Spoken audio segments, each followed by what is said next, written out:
healthy. Then there's a question about the nurses and whether or not there's costing for some of the interventions. I think Daniel listed them. And the Takrady interchange that you mentioned, that financing is being provided for. I think there's a question that it is not there on the ground, but you are mentioning financing being provided for. So maybe if you want to connect the two. Thank you, Minister. Thank you very much indeed. I think we are doing well with these discussions. I think really the challenge for us as a nation is sort of realization of where we are in this period, comparing ourselves sometimes with our African neighbors to see what we have tried to do, but really focusing on, as a president would like to focus on the realities of the impact on our people and how we are able to get input to move the country forward. I think fundamental to what the whole issue is about is the statement of the failure on the part of various administrations to improve the lives of our citizenry.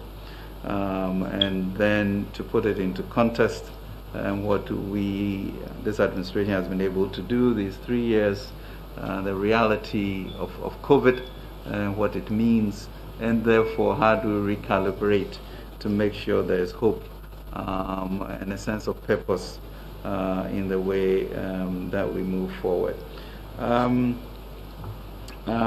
will need to do some analysis on the global finance issue, but for us with Obatampa, we've been very clear on our objectives with regards to creating jobs over this 3-year period and addressing some structural inequities that would really help increase jobs, especially in the private sector. Now, whether it is sensationalism for you to talk about a 76.2 for us percent debt to GDP ratio, it really is an issue of putting it in context. You know, how did that happen? Which I think if you read my submission, you understand that. And how are we going to work that down? And really, is there a new normal in the world with regards to, debt to GDP ratio? And are we unique in what has occurred to us? So if that's the reality, what is it that we are doing to make sure, as you can see in the Obatampa program, to tailor down to below 70% over that period is what it is. Now, how you want to be able to then address that to your listeners will show an informed, and mature way of doing that. But certainly, we have to keep our eyes on it. But if you can see what we did with regards to the COVID period, what we did with regards to the banking issue, what we are having to do with regards to electricity and then infrastructure, I guess you can now decompose and be able to understand why we are where we are. But even with the rate of growth that we showed you, it was also significant. And what are we going to do as a nation to tailor it down? I think would be the informed way of not sensationalizing, but acknowledging that that's where we are and what we do going forward. It's very difficult to talk about the tripartite negotiations when we're in the middle of negotiations. But as we mentioned, we've gone through a good period of a good relationship with them. So the technical committees are now, meeting, and they'll be presenting their report this week and so we'll know how to move forward. I think the nurses who demonstrated were really the issue of the failure in the final exams and had to rewrite their referrals or something. So they've now completed and want to be employed because we have employed the other colleagues who finished earlier. So we are working with MOH to address the issues.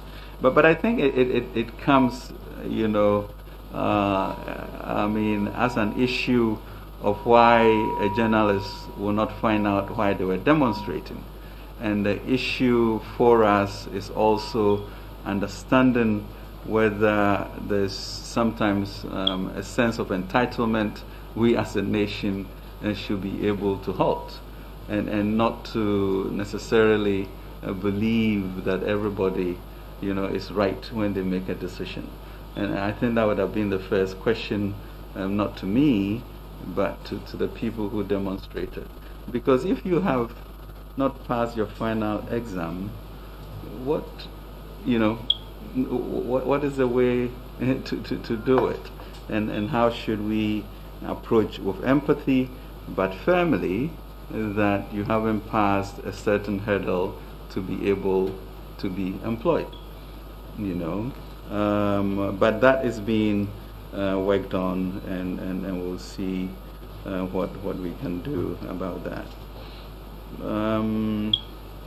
There's a question about, you mentioned that financing will be provided for some projects, including... Okay. Yeah, we have, in terms of financing for that, I mean, there are real projects that we've provided financing for, and therefore, once you do that, it falls into your debt to GDP ratios and all of that. But truly, at the end of the day, when we look at what we are going to be putting in infrastructure, including Agenda 111, Tema Motorway, and at least the 4 identifiable interchanges, you realize that the debt is being applied, in a way that they should be applied. I think Sarah went on. I mean, I did meet with them, so it's not an attempt to put one's head in the sand, but to acknowledge that there are difficulties that our people are facing, either with jobs, either of low wages, either of some roads that have not been built, etc. But how do you put that in context, therefore, with the impact of COVID, with what has been done before, the commitment that went into the launch of the Ghana Cares program in terms of forward-looking, and how do we create also a sense of burden sharing so that we can, as a nation, rise up and build and Twitter, etc., to come into your country so that youth unemployment will be abated. So there are the short-term issues that we have to take care of, medium and long-term, and confidence that we have been able to do it before. We have a plan going forward.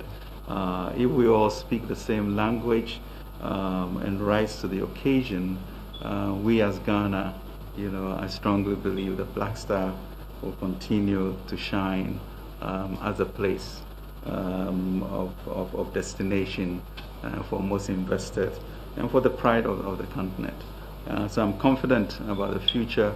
I'm confident about what we have started in terms of segueing with the Batampa Ghana Cares program, and really the issue of narrative and dialogue and conversation, I think will continue to keep us in a leadership position. So I really sincerely thank you for being here. And let's begin a new narrative of discussions, of understanding the global picture, of putting our feet to the fire, of we having that type of empathy and understanding, incorporating your ideas, and moving forward as one nation. Thank you. Honourable Minister, thank you. Colleagues, it's 3:30 p.m. I think this is what time will allow us to do this afternoon. Honourable Minister, I want to thank you for your time and for responding to the issues that have come up this afternoon. The Deputy Ministers designate, advisors to the ministry, directors here at the ministry, colleagues in the industry. I want to thank you also for the airtime. Many of you have carried us live this afternoon, and I imagine we'll take time to, like you say, dissect the conversation tomorrow morning on your platforms. We are very grateful for your time. Wish you all the best.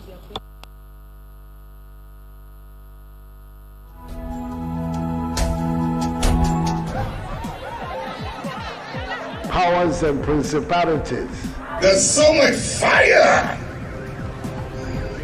inside me. Tragedy struck when part of the largest hillside at the kosher rubbish dump collapsed. It's going to be fun to see how he goes about approaching this game.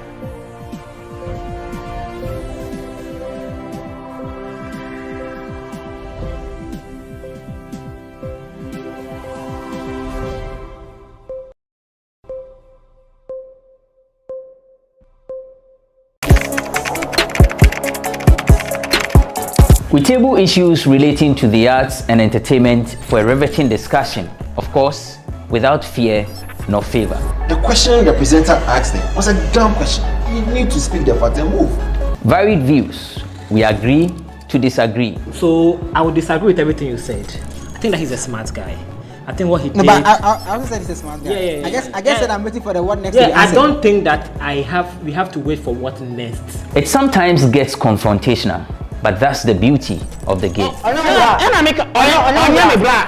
you are denying funny face. It's not my brother. Today you are denying funny face. I don't know him. You don't know funny face. It's not my brother. You don't know funny face. It's a package. We meet, we sit, we dialogue, we learn, we progress. My name is Benefo Wabin Abrantepa, a proud blogger, and this is my forum.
Should the government fix the country, or we should rather focus on fixing ourselves? And now we will say both of them double twice of the couple of the two. Well, one thing is certain, we are in a fix. It's been a week of heated argument, and our celebrities have not failed to join the bandwagon, but they are being told to shut up. We table this for a riveting discussion. I am Benefo Boabin Abrantipa, and this is Bloggers Forum on GhanaWeb TV.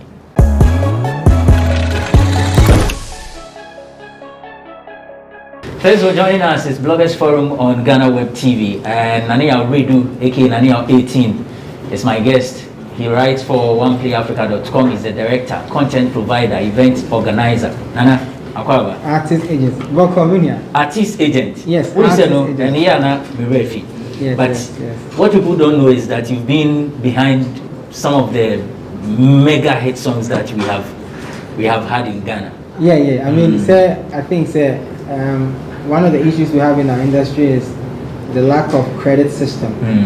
When you come out to say that you are the agency or the agent that made it happen, the artists feel like they're taking their shine. I've had such incidents in the past, so but you can't say about it's something karaoke guru.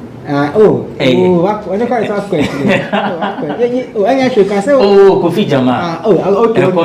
But my mother, Mediza Nabia say, at a day to talk. Okay. I don't know. You better matadi. I say what I can. Okay. Chamataje say, but I'm Romeo also has been working behind the scene. In fact, I am not sure how many people know that he's been coaching Miss Ghana contestants on speech, how to talk. Romeo is an event organizer. He's a columnist, Madina, assemblyman, social welfare. A voice coach, Akadebio. Music is No. Also, when you credit, and now also credit. Ghana for all this to change when you may be joining. Because I've produced crowns and locally and internationally. These are people who deny you sleep, like. They deny you sleep, who sacrifice it with time, who sleep, and then you charge them close to nothing. I don't know the credits keke. Do you interview poor mampu? See the be here or from Okay, you're going to find Komo. Ama Bruni is on standby.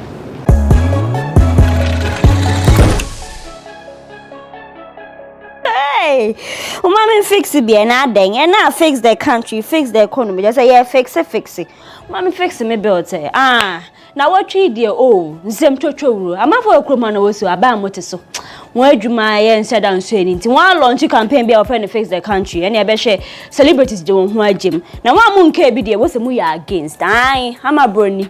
Now what change some trending and I'm a born amid Babas Sumo. My try when you embrace this year. Ghana for na one son watch them politicians are more chroma. Mobile say mobile election and mobile campaigning same baby mobile. Over to mama fede won hu hwe. Nti wo so there be. Sana wo hwe ne ama ko chrome ha. And now corruption, bad roads. There's a hospitals kwa mun hwe dey ni bi sa. Nti say there was a one launch campaign bi. One to need fix the country and am fu chire ma. Aban wo so.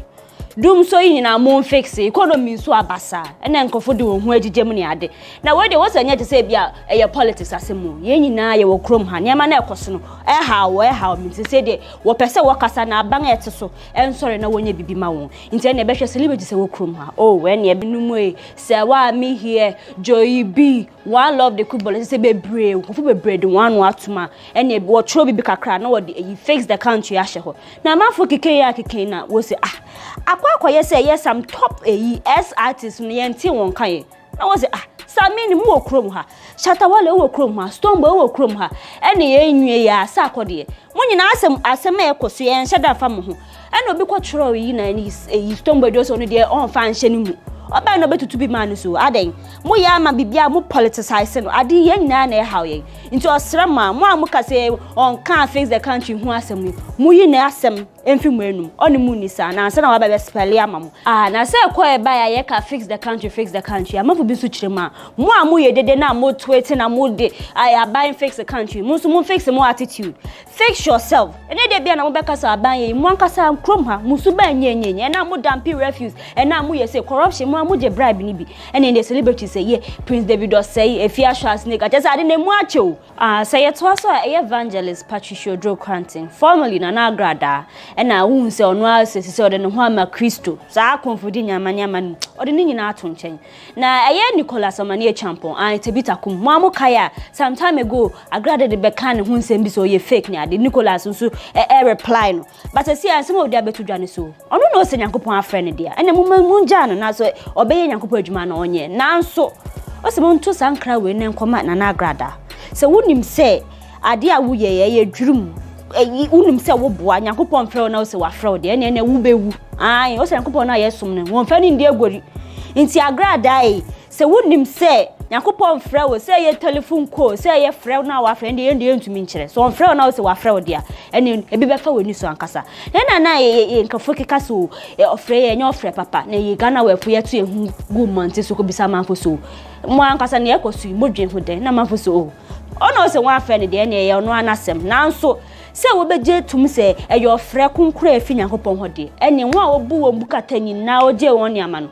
on tong sa nyama nyina non sanso frɛfrɛ wo ode won ka ne ade no fa won ska ma won eno na wo behu se you Nyankopon afrɛ de nya sa ade a na agrada wo se come again na ye wo ha ne hu se video bi a drop wo social media na dey si ye nkopo bi na ye nkohwe se den na ekwa ye hu se papa bi ebu kotodwa o propose my girl bi afede ye zoomi be show enu pa akwa Chris Ato and I must say, Chris, I see former wife here, what medan wo US, so we are just 2 years crampon by what to me a propose yama or be a fufro, Nanko so. Mumboy say proposal, wako, be a new crum, quack, and a man for can say, there's a quack to say third marriage in it.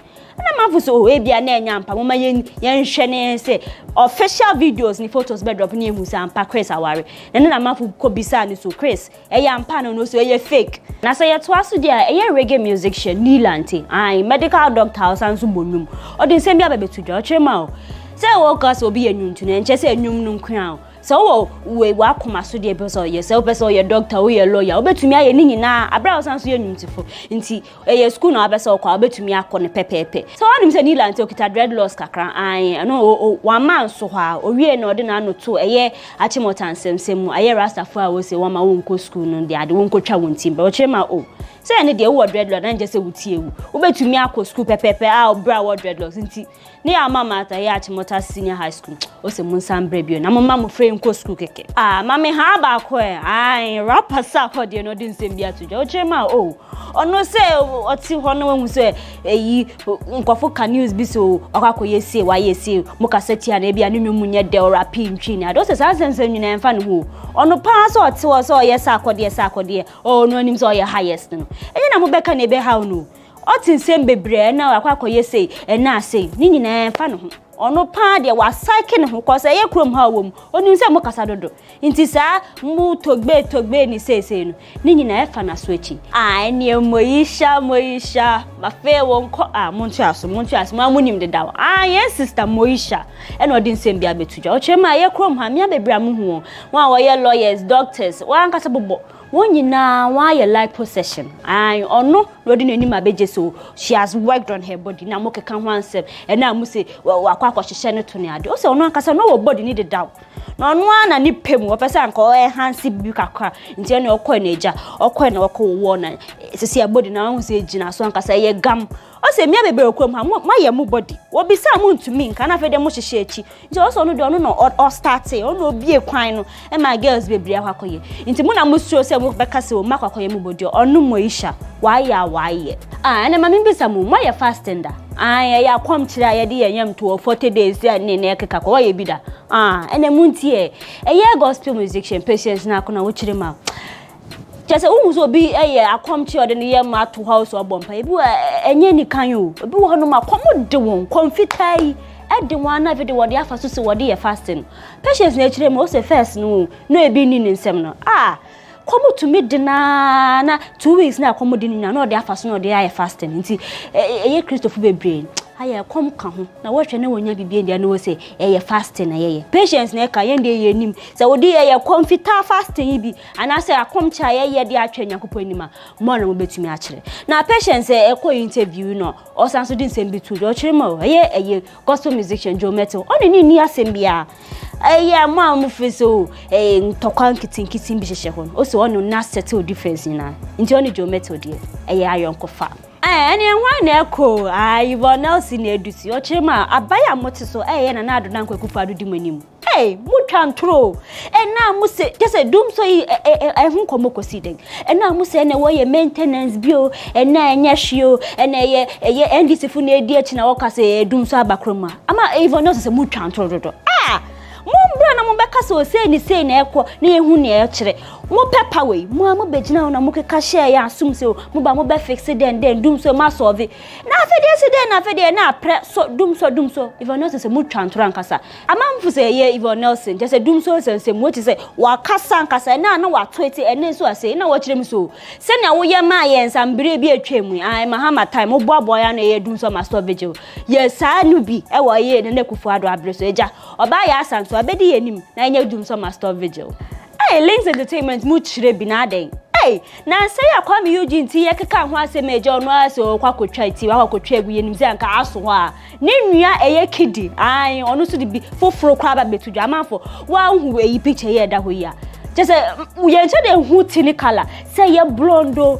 say ye grey mo amohwa ye color ben kidi say they were launching new look amanfo ti mo amohwa girl them sugar hairstyle ya kwakoye eye fine na eche dan koyi mo amodwen hu se de se onim se ye ka krom hesikafo a ye Freedom Jacob Caesar na kwa mi bedi akobeka ho we be za so ye ho na cheddar asem na meke cheddar trema amafo kekase o yo barima na wo siso se wuje weni kakra wo twa street kakra so na wa se sa adem ni na anya nokware ono o si so 19 years eno ne Ruby eware nti opeso oto sankra we ma young boys ne miam wo kroma o sa ware pade hwan na benya nti unya ho kwan na Nyankopon dum na yakaka won sema se na atibi aware nti enkofo ansema wo ka so se mutwi street na later no makakware se sa adem de enye aware pa wo ware ne ntem o so we ye eboa ma wo ye focus na wo ye bia to me ye nti munya na mo ware ntem nyumtufo okrom se de mu raise the flag of Ghana high and kasa se mu nim eye young arts eye Jackie female musician ono na eye she's the first female artist to be featured on Spotify Equal Initiative we bisa say den Spotify for one billboard na ebe hwe Jackie eye Ghana ni just say chese one feature no na so wow eba na sa na eye BBC focus on Africa just say one bad just say interview bi won Jackie eye na Jackie Tremor ni nwom no she's expecting say din won be kwa nim na enso paya ye gba na edita Jackie she say onkoso ana onkoso nti mo amu music scene mia no mo mbo mo homodin na mo ma flag na e wo Ghana yen rise high Jackie wo se wa yade wa bo homodin na nipa be ya na waye nti koso ana ye adwuma pa nti abantepa komon se na ekwa ya na e de abrem mu no abedwafo mu som na mu nti asomaye.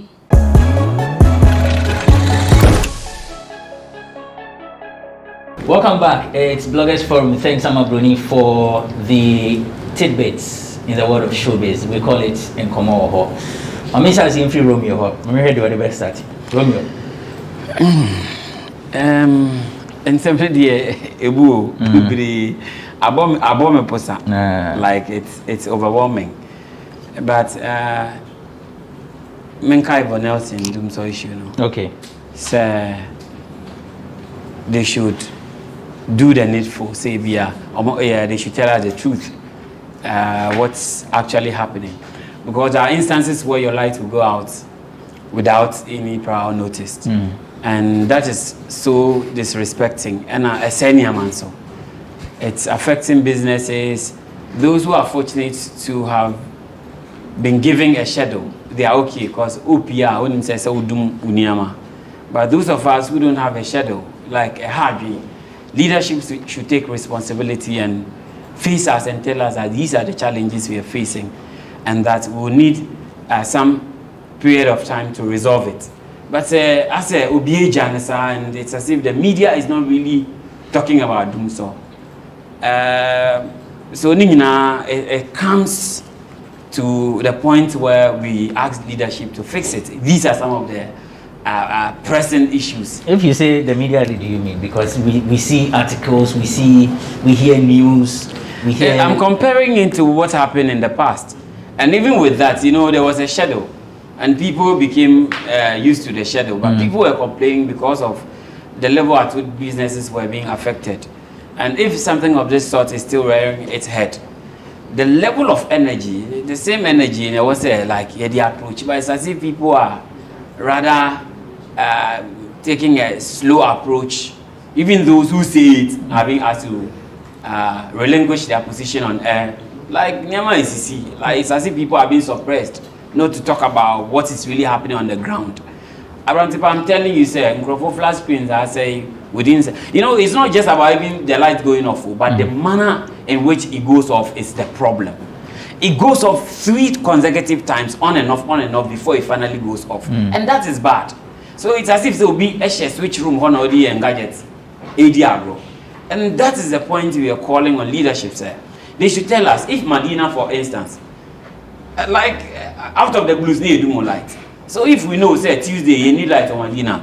If I'm going out, I'll put everything off and go. Ubebana will still no BBI. I say, Sikasu new system no. So like, students in some of Medina, UPSA area or those in hostels, they are living on budget. Before they return from lecture and as then it's becoming a powder up problem. You might think it's nothing, but these are the real issues on the ground because we are close to the people. And if they don't address it early, it will be now escalating into something different. It's very better that psychologically they will tell us, maybe we have light 3 times in a week, so we know. So at any point in time, light no call for him, say, oh, yeah, my shadow. But the sporadic outage of power, the power outages, it's really no help. And your guy. Nana, I mean to you.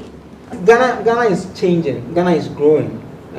We are getting to the point where people are beginning to understand freedom of speech, and also freedom of association, and all these things that we have as freedom as human beings are right. So maybe, yes, she was the scapegoat that society lashed when she touched her body, her butt, what am I saying? So maybe she feels like she was over-insulted. But why are the girls touching their body?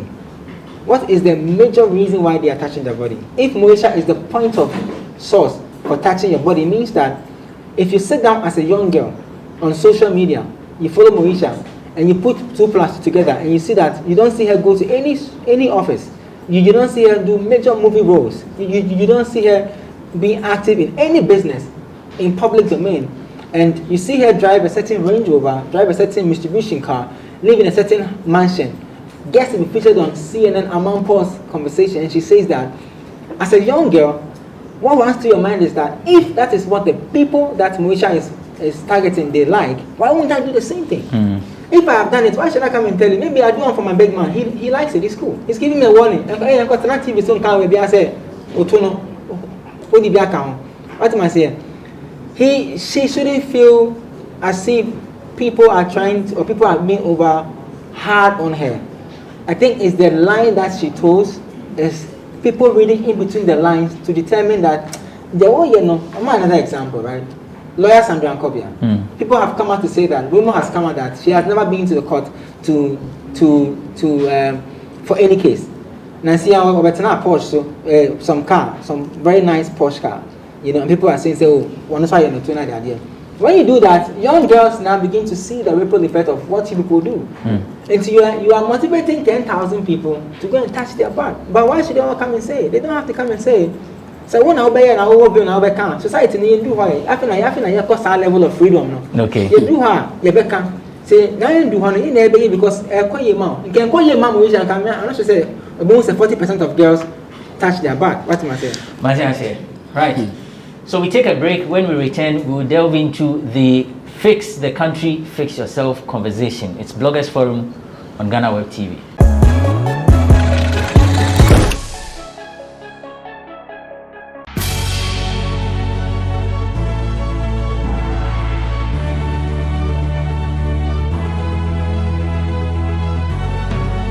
From the dawn of time, people have engaged in several businesses.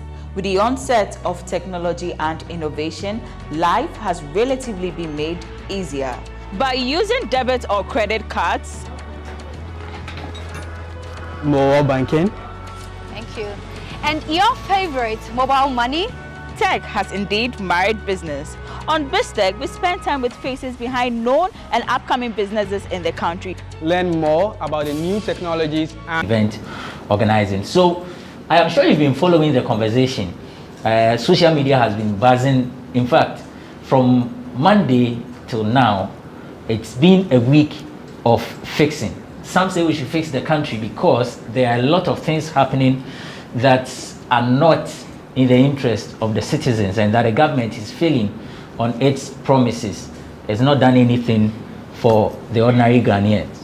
Some also say that, well, you are not paying your taxes. Instead of you to go to work early because you think it's for the government, you go to work at any time, the time that you like. You are not doing what a responsible citizen should be doing. So why put pressure on the government to fix something when you are refusing to pay tax, when you are refusing to fix yourself? What should we fix? There is also the political angle. Well, some say that this is all about politics. You have the NDC trying to fuel the whole thing because they want to make President Nana Addo Akufo-Addo's government unpopular. Is that the case? And Usu Bempa is also saying that the celebrities, I'm saying, now, sorry, fix the country, fix the country. You've not done anything for yourselves. Nothing. Foco. We'll play that video, but let me take the let me take the preliminary statements of my panelists. Let me begin with Romeo. What needs to be fixed? The country, leadership must fix things. Abrantipa, it's an undeniable fact that we citizens would have to watch our ways of doing things. We need to restructure our attitude in all aspects of our national lives. However, when leadership parades itself for positions, they knew the kind of human beings they were going to serve. Abrantipa, so not long ago, a US president who visited Ghana, precisely Barack Obama, said, for this country to function, we need to what? Strengthen our institutions. We need stronger institutions. Abrantipa, better institutions will fix people. Better leadership will fix people. Abrantipa, if someone is engaged in illegal mining and the police do their work, and then call from above, issues command that order from above says we should let them go. Someone shoots openly, but order from above does not see things, does not see to it that the right thing is done. Abrantepa, when leadership creates gaping holes, people would take advantage. Abrantepa, when it's obvious that leadership, for instance, ministers do not pay water bill, they don't pay light bill, they don't pay for fuel. But day in, day out, when fuel increments come, they go to parliament, they don't even discuss our fuel increments because they don't pay. They don't have keen interest in how bad our roads are because they drive in better cars. At our expense, our taxpayers' money. And then you come and tell me that I should fix myself. Those fixing ourselves are being misapplied in wrong context. Yes, like I said earlier, we need to check our behaviors as human beings, as Ghanaians. You don't drink and then put a sachet on the floor and expect someone to come do the cleaning. You don't, as a shop owner, you don't leave your gutter choked maybe 100 meters or to even 20 meters away from your shop and expect government to come and clean your gutter for you. These are practical and reasonable things that any clear-cut human being, rational, will know that this is what I'm supposed to do. But these things, technically, we are failing in those aspects. But the key role player, you see, we are all players, but there are key players in every situation. So we, the people, are players, but they are the key players because they are the decision makers. Abrantipa, the taxpayers' money doesn't go to individuals. The taxpayers' money doesn't go to opposition. So if we are in power, whether good or bad. You see, when the credits of free SHS comes, right? It wasn't the president's money. It wasn't the government's personal money. But because of your initiative, or 10,000, so that same money will be used to be to clean the gutters, maybe to hire people to clean it instead. Indirectly, you are fixing problems, sanctioning people, putting them in the right spot. You just don't sit in the comfort of your chair because you are enjoying our money through tax. And then our air conditioner, and you tell us that we should fix ourselves and stop telling the government to fix ourselves. But the government says the system was broken, the administration that they inherited was in a mess. Around so 5 years ago, with over 169 billion loans, what are you telling me? See, tell this to the Marines. We have lambasted the past president who spent 4 years, even less than 4 years, in office, right? He's gone. You knew the problem. Abrantipa, if you're a divorced woman and I see that this, you narrate everything to me, that maybe you cheated on your husband and then he divorced you, and I say, oh, it's nothing, I can manage the situation. And then I come in as a divorcee and then take advantage of you and then get married to you. I can't complain. I have no business in complaining that you're a cheat. You did that in the past. The past is gone. I knew about it, and yet I subjected myself to it. You knew this was the situation. You knew Ghana's debt, but now things are worse. We were promised. I don't want this thing to go political, but leadership mentioned that doomsday will be a thing of the past. It's still in existence. Tax. They say it's not doomsday. It's they call it what? Something management. I've forgotten the word. If you can help me, but. So sometimes some of these things are thrown about as if you are under heads, as if we don't know what we are about, and people feel that telling you to fix yourself will mean that, see, in America, the system is working, right? But there are bad people with bad behavior. People go naked on the street. People do bad things. It doesn't affect the system. If you go against the laws will bite you. You get it. Here is a country where leadership has no shame that even when someone does wrong, if a minister goes contrary to a standard, instead of a person resigning, there's nothing. How many people in this country have resigned based on principles? Nana, what's there to fix? What should we fix, ourselves or the country? I think women should come. I can talk about this issue 10 hours without getting tired. Calm down. I'll cry. Who fault? Calm down. Calm down. I'll cry. Fault. Never calm down. Calm down. You are an assemblyman. I'm coming to you. You are the first problem in our country, people. I'm coming to you, people. America is 244 years old. Yeah. Blacks in America are still fighting for Black Lives Matter. As a matter of fact, last year, one of the biggest things that happened in the world was George Floyd, whatever. Yeah. And American has been fighting for, blacks in America have been fighting for attention, fighting for quote unquote equal system, equal rights with fight, right? So it's good. When Ghanaian youth begin to do such things. Ghana is 63? 63? Yeah. We need some of these initiatives to wake us up against what is coming tomorrow. If we don't do it now, tomorrow's children will cane us when we are buried at Awudumi or in your village. They'll bring the kings to the cemetery and they will lash us all. It's good. Fix the country now. The issue on the young people's mind is the correct issue, but wrongly directed. Listen to me carefully. The issue, the concerns, the direction is correct. Like the things they are saying, they have the right to say them. We have the right to say, Akufo-Addo, hey, did hey, but we are directing it to the wrong person. Let me break it down. Okay. Humans failing humans is the first point of call. Every young person in this country must call to say, let's fix that first. Every politician, every leader in office is a human being. In a country where among ourselves from school, SRC, when you win the SRC position, president, vice, PRO, even JCR, what do? What's the first thing you do? Be sincere with yourself. What's the first things you do? The second thing you do? The third thing you do? You have jumped all those things, forgetting that you were part of us. Put things in place. Say humans failing humans is what is causing this whole thing. Let me start from the thing. They say, oh, some road for ES4. The minister they drive some car. The minister shoots gun. They don't do anything. The minister do this. It's humans, which means that if we put leadership in check, it must not just go straight to a government. It must go across all institutions. So our grievances should have been, fix the system for us now.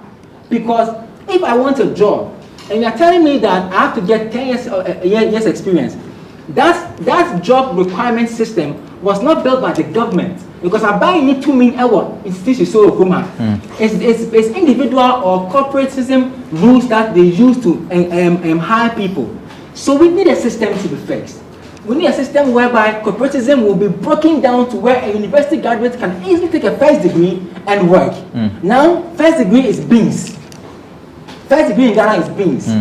You want to blame a government, go ahead and blame the government all 4 years, they'll go. Another one will come with the same thing. Let's tackle the system. Because once we tackle the system, you realize that assemblymen who are always crying that people are always going to their doors, they are always knocking. Assemblyman, when you receive your first donation or your first things to help your community, assemblyman will deny. But assemblyman thinks of his family first. Second will be maybe his girlfriend or his wife. Third, before the people will come inside, the people say his point of correction. No. Hold on. No, I need to correct. It's an erroneous impression. Let's correct it before it goes further. 30 seconds. We don't receive anything. Donations. Assembly members, we don't receive donations from government. We don't even during COVID. We did not even receive food to share. I use assemblymen as an example, not because you receive. I know that I actually have. Then there's no point in using it. So don't use assemblymen. Don't use it. I've been a JCI president, and you know the standard. You know the records I have on campus. See the level of leadership. We all have a leadership track, and we have the track record. Some of us have it. Young that people, it's when glaring. having a conversation and it gets emotional, the conversation that it's true. If you get emotional, you don't sit with a big conversation. So Romeo is now laughing. Let's go. Listen, what I'm saying is that it's systems that are broken, not government. Because we are the government. The government is the people. But now you agree that if all of us could have governed, we are all governing. No, Abante, don't do that. We are all governing. Do you know how we are all governing? How? Abante, you are head of what at GhanaWeb? The entertainment desk. How many times have I from say, yeah, my back door? What free? The last time you told me that, Nanaya, please put the story into this email because the system needs it. What did I tell you? You did that. No, I said that we need time for system. Sir, any man check, no? Any may check it. What I'm saying is that young people, our tendency to get a job, it's not the same energy when we are given the job. One, because when we enter the system no good. Your forecasting of how the job will be, how good it will look. When you go, the system no they work. How is that government? That is humans failing humans. Let's bring it down to leadership, right? Every young person be leader. Either you are the firstborn of your family, or in your church you be choir leader. Everybody in top leadership position. What are we doing as leaders, right? In all these small positions, we forget that all these small positions that we hold forms the biggest system in general. How do we treat it? What do we do? How do we even treat the people that we are even ruling over? Oh, question, choir master, sorry them. The way we timid girl are copa see it anymore. Or back to your minister, not the boys again. Because Simon Shonka, the guys are choir master again. It's all part of a broken system that we have to talk about. You see, we talk about we talk about bad rules. Yeah, we talk about doom so. Abain put somebody like Romeo in charge of energy. Right? Romeo, no, why? Example. Example. Now they only have Romeo in charge of energy. Romeo has been given a job to do. Romeo receives budget from government, our money. Do you know what Romeo does? Before he won the position, he lobbied. People helped him to win the position. So system, he has to go back and pay. The budget that is like 10,000 to fix a certain doomsday problem. Romeo must take out 2,000-3,000 of that money and pay to say thank you to the people. If young people are challenging the system, that thing will stop. In this country, if you want to do a passport, abaya and clear, or say call website, call platform, system, upa try. Oh, come say, upa try. Ma try, FIA. How many weeks? I think I did 2 weeks or so. Exactly, Yeah. but do you know the requirements? There's a worker there's somebody in my office who was supposed to fly out to Dubai for a show, the female traveler. And yes, if you even pay, if you are expert in the work site and so then you need to follow up. Exactly. Why should I follow up? In America, like he said, in America the systems work. Everything is now echo online, pasta.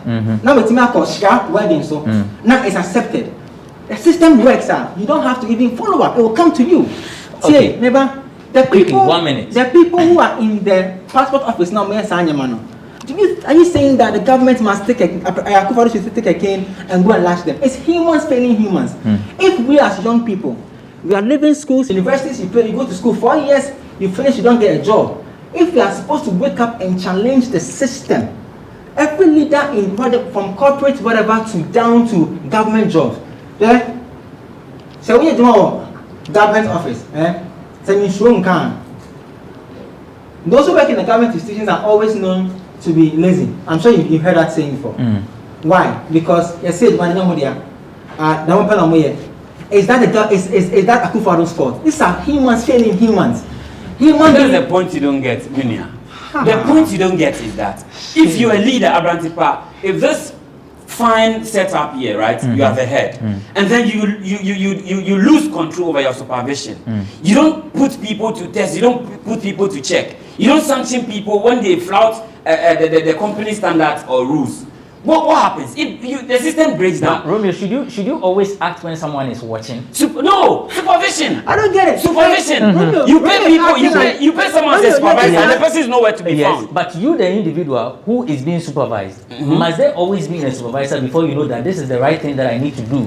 This is where I started talking about. If you listen to my initial submission, I admitted to the fact that it gets to a point where we as humans would have to check our attitude. Okay. However,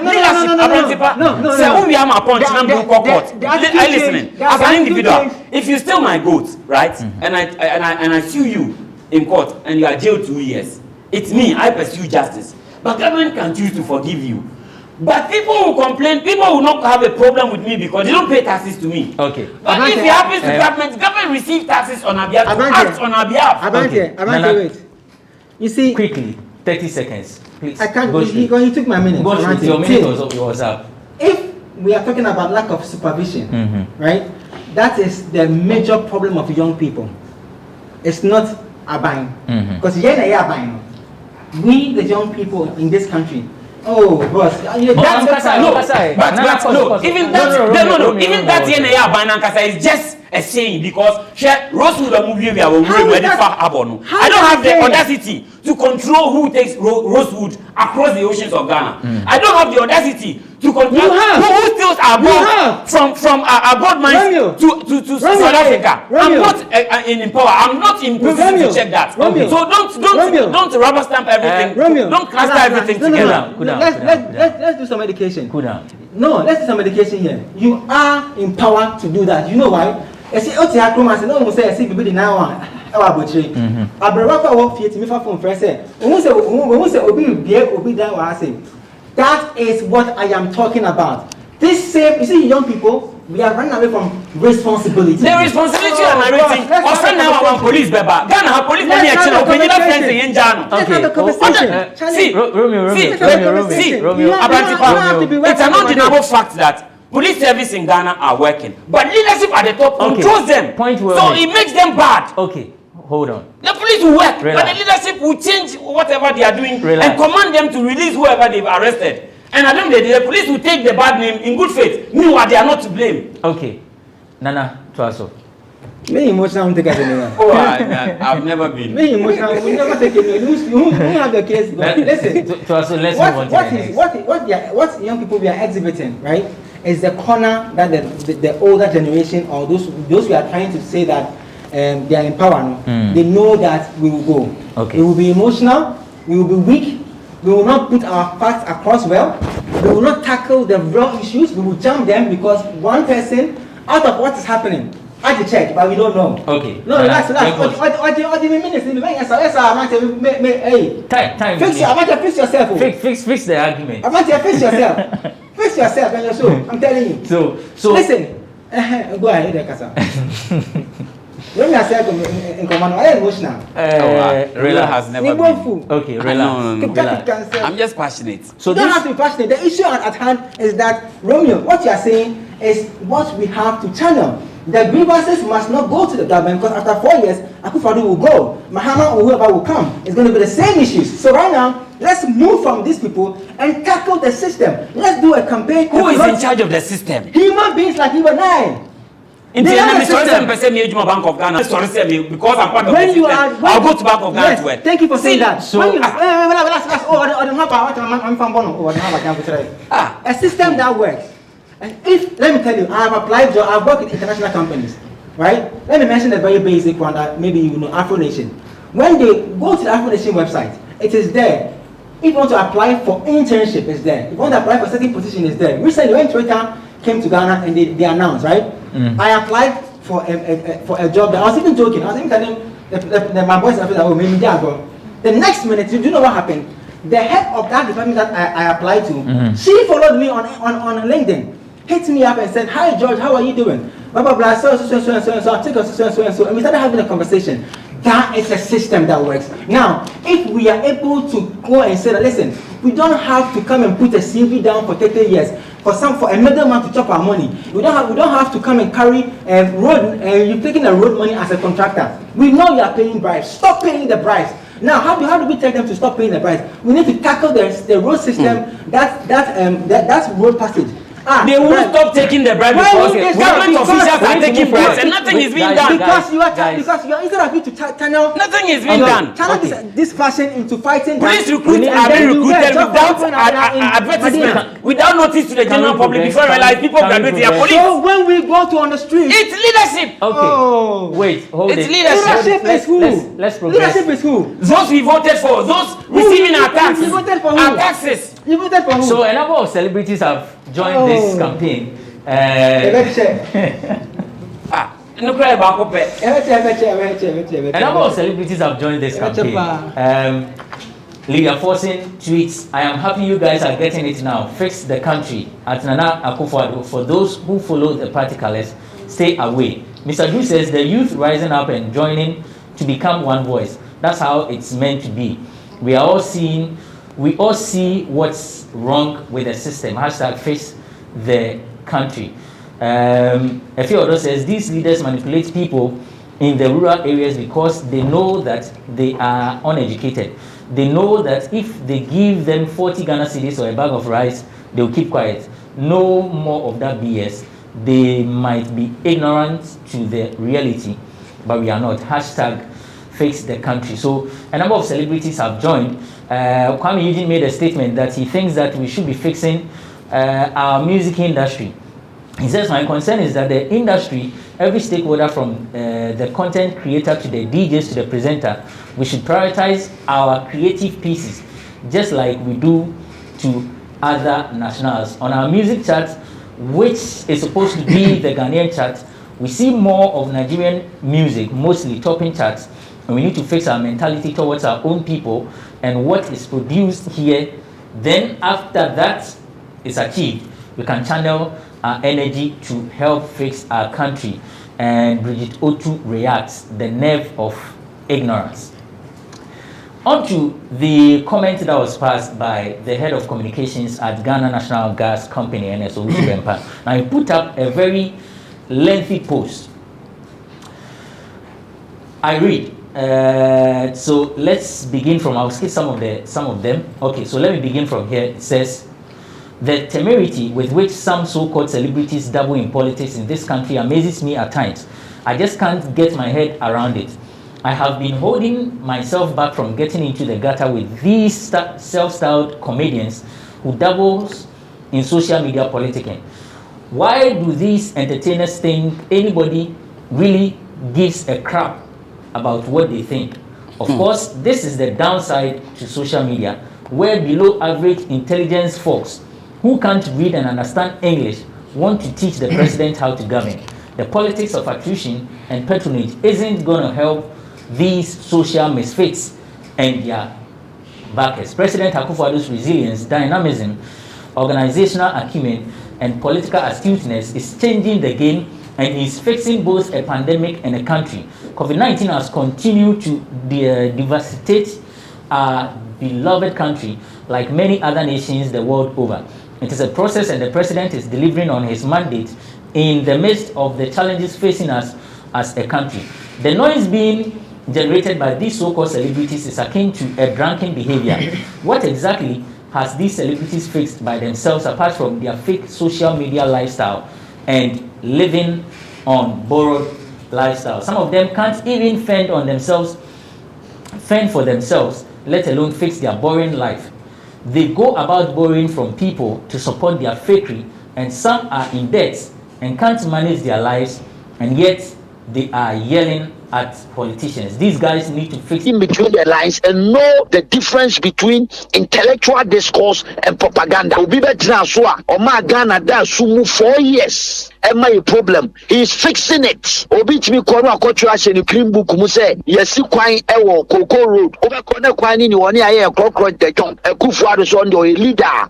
On fesika mass celebrities enkodi no mo me chatron che Ghana for. He will fix the problems, and Ghanaians should help him fix the mess. NDC ni John Dramani Mahama eja to This is what we are talking about. And yes, celebrity or two on say they are no criticize. We are almost celebrities or more Ghana, been some actors and actresses and whatever. Have they been able to even put themselves together? Say yeah, common force fighting to win an award, cry simple award like Mobo, and I say simple award like Grammy. What is object me we need you are? They should go and fix themselves up. If they want to fix the country, they should go back and fix themselves up. I dare them, if they can even win one international award for us in the movie industry, I will say yes. They have fixed themselves up before they have that shenanigans to come and tell the president or the government that they should fix themselves up. Audio courtesy of Peace FM, and that's the head of communications at Ghana National Gas Company NS, Owusu Bempah. Romeo. Yeah, it's glaring that when people are satisfied, comfortably, enjoying the taxpayers' money, they have the audacity, the temerity which he used to comfortably insult the intelligence of people for speaking their minds, because he feels he owns that solowness to expressing his view as a national. Abraham Tepa, it's so unfortunate that someone like Owusu Bempah in his position would sheepishly throw out words in this manner to disrespect people, trying to challenge a system that has obviously been torn apart. Even those being accused to fix the system have admitted, even behind closed doors, that things need to be fixed, but they need time. But he sheepishly comes out to throw insults. Abraham Tepa, why am I saying this? Abraham Tepa, if the system is good, your stories or your art or creative industry will excel. America, UK are thriving even with stage production. This is a system where even institutions, courses read in certain institutions are not even respected, because government do not even embrace or create avenues for such people. So they appear as floating players in other spheres of the economy. So I won't blame Owusu Bempah because he is comfortable now. Now back to the other insults he held at the other celebrities.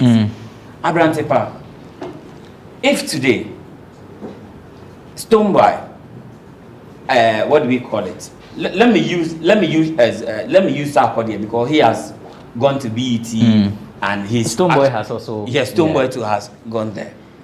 These are individual efforts, right? They are trying. They could have done better if you had a better system. If government had no role in promoting or helping advance the cause of successful industry, would they be pledging the building of theaters across the nation, which they've not even fulfilled? if indeed government had no role, what business did they have with the creative art industry when they lobbied them to campaign with them? And at the end of the day, this is what they are telling them. If it did, this nation does not need fixing, but people need fixing, then I don't owe anybody taxes. Then no one deserves the right to waste for through our taxpayers' money, or drive V8, or even fill apartments and travel outside and come back on our taxpayers' money, and then come back to tell us that we need to fix ourselves. Abrantipa, there have been issues of corruption glaringly, even concerning Galamsey. The officials were taking money through analysis expose. Nothing was done to someone who is being paid with our taxpayers' money, who is caught in a thieving position, practically thievery, and nothing is done. A whole minister, a whole sitting MP was murdered. Today, justice has not been served. These things are not spoken about. If me today, you ask me to fix myself, what am I fixing on myself? Is it the way I dress? Is it the way I talk? If I fix them, would you reduce the taxes? Would it affect the dollar rate? Would it affect the fuel? Would it affect or stop people from practicing galancy and destroying our rivers? Would you also blame the manner in which we carry ourselves as show-based persons as the cause, or partly the cause, for the statement he put out? Abrantiba, you've always known that I've been someone who lashes in terms of the so-called celebrity status that everyone wears in this country as just a mere jacket. You know I have that problem. But when people are raising genuine concerns, whether they are sleeping in mad houses or duplexes, is not the matter. But the content or the subject matter of the day is what is the most important. Excuse my language, even biblically, prostitute emanates from situations and then do something profitable. If they are looking at their what they wear, I know people are attacking this lady, Ifeodo, because of how she dresses. At the end of the day, this guy who was like, the guy is intelligent, but realize that he doesn't look what he says. You get it? The subject matter is that the content of whatever they are saying makes sense. And that is the more reason why it's attracting a lot of youth, and it has been trending for weeks. Okay. It doesn't happen in a vacuum. When Yvonne Nelson, right, embarked on the Doomsday vigil, she was telling leadership to fix a system which was affecting all facets of our national lives. And no one talked about they fixing themselves so that their light will be on. No one talked about they themselves when they embarked on that demo with Occupy Ghana. No one said that they should fix themselves and corruption will stop. Corruption begins with you and I, but no one told them that they should fix themselves. The system is bad. People are not getting employed. Galamsey is ongoing. Our rose woods are being transported by the Chinese over 200,000 metric tons. Okay. Cool down. And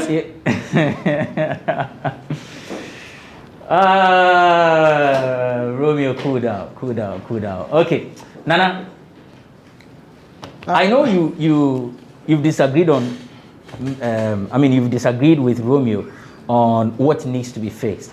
You are saying that it's the people, we need to deal with our own selves instead of pushing the thing to the top. But do you also feel insulted by this comment, just like the other people in the arts? Okay, I want to before I or you think it's Romeo Akasa from 22 to 29. So because Okatimia. And I said, Okasa name Yedin, Kasa. Okasa Makashi, Doka the Bibin, Gwaga. Abantepa, it's very sad that Romeo has confirmed the emotional weakness of young people, like the guy, what's his name?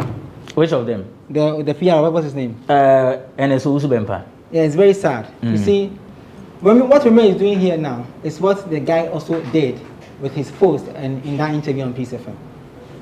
When you get emotional, you talk gibberish most of the time because the mind is such that the things that you're saying, the most important ones don't come as you want it to come, but the ones that are more aggressive about it,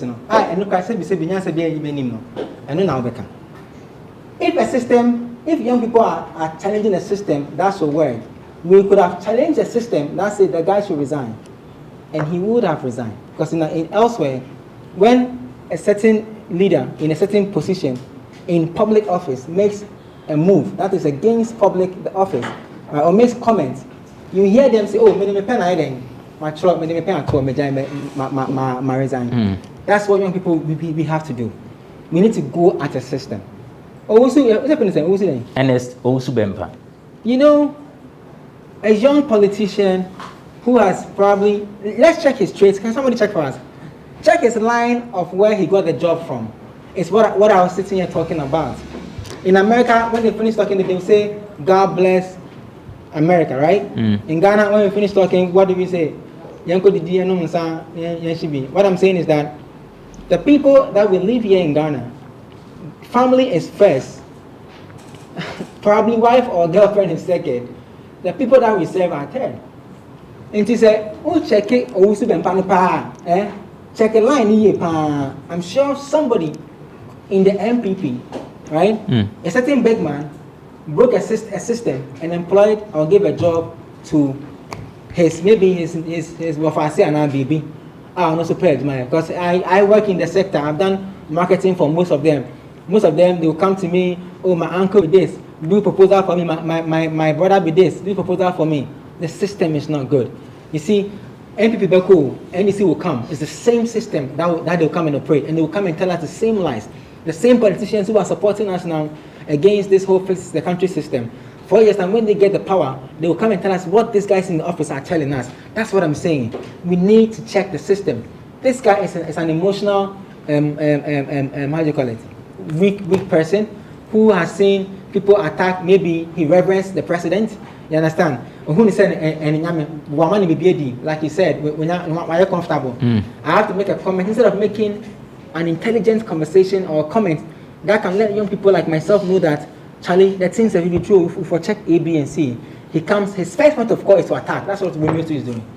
First point of call is to attack. All of us young people, me, you, everybody on Twitter, our first point of call was to attack. But if we had laid down facts, figures, you understand?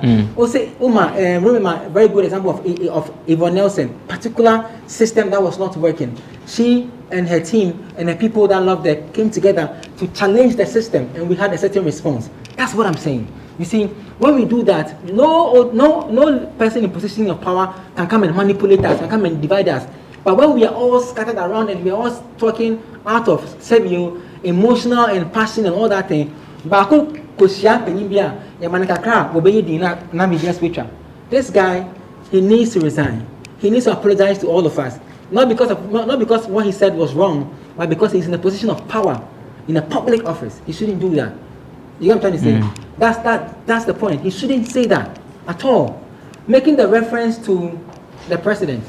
When you are in power, or when you're in a leadership position, the way you see things is different from the way your subordinates will see things. Do you know that?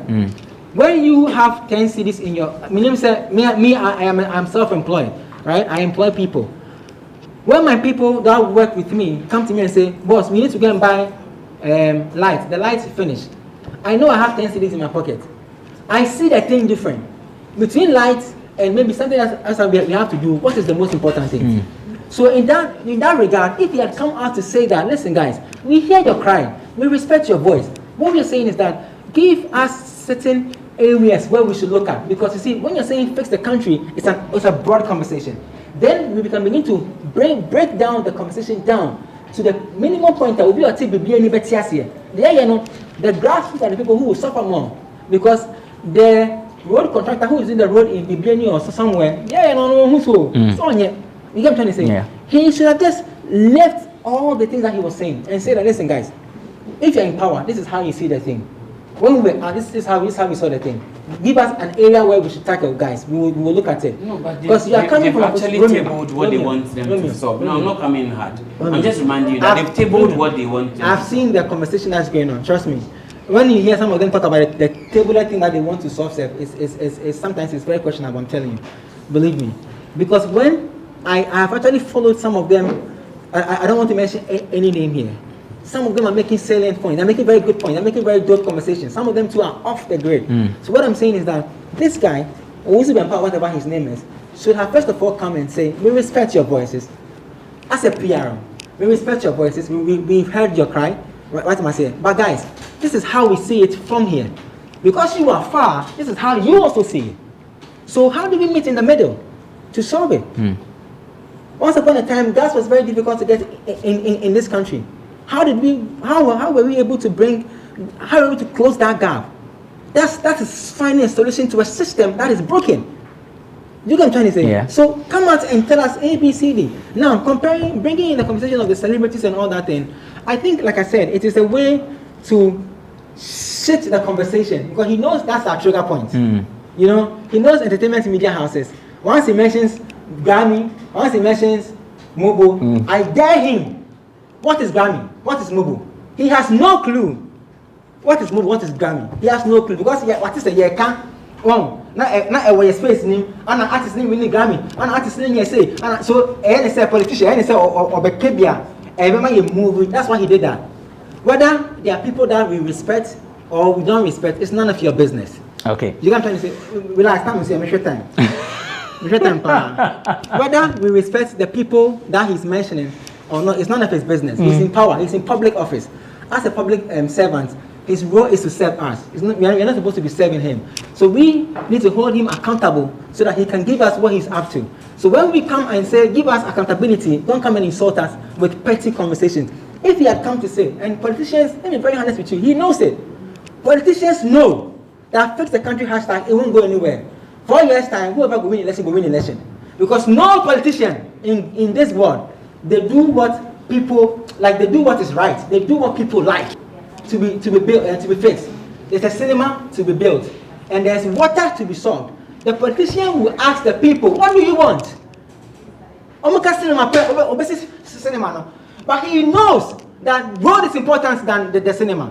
But he's a politician. He will do what the people like, not what is good. So we should change the conversation. That's what I'm saying. When we see the way Romeo is going all about it. I think Romeo sits down to tailor-make his conversation and say, listen guys, let's go this way. Let's hit these guys from this angle. Believe you me, what happened in Lagos will happen here, where we have a president address the nation. I'm telling you, because right now we are all over the place, and among ourselves, company, you take a camp. In your office, you yourself, in your office, you have questions around you. In your church, you have questions around you, right? As a leader in position, you are even doing things against your leadership job description, but you are doing it because you think you are in power. That's what I'm saying. Let's tailor the conversation proper and then shame this guy. This guy must come to apologize, or else we have to take him on. We have to let him know that, listen, yo, so Nima,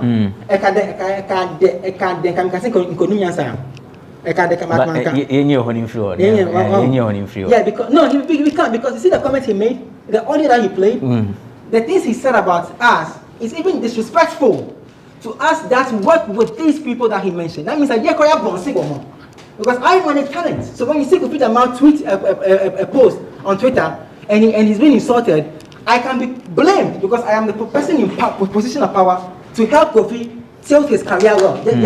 Yes or no? Yes. Exactly. So he needs to come out and apologize to everybody. If he won't do that, we should change the hashtag to get him to resign. Have you heard Sandra Okudems come out to say things? Even John DeMello, who is even in the position power, has made a tweet and said he's a politician. He knows. So to say the tweet, the same thing. You found kind of Obia or what power Bia who say, okay, you know, one more kasa. It is good for us to talk, bro. Don't get me wrong. Listen, we need to talk more like this. Okay. If we talk more like this in the next years to come, Ghana will go somewhere. So John DeMello says, the same way I am for Fix the Country now is the same way I will be in 2014, 2024 when the NDC comes to power, and if things are not going on well as a country. This country needs to move forward. It's Ghana First, hashtag Fix the Country. And on that note... final words. Okay, we can final words. Okay, final words. Okay. Listen, to all the young guys across the country, this fight is not just for us in Accra. Listen to me carefully. When you have anybody in power in your region, society, neighborhood who is not working, if you can take the person's name, picture, and post on social media, they will begin to wake up and change. Every youth in Ghana, across the 16 regions of Ghana, everybody, we must wake up not by just tweeting, but we must also go to the grounds and get the people to work. So every contractor has a board in where the road is being fixed. If you go stand by the board, you go see the name, whoever give on the job, you name there. If you don't do the road, get the picture. Fabra social media, a bono, or number of fixed road. If we sleep by just coming to talk like I and people are doing. And go see Aga. Let's all wake up. Let's get to the ground and make this thing happen. Romeo, find out. Before a contractor fixes a road, someone issues payments. In 2017, about 200 contractors were fighting for their paychecks to continue their projects, even though they had invested money already in the roads. Government did not pay them. Meanwhile, they are taking loans to complete such roads. So sometimes when roads are not being, you don't blame the government. Because they need money to do the fixing. Don't blame the contractor. That's so fellow, fight for every person in this country. Because even Russia, Moscow, right? The people of Moscow didn't need a gun. They needed the people to conquer the people. So this is it. Let our voice transcend the corridors of power. Let them fix the country now. Nana gave his final words, and that was a rebuttal from Romeo. No, I don't see that. I think it's not a rebuttal. It's fine. It's okay. Where's the Mucha Rose now? Mupos, where's the Ansana contractor? No, I never respect Bibia. It's listen, Bibia about it. They need money. If they tell you the level thank you for watching. The argument will continue. I am Abrantipa. Thanks for watching Bloggers for GhanaWeb TV. We are back next week.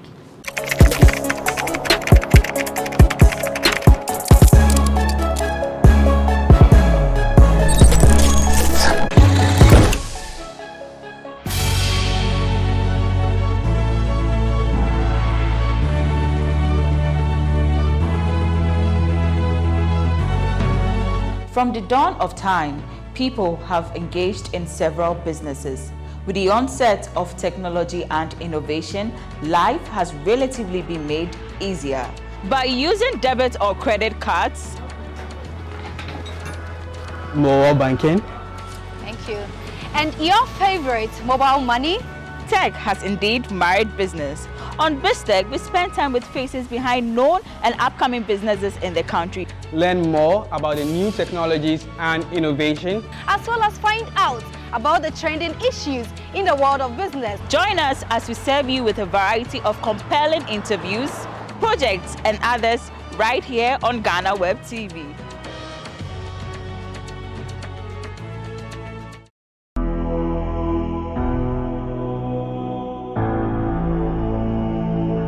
He was once beaten up for asking his friends to get him oranges to eat. It's not easy. You booming in Colania. Because you are to Baku catch them, say, Mimkumi Hui. Semiqua, no bini, Ubiani, and I'm in the coy. But I know free so can't be bina a booming. You call her rank or Mamiska 1,000 cities by then. And I miss you, one far so over to us, non keep his can. Then, Mammy Crawford will be a Johnny Jab because the car ban my promise can. Emmanuel Jikuno Tepa shares a story on The Untold on GhanaWeb TV on Monday, May 10, 2021. Do make a date.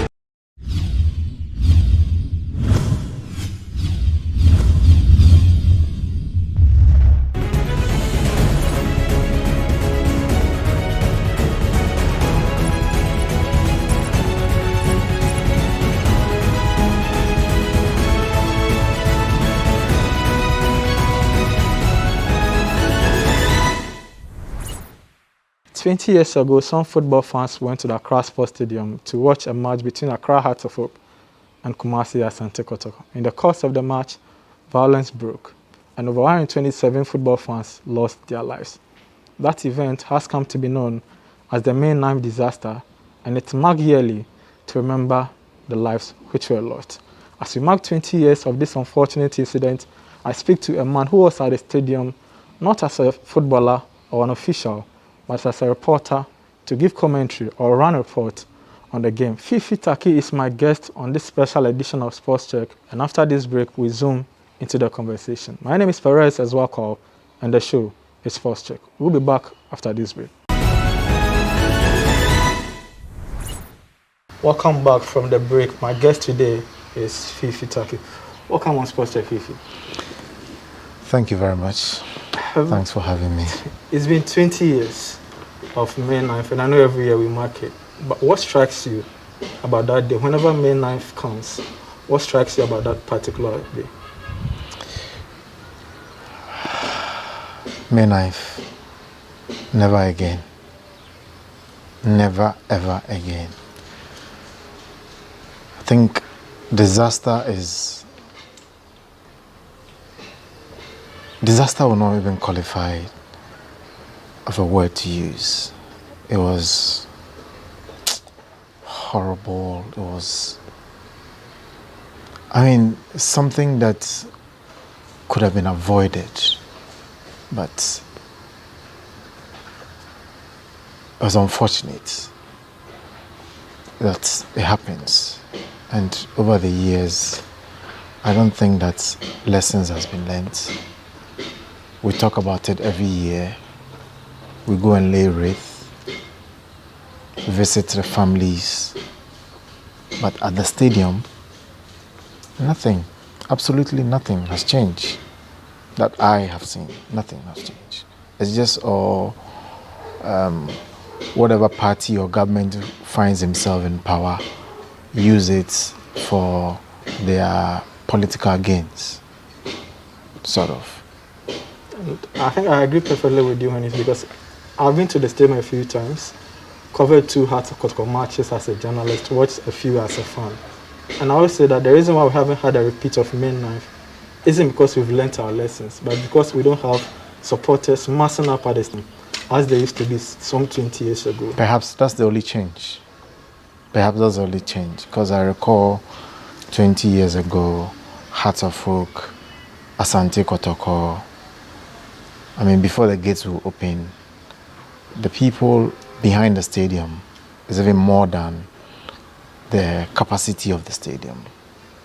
The people behind. So it tells you how football has dropped low in terms of spectating. It's very bad. And like I said, I haven't seen nothing or anything drastic that will stop what happened. We see policemen at the stadium, policewomen at the stadium, security service at the stadium.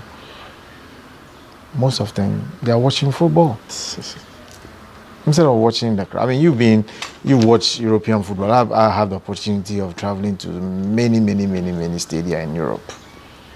And the stewards and the police people at the stadium, they don't watch the football. Sure. They watch the crowd. Nothing. I've seen a few cameras at the stadium. I don't know if it works. They've been, after May 9th, they've been, it's even worse now. Supporters, fans beating up referees, and there's something I saw, a female referee, she was beaten badly. This is a woman. Even if the men are beating like that, how much more woman? There's nothing, and nothing has been done out of it, nothing. The only thing that has changed a bit is that the number of people who go to the stadium has reduced. Which of course is bad for our football. Apart from the football, nothing has changed. I'll come to the lessons as well as the experience, but I just want us to get this. On the day of the game, what was the atmosphere in town? May 9th, 2001. Accra Sports Stadium, Hearts of Oak versus Kumasi Asante Kotoko. Hearts of Oak doing what I'll say is scintillating form. I mean, that year, no team. I'm an Olympics fan, true Olympics fan, born and bred Olympic supporter. But now that year, even Real Madrid can't stop them. Real Madrid couldn't stop. They couldn't. If they had played in that World Club Championship, I will not be surprised. I will not be surprised. So on that day, it rained heavily. Okay. So the game was played under floodlights. As usual, packed. Coach Cecil Jones took a few. May he so rest in peace. He was in charge for Hearts of Oak. He had players like Usman Amadou on the bench. He had Stephen Tete was on top of his form. Quite a number of players were on the bench. I mean, who could easily start for Hearts of Oak. They start the game. Ishmael scored. Kotoko equalized. Then Ishmael scored again. And everything changed. We were sitting, the press box then, you know where the media stand is now, where the media center is. That's where the press box was. Okay. So most of the supporters then, where the thing happened, were on top of us. Okay. So most of us couldn't see what was going on upstairs unless you come forward. And it was risky to come because they were throwing all sort of missiles, bottles, I mean anything else. Throwing all sort of things. Pure water, you know the one we used to tie back in the day. Yeah. It's not this one, the one you tie. You have it on, is it Russia or something? It has some name for it. I don't know what name.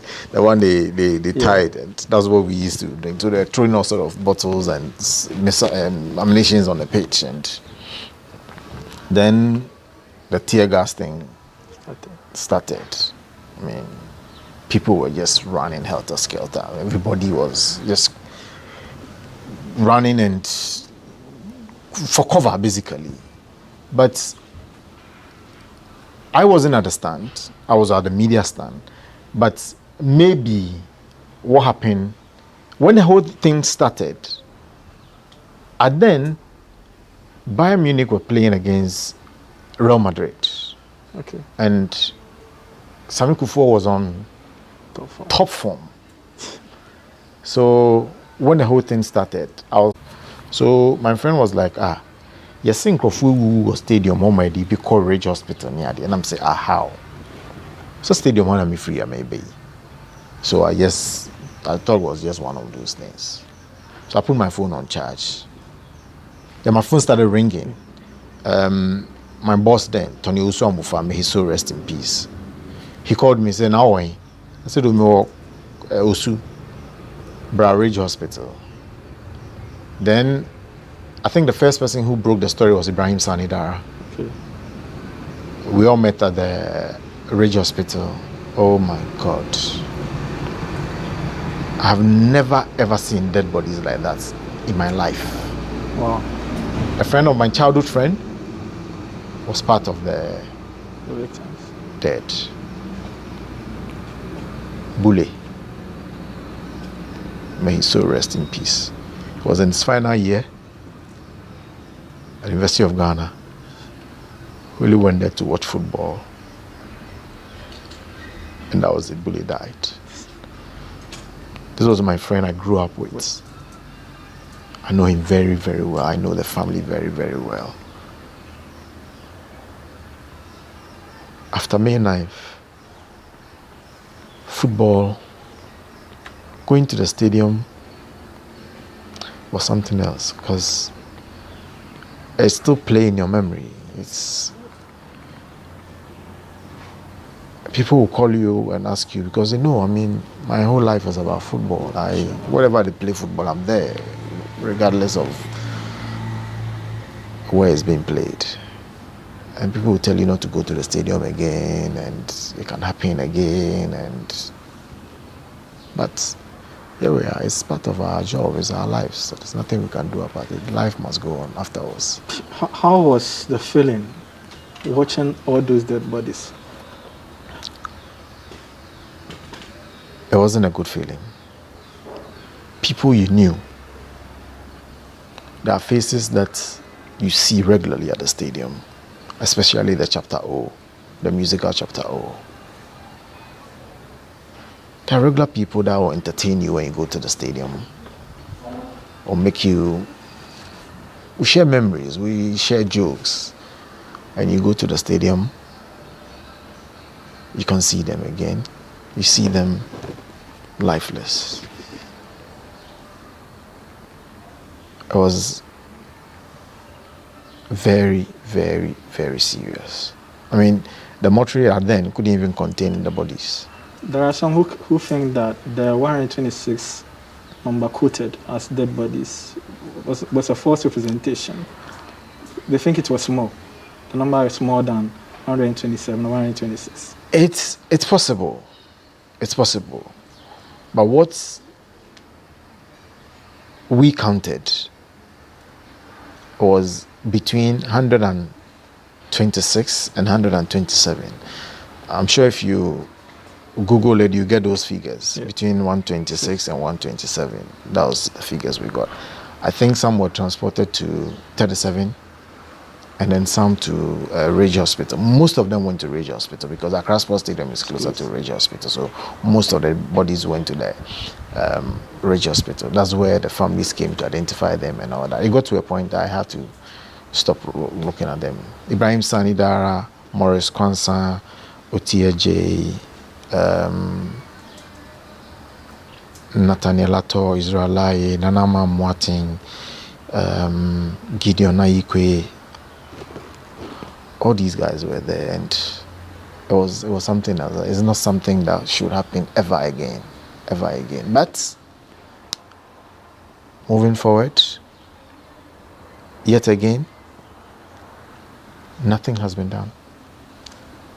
I'm sure in between all the chaos and the emotions of seeing people you know going through that experience, you still had to report as a journalist. How did you manage that?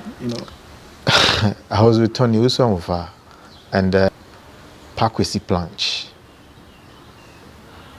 Tony was doing the reporting. I was giving information around for him. It was very difficult. Very, very, very. I mean, you couldn't even go close to the bodies to even identify people or even count them or give a graphic description of what is happening. It was very, very, very, very difficult. But we had to put the information out there for people to be aware and for people to come and identify their family members and that kind of thing. So I don't know how we did it. I don't know how it was done, but we managed to report on it. And it was very, very, very, very serious. What was the biggest lesson you would give to young journalists? I'm asking this because I'm a young journalist myself, and we are not praying for another main knife, but things could happen or can happen on the job that may lead you to be emotional, and you still have to balance the emotions and still report as a journalist. What advice would you give to young journalists like myself? Now, young journalists coming up as a reportage. I was in Angola 2010 covering, I'm sure you might have heard about it. I was assaulted, brutalized. Maybe brutalized was too strong of a word, but I was beaten by a policeman, and one of our reporters was just standing close to me, name withheld. He was reporting Kumase. In the description, I was just sitting down like we are sitting down now. Now, chef, if you send your tea, and I turned and said, and the okay, you mammy Tehona say, oh, tia, and then of course, a can crena be a woman. So, report on the facts. That's it. Report on the facts. What do you think? But now we thrive a lot on sensationalism, sugarcoat it, make a trend. People trend for the wrong reasons and they're happy. That's about it now. Trending, social media. But back in the day, it wasn't about social media. I was just, if I recall, Radio Gold, where I was, Joy FM, Groove FM, Top Radio, Choice FM, Vibe FM. There were a few. So we're like family.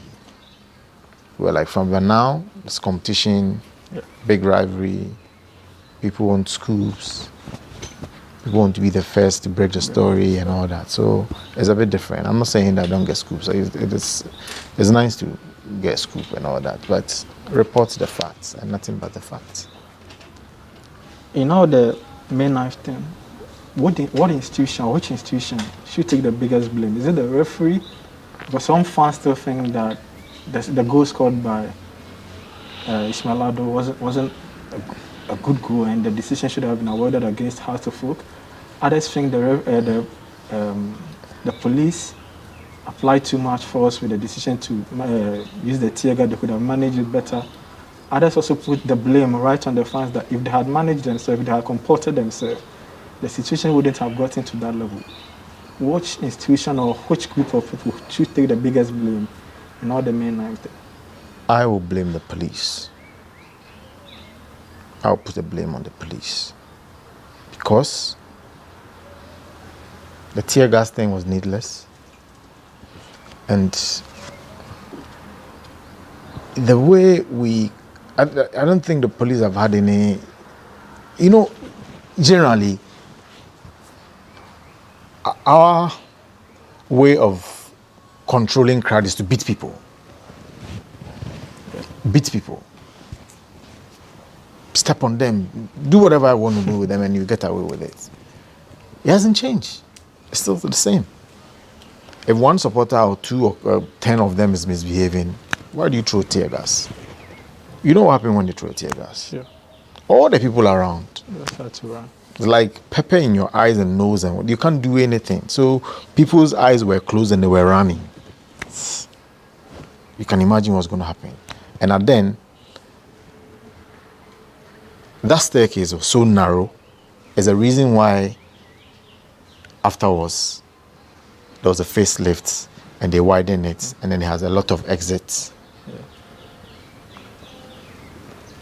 Then there's a reason why they changed the stand of the stadium, that particular, we call it Adekoka stand.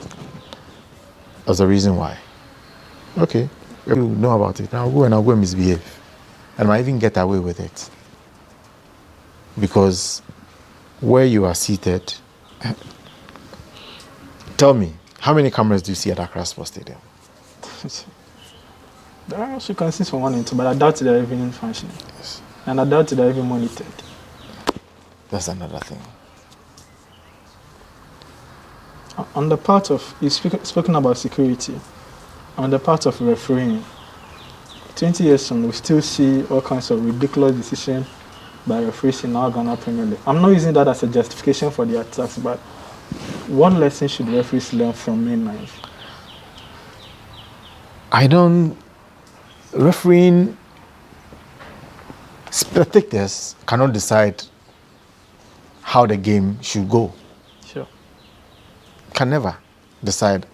We always have a disagreement about referees. Can never have a incident-free game. Can never have game that are not. And I mean, it's the House of Folk playing against Asante Kotoko, so you can imagine. I've forgotten the name of the referee then, but I don't think that. WC. I remember the same name is C, but. I don't think that the goal that Ishmael Ado scored was an offside or whatever it is. Being that may, if it was an offside, was it necessary throwing a tear gas? No. Fans, I'm not saying what the fans did was right by throwing out missiles and what. It could have been a better way of controlling them. The security men go to the stand, identify 1 or 2 people, apprehend them, take them out, arrest them and lock them up and take them to court or something. But standing on the pitch and throwing tear gas wouldn't. 20 years down the line, it's never happened again. We've not seen any police officer throwing tear gas in the stands. It's never happened again. We give kudos to the police. They've done well. But there are other things that could improve going to the stadium. I'm not sure. Now, I can't take my son to the stadium. No, I can't. There have been calls for the Ghana Police Service to set up a division purposely for handling football matches or crowd control. Is that something that you subscribe to? Yes, I do. I think it's in the manifesto of GFA President Kete Kroku before he became GFA President. Now, I think they've started something like that. But the proper education and training should be given to these officers. The proper education and training. Because if we decide to do things a Ghanaian way, we will never go anywhere. One would say if the fans don't misbehave, the security person will be compelled to. I have witnessed one of the biggest derby in the world. One of them, Galatasaray, Fenerbahce. It's one of the biggest. And you could feel intimidation, you could feel tension in the stadium. Galatasaray, I've watched a game in Galatasaray and I've watched a game in Fenerbahce. How are they able to do that? And we can do it. The stadium is bigger than Accra Sports Stadium twice. Sure. And they're able to do that. And the Turkish fans are passionate more than Accra, more than Kumasi. If they're able to do it, how can't we do it? Because our police officers and the people in charge don't understand their role. They don't understand their role. Now they've introduced stewards.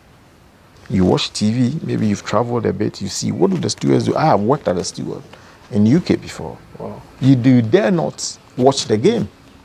You can't watch the game. In Ghana, sometimes I see policemen celebrating goals. Yes. So who put them there? Somebody should supervise them. If you see a policeman celebrating goal, that policeman shouldn't be there. You should deal with him. So whoever goes there again, you see that he goes there to go and do a job, not to go and start. So that policeman who is celebrating, probably supporting House of Folk, you think that if anything happens, the policeman will give his club supporter out. No. The policeman himself is supporting the team, which shouldn't be so. They don't understand that they are there to work. They are not there as a fan. So if the proper training and education is given, some of these things will not happen. All right. This is a special edition of Sports Check. We are speaking to someone who witnessed the May 9th disaster. After 20 years on, he is sharing his experience. We are going for a break. When we come back, we'll still touch on the lessons and also veer into other interesting topics. It's Sports Check, and we'll be back.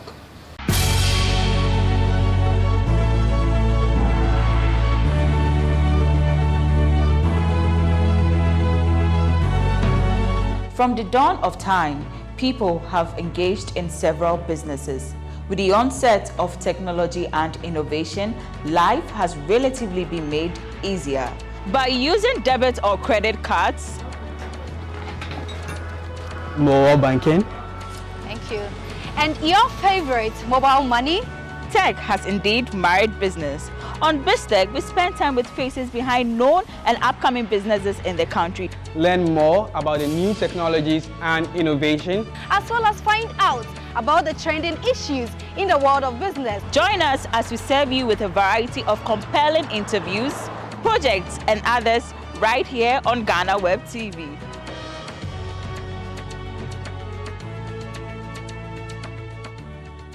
Welcome back from the break. It's Sports Check on GhanaWeb TV, and we are having a conversation with Fifi Taki, one of Ghana's foremost sports journalists, on his experience with the May 9th disaster, and also basically the lessons we've learned from that incident 20 years on. Fifi, earlier you were talking about, so we've dealt with security, you've dealt with the referees. What about the fans? one lesson, because even during peak COVID period, when the GFA decided to play football, or the Ghana Premier League should be played behind closed doors, we still had fans going to the stadium and still attacking referees and sometimes footballers. As a journalist who witnessed this, for this sad, tragic incident, how does that make you feel that fans are still doing this? Paris, it's simple. Fans misbehave, punish them. Have you heard of any fan that has been identified and prosecuted or jailed or anything? I don't know of one. Maybe you know, I don't know. Tell me if you do. No. Because fans go to the stadia, they misbehave and get away with it. They go to the stadia, misbehave and get away with it. So we'll keep reoccurring. If we don't punish them, it will continue to happen and happen and happen and happen, and nothing will be done out of it. Nothing can be done out of it. Nothing. Is it a failure on the part of the FA, who are the owners of the league, or on the part of the Ghana Police Service? Well, the FA don't owe the stadia. You don't owe them. It's the National Sports Authority that owes the stadia. But the National Sports Authority are only interested in the money. Black Stars play the game. GFA gets nothing out of the purse. National Sports Authority takes all the money. But if there's any problem, we blame the GFA. It shouldn't be so.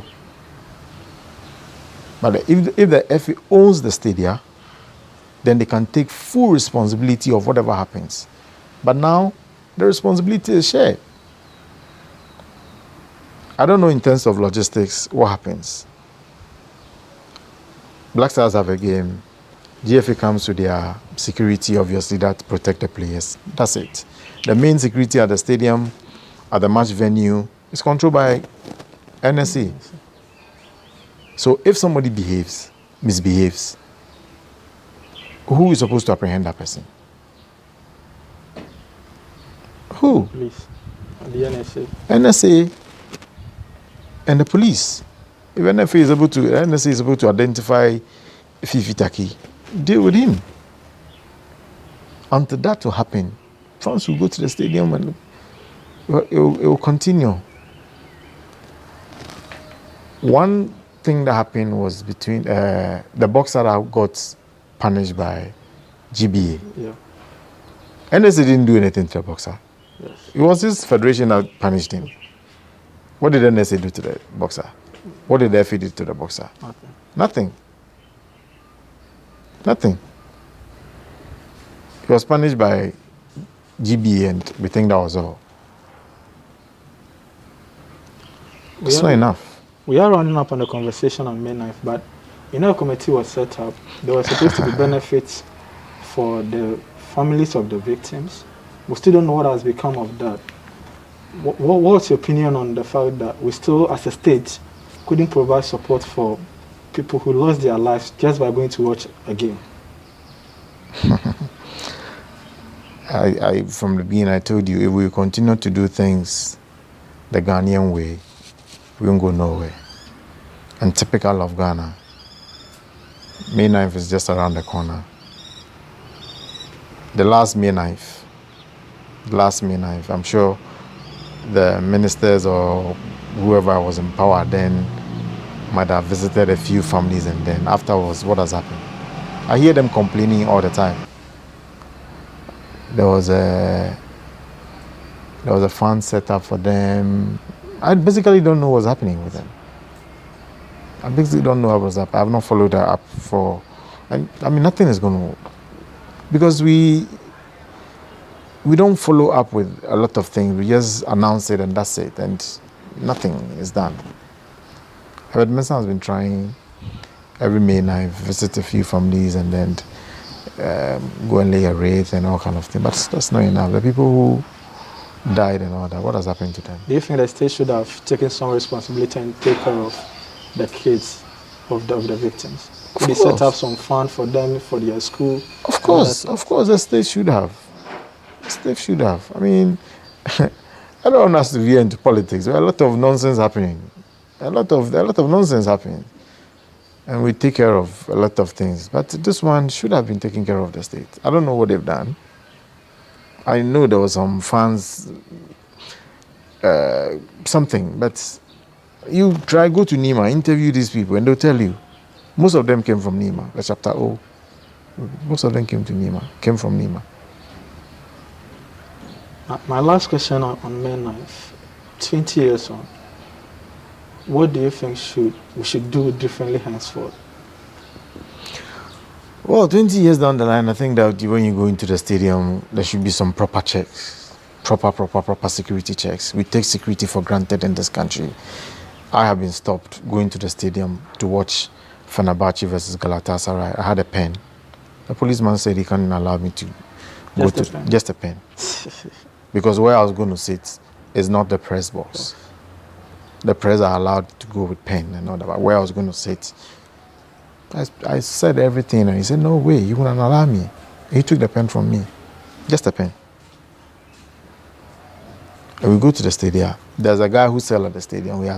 He sells alcohol. He sells almost everything. You even see people smoking at the top. They cook. You have a gas cooker at the stadium. There's a reason why in Europe, when you buy water, they don't even give you the whole bottle. They pour it in a cup. Okay. Or they give you the plastic bottle. They take the lid off. There's a reason why. Because if it's open, if you throw it, it can't go as far as you want it to go. Okay.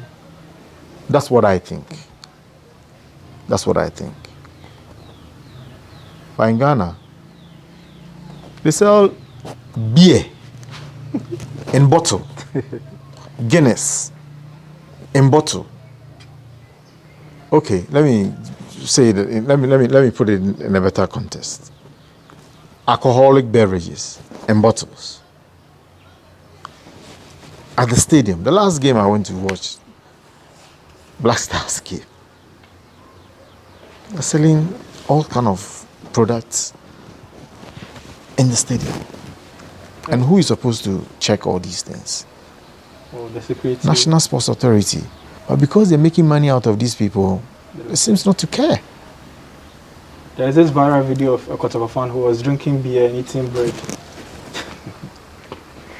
at the stadium. It's quite sad. And that's a weapon.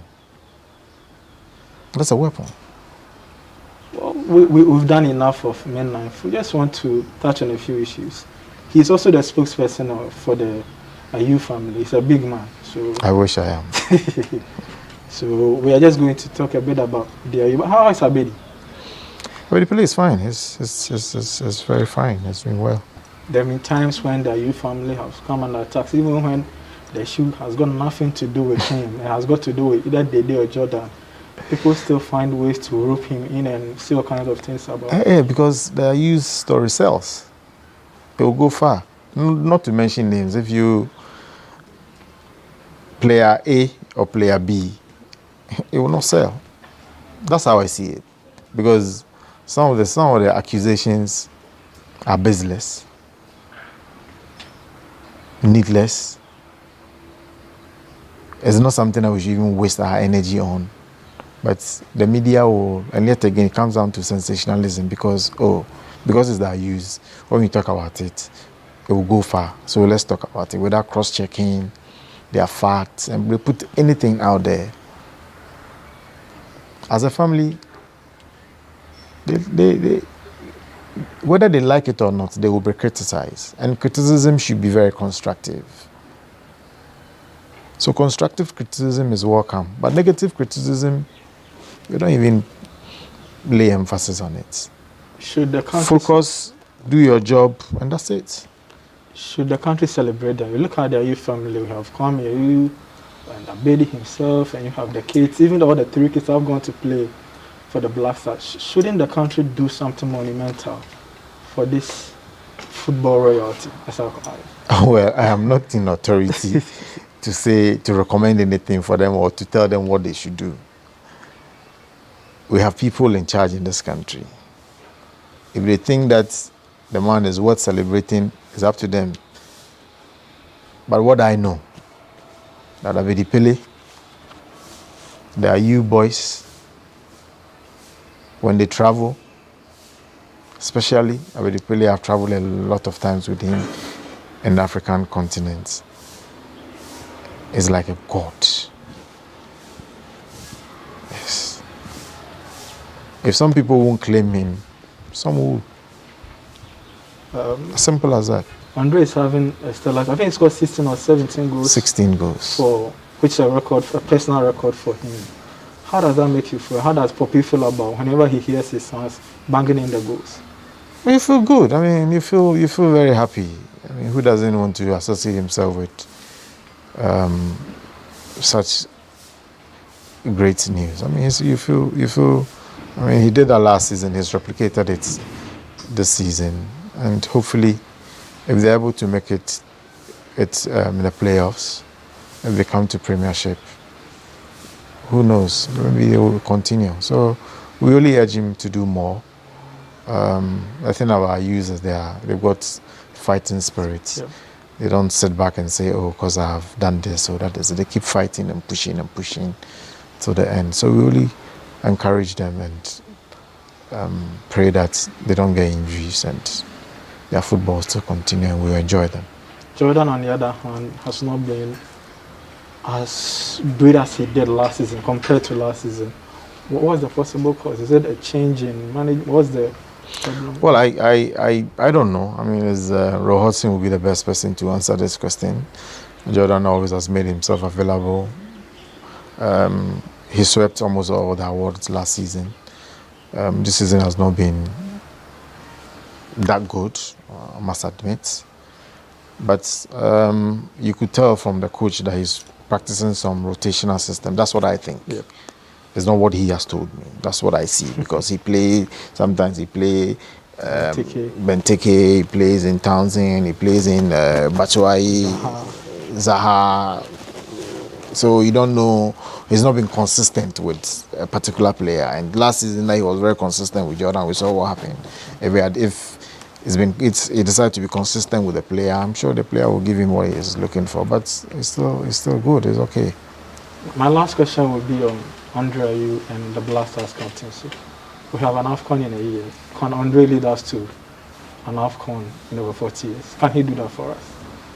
What do you expect him to do? Ghanaians expect him to. But do we think we have not only Andre? Andre Ayew alone cannot win the AFCON for Ghana. We have 23 players, 11 on the pitch. Him alone can never ever win the AFCON. He needs everybody, including the management, to put the right structures in place. Things like bonuses and everything that will make the players happy, put them in place, give it to them. Footballers, what do they want? They want to be happy. If they're not happy, they'll not get the results. So put the right structures in place, get them what they need, and then we pray that next year, hopefully, as the Muslims will say, Inshallah, who knows? We might win it. It's possible. Now let's get to my last one. Let me throw this one in because you mentioned bonus. Once again, the discussion about the Blasters is about some $25 million that the minister has told President Akufo-Addo we need for the next two champions. We've dealt with not only their use, but as a journalist, we've covered the Blasters a lot of times, and we've come into contact with a lot of players. How do the players of the Blasters feel whenever we limit their discussion to only the money instead of what they give to the country?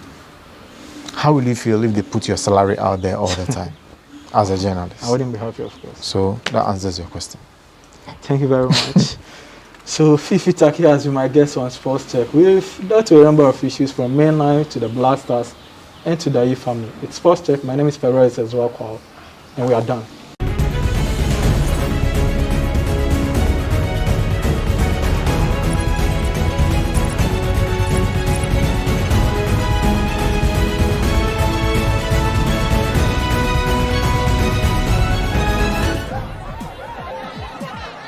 Powers and principalities There's so much fire inside me. Tragedy struck when part of the largest hillside at the kosher rubbish dump collapsed. It's going to be fun to see how he goes about approaching this game.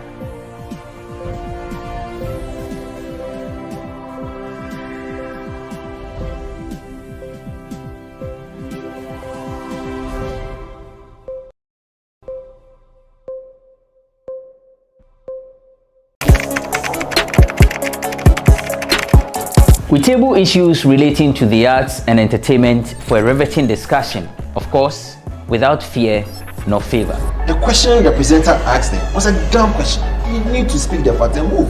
Varied views. We agree to disagree. So I would disagree with everything you said. I think that he's a smart guy. I think what he did. No, but I also said he's a smart guy. Yeah. I guess that I'm waiting for the what next. Yeah, I don't think that we have to wait for what next. It sometimes gets confrontational, but that's the beauty of the game. Today you funny face. It's not my brother. Funny face. I don't know him. You don't know funny face. It's not my brother. You don't know funny face. It's a package. We meet, we sit, we dialogue, we learn, we progress. My name is Benefo Abrantepa, a proud blogger, and this is my forum.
Okay.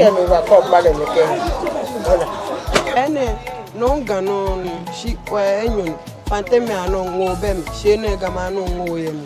Kemasi Kabawu mawula skishan e ko maga skishan wole ko mawula skishan ene me kan wala skishan ke fi fresh come here no kefi anu sisi no kefi anu maba a girl fever. Oh okay Oba ni oye no nu le hotel cause mo ba no come ke ye 3 days no nu ba na ba shamu. How many years of home come here? Over na hon e che ni hon ka from B5 come here mo ye so an o ti le wa gbo.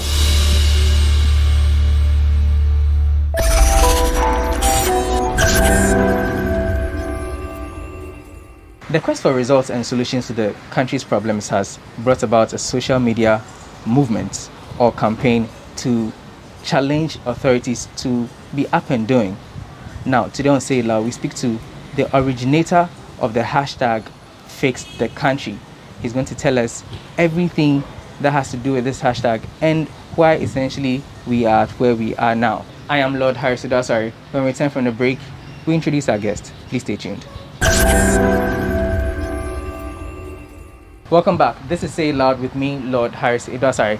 Now, today we have with us the originator of hashtag Fix the Country. His name is Joshua Boy Do, but everyone knows him as Kali J. So I can call you Kali J too, right? Yeah. How did the first tweet even come about? Do you remember what the tweet was? The first tweet was just the hashtag fix the country, and then I followed with other tweets with content and the hashtag. But the first tweet was fix the country, and yeah, that's how I just started. That was what generated this whole thing we are in right now. Yeah, but I feel it's more of like a build-up. Okay. Because it's been, people on the timeline have noticed I've been talking about social issues for some while now. So, okay. And people who follow me have been following my trend, and they saw something coming. I also didn't see myself putting out a hashtag, but I was like, enough is enough. Let's just try and get one voice, and we should all speak out, because it's like I'm always the one doing the talking. But if we come together as a group of people, and then we're able to preach their message, I feel our leaders will hear us. So I just put out the hashtag Fix the Country, and a lot of people agreed. So I mean, like you said, you've been always, if I can use the word, lamenting or complaining about the state of the country and how things are not working on and all that. But essentially, the hashtag could have been anything. Why fix the country?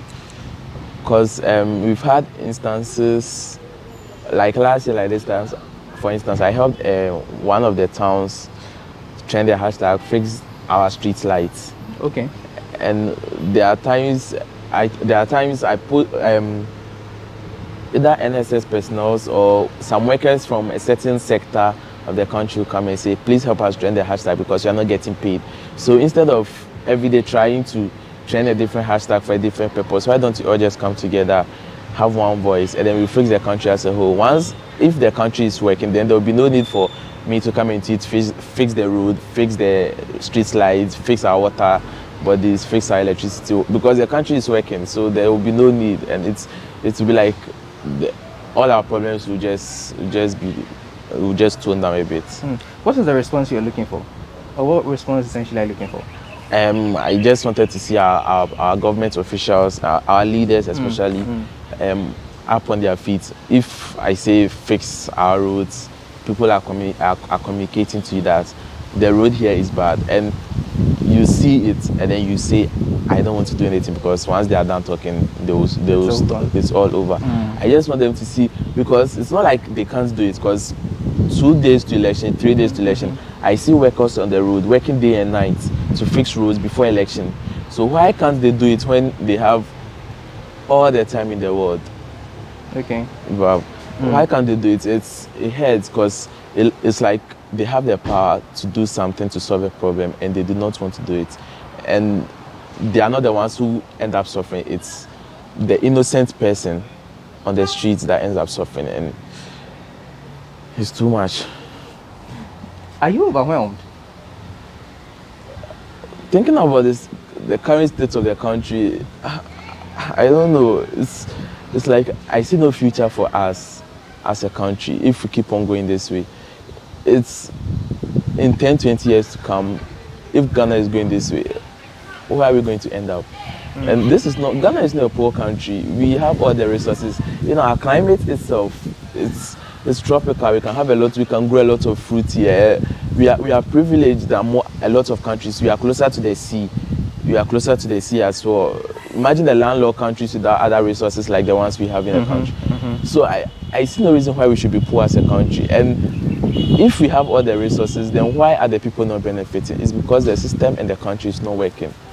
And I just feel we are all letting the country down, and we are letting the people down, and we should just get up and let the country run. We've had various people from different sectors jumping on board. We've got celebrities, we have CSOs and all that. getting on board. Last I checked, you had over 450,000 tweets. Yeah. Did you expect it to explode like this? How do you feel? When I started the hashtag, it was just a hashtag to tell the country and our leaders that the people are tired, so let's please work. But I started a hashtag and it's trending worldwide. It's over 450,000 tweets. I started another one and it's over 150,000 tweets, and it shows that there's a problem. It shows that there's a problem because over 450,000 tweets and they are not praising you, they are complaining. Then there's a problem. So what is the problem? Go through the hashtags. You see the roads. Which MPs, this road, which district is it in? Who is supposed to fix this road? Why is this road not fixed? Instead of coming to tell us that the system will work, to work when we are dead or what?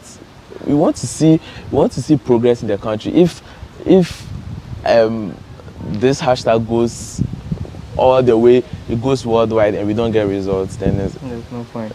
Let me just bring you back one step.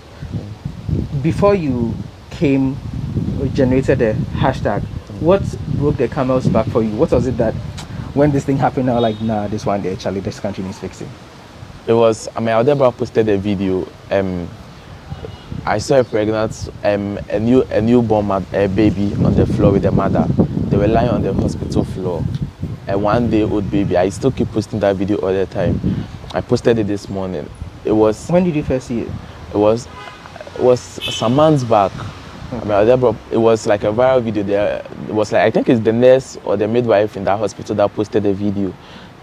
She went to the ward, the maternity ward, and the baby mothers were all on the floor with their babies, breastfeeding their babies in the hospital. And I was like, what did the kids do wrong? The country is rich, so why will you be born into a country like Ghana and then you'll be lying on the floor day one, lying on the bare floor because the person who is supposed to provide hospital beds is not doing his job? And I was like, enough is enough. Like, and then recently someone texted me. I was like, our classrooms, it rained heavily, and then the roofing sheets fell off the classrooms, and now the students have to move under the tree to study.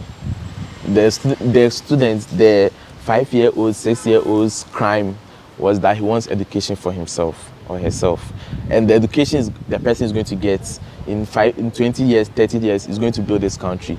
So the only crime the little kid did was to go to school to study. And I posted the pictures. I posted the pictures on Twitter, and I was like, please, these people need help.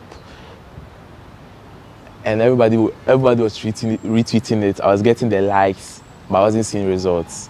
And I'm like, who is supposed to do this? So I had to speak to some of my friends, and I was like, can we do something about this situation? So I made the person do an estimate of how much they need. They said they needed 60,000 Ghana cedis to fix the classrooms. I think class 1 to class 6. Where was this? It was one of the villages in Nzima. Okay. And I was like, the money is there, so why are we not doing it? And it hurts because if you build a classroom, it's for generations. It's for, you are educating the whole generation, and someone with knowledge will also contribute to building the country. So why? We don't have to. Education is like a right. Quality healthcare is like a right.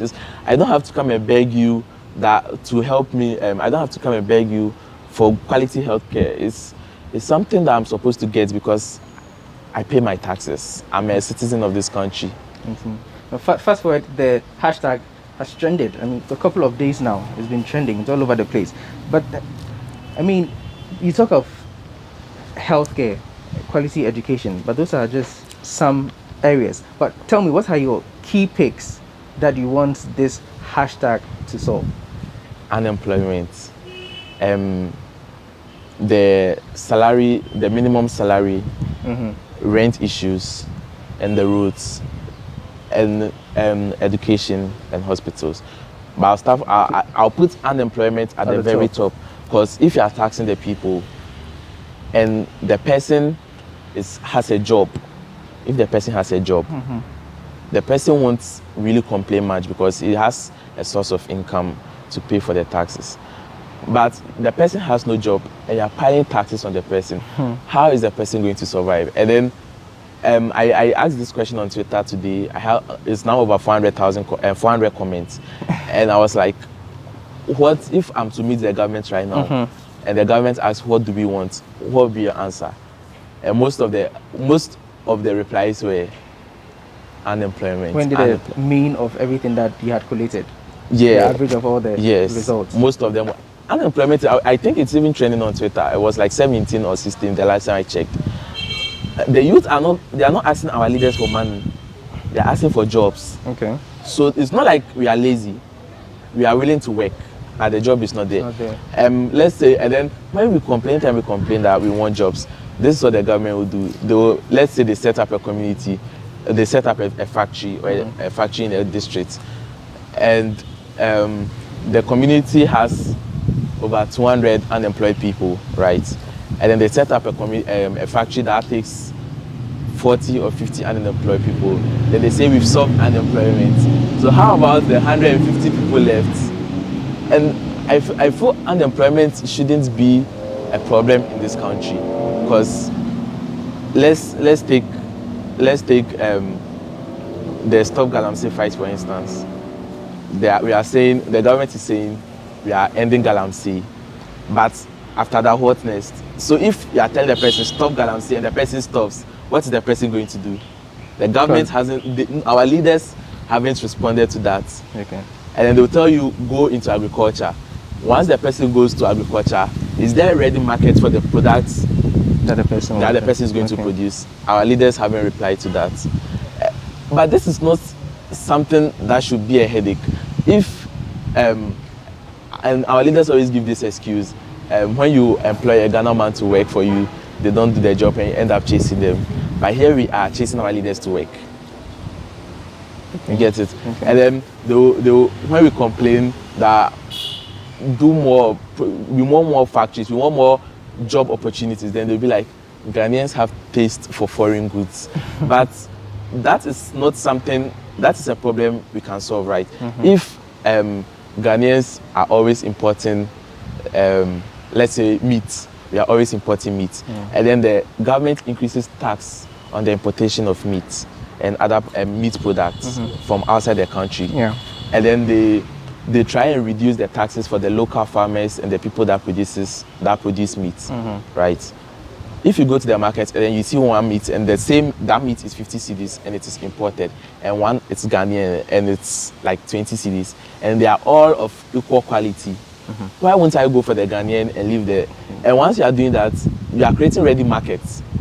And once there is ready markets, people will go into that business because they see that there's a lot of money in there, and you are creating employment.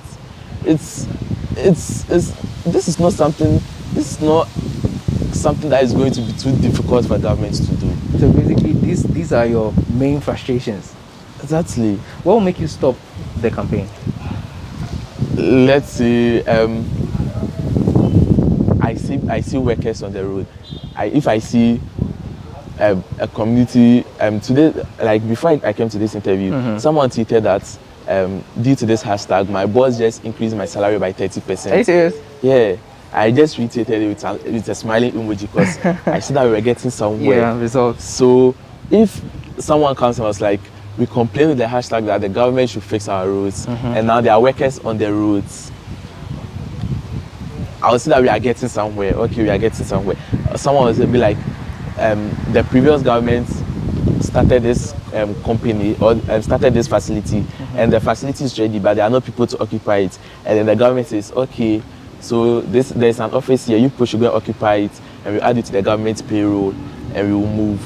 They'll be like, due to the hashtag, things are working. Then we will be like, so what's the essence of the hashtag? Then we will all just go back to our ways because we see the system working. That's actually cool. Yeah. But going through the tweets, right, I see a number of viral attacks targeted at you and some of your influencers.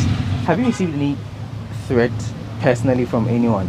No, I've not received threats, but ever since this hashtag started, all I've been seeing is, Khalid, be careful. Right now, you are now a target. Right now, they've seen your face. You are now. But if you're in a society where I become, let's say, a target.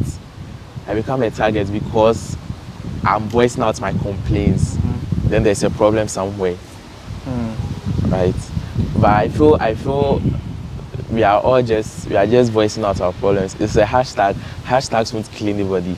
Do you feel unsafe or threatened, although you haven't received any and you've gotten advices from other people? I feel a little bit unsafe. Sometimes I'm working and I'm looking back, but I feel it's just the heat of the moment and everything will just die down. And we are just doing our best to make the country a better place, because if the system is working, everybody will be happy. No one will come and attack.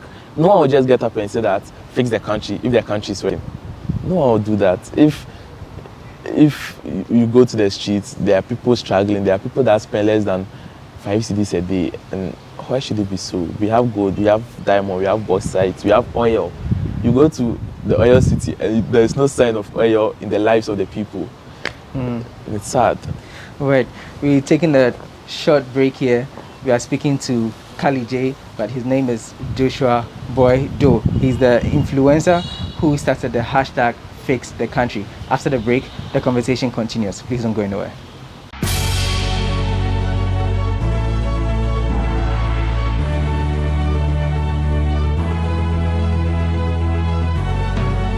From the dawn of time, people have engaged in several businesses.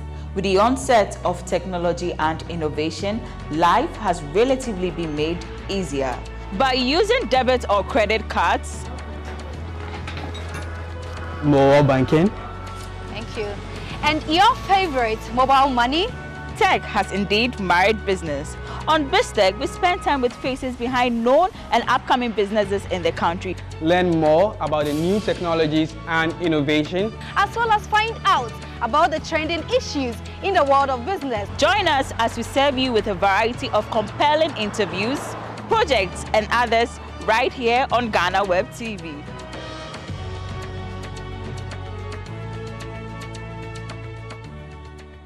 Thanks for staying. So we've been speaking to a young social media influencer who has chosen to use his influence to bring about change in the country. I'm referring to Kali J, the originator of hashtag Fix the Country. Now, Kali J, I was telling you earlier, and you're telling me that you are not really safe, or you don't feel safe all the time, but hopefully just in the heat of the moment. But it appears a lot of people are complaining about the government's performance in certain key areas, right, including the economy, and they are sadly indicating their regrets as far as voting is concerned. Is it the same for you? Yes, sort of. I feel if you vote for someone, you believe in the person, you believe in what the person can do. That's why you are voting. So you voted for this? No, I wouldn't disclose. But I voted for. No, I wouldn't disclose that. I don't think I'll disclose that. But let's say people are disappointed because they have hopes. Expectations bring disappointments, as you know. So you feel your expectations weren't met as far as that is concerned? The purpose of this hashtag is it's not a jab at the current government, and it's not in support of the opposition. Let me put it that way. It's more, that's why anytime in all our tweets we are just saying our leaders, because opposition is those in those opposition are our leaders. Those in current government are our leaders. This is just to tell them to sit up. So if, let's say, we are telling the government to sit up, and it's President Akufo-Addo's government that is on, then there are two sides to a thing. You will see it as maybe we coming at the government, or we presenting an opportunity to the government. Because if this government takes our complaints to heart and they fix it, they will go down in history as the government that changed the history of this country, right? But if they go deaf ears to apply it, or they pretend they've not seen it, they'll just be like one of those governments. Let me put it in that way, like one of those governments that just came to pass through. But if they see that, okay, the people are complaining about roads, so let's fix the roads for them, and then in 3-4 years to come, it's time for elections. The people will remember. I was teaching show working. So even if you work, I'm not even sure you have to campaign because the people have seen your work. You just remind them that I did the road for you, right? Okay. But if you don't work, and then the people are saying, please work for us, and you're not working, then it becomes something else. I asked because in 2016 a similar thing happened where Ghanaians, poured out into the streets to demonstrate and vent their frustrations at the outgone government, right? And later on, it turned out that they were pawns being used by politicians, to push some sort of agenda. Is this what it is? Okay. Because you have good ground. You've got wild following. You're a social media influencer. 2016 was an election year, right? It was. Yeah, and 2020 was an election year too. So why didn't the government, let's say, set political parties, start such a movement in an election year, but they are doing it right after an election year, 6 months into the tenure of a new government? If I am a businessman and if I'm a politician and I would like to start something like this, I can start it 6 months to the general elections. So it affects the results of the elections, but I'm starting it 6 months after the elections, 6 months after the government is in power. Okay. What am I hoping to achieve? And if a political party is sponsoring this hashtag and a lot of people are jumping on it, both people from your party and neutral people, then you should look into it, get it, because people that follow me on Twitter, they know I don't talk about politics. I'm always about football. I'm always making jokes on the time. I'm posting funny videos and I go my way. So if I just get up one day and I say that I want to start a hashtag to change the course of the country, to make things work for us, then I'm doing my national service at the moment and I'm trying to tell the government to work. Then there's a problem somewhere because I'm not the one supposed to tell the government to work. The government knows they are supposed to work because they are being paid with whose money? Taxpayers' money. So how do you assure the people that you're pushing a national agenda and not some parochial interest? That's what I'm saying. I said I posted on Twitter that earlier today that post your roads, post the bad schools, post the hospitals, and tag the MPs and people responsible, name and shame them. So if it's a political thing, then whoever is starting it will also get his fire. It's a national problem, and this is if we are all jumping on the hashtag to reduce rent and find to stop the 2 years advance, 3 years advance rent thing, and finally the government implements it, right? Who is it going to benefit? The whole country. Okay. And then all the problems I'm mentioning here are not, let's say, political. They are something that is bothering us. That's why I asked on Twitter, what is bothering you? What is bothering? And the people spoke. It's unemployment.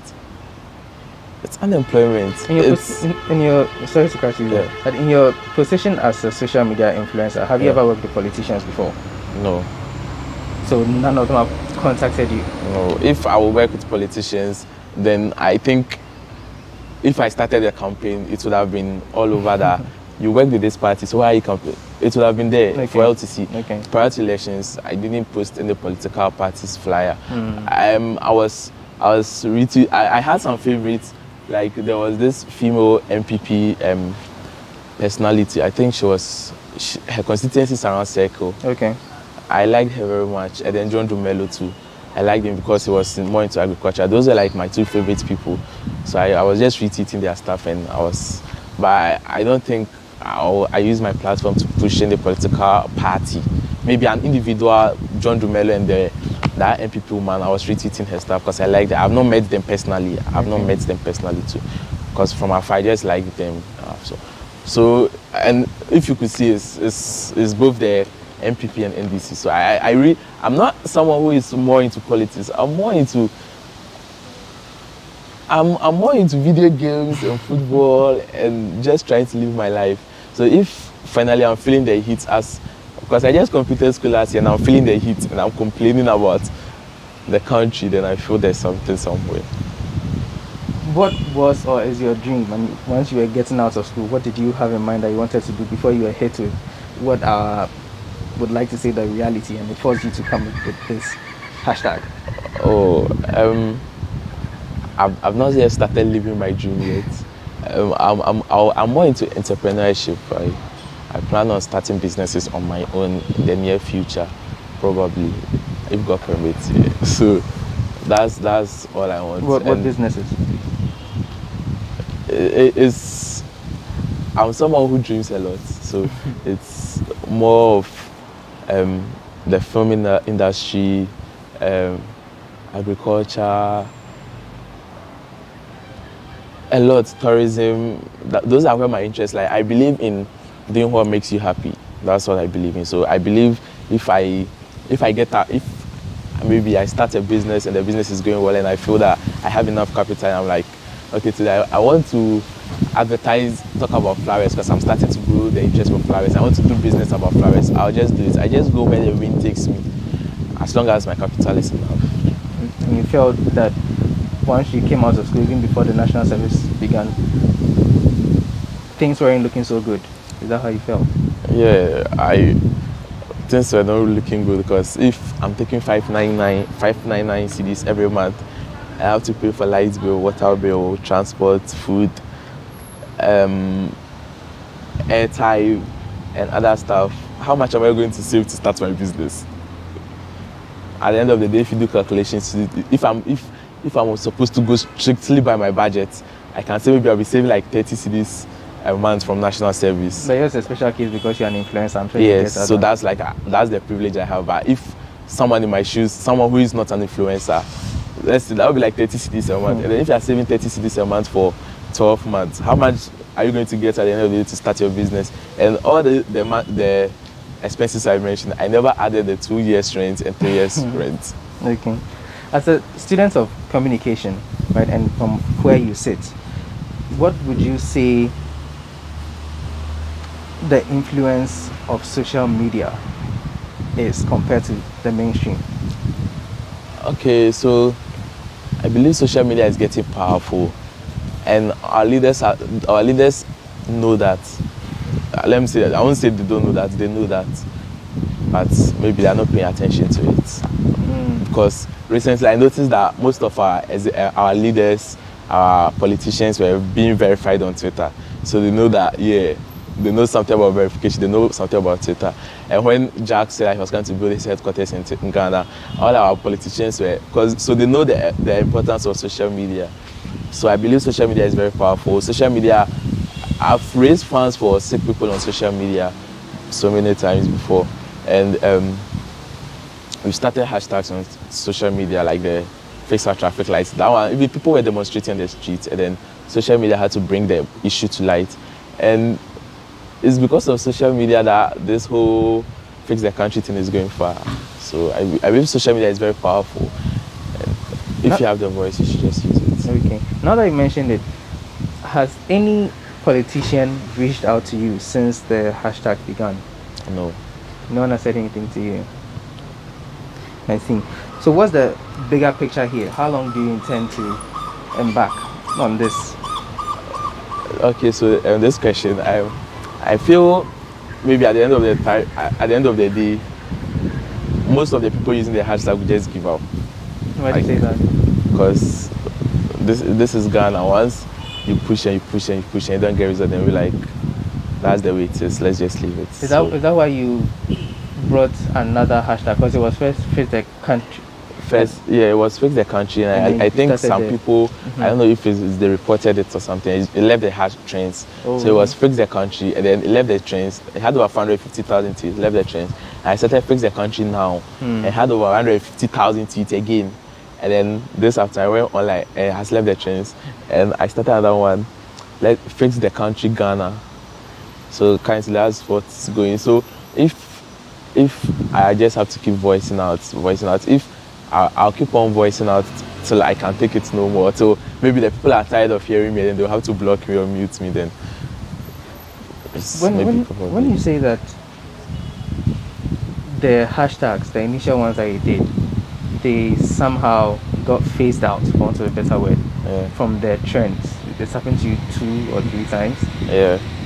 Does that make you feel like you are facing some form of, restriction or clash somewhat?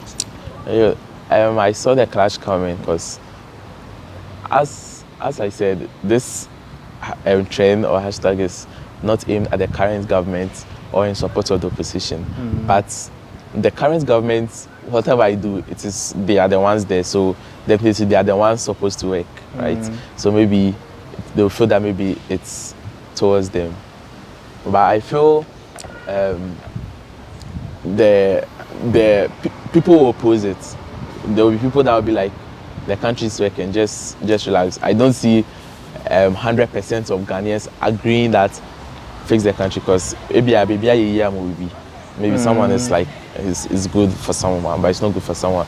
But maybe the majority of the people are complaining. Maybe the people opposing are the people comfortable in the country, right? So, how did you even feel when you saw some of those tweets? I saw a hashtag, something being fixed. Fix yourself. Fix yourself. Fix attitude. Yeah. I wasn't surprised because. What was your initial reaction when you saw it?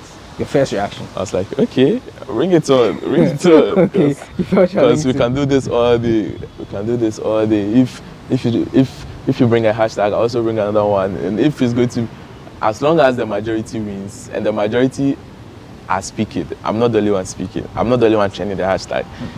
I'm not. This Fix the Country movement. It has no leader.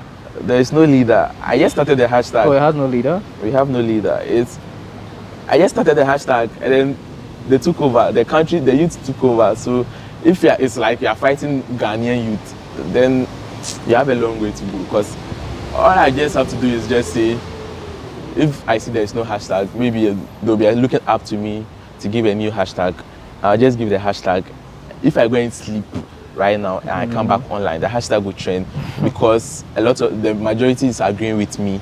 They agree that something has to change. So it's like you're fighting the youth of the country. Meanwhile, you're the youth, and you're also going to benefit when everything is set in place. Okay. Now, what next after the social media campaign? I know there's the demo and I've seen in the channel, but apart from that, what's next? My problem is if we are posting on social media, then eventually we see people, the government taking responsibility. We see roads being fixed. We see abandoned government projects being taking place. We see the minimum wage. If maybe you tell all companies or organizations in Ghana that the minimum wage for every worker should be 800 cedis or something, we see these things being implemented. I'll be like, we are getting results. Why the need for the hashtag? I can just go back to tweeting about my regular football. I love Chelsea so much. What's the updates with the demonstration though? I know the police released a statement that you are not allowed to do that. Does that halt it for you? What's happening? The police are like, we can't demonstrate. But people are also saying that it's usually writing letters to the police for demonstration. It's not like asking permission. It's just to notify them.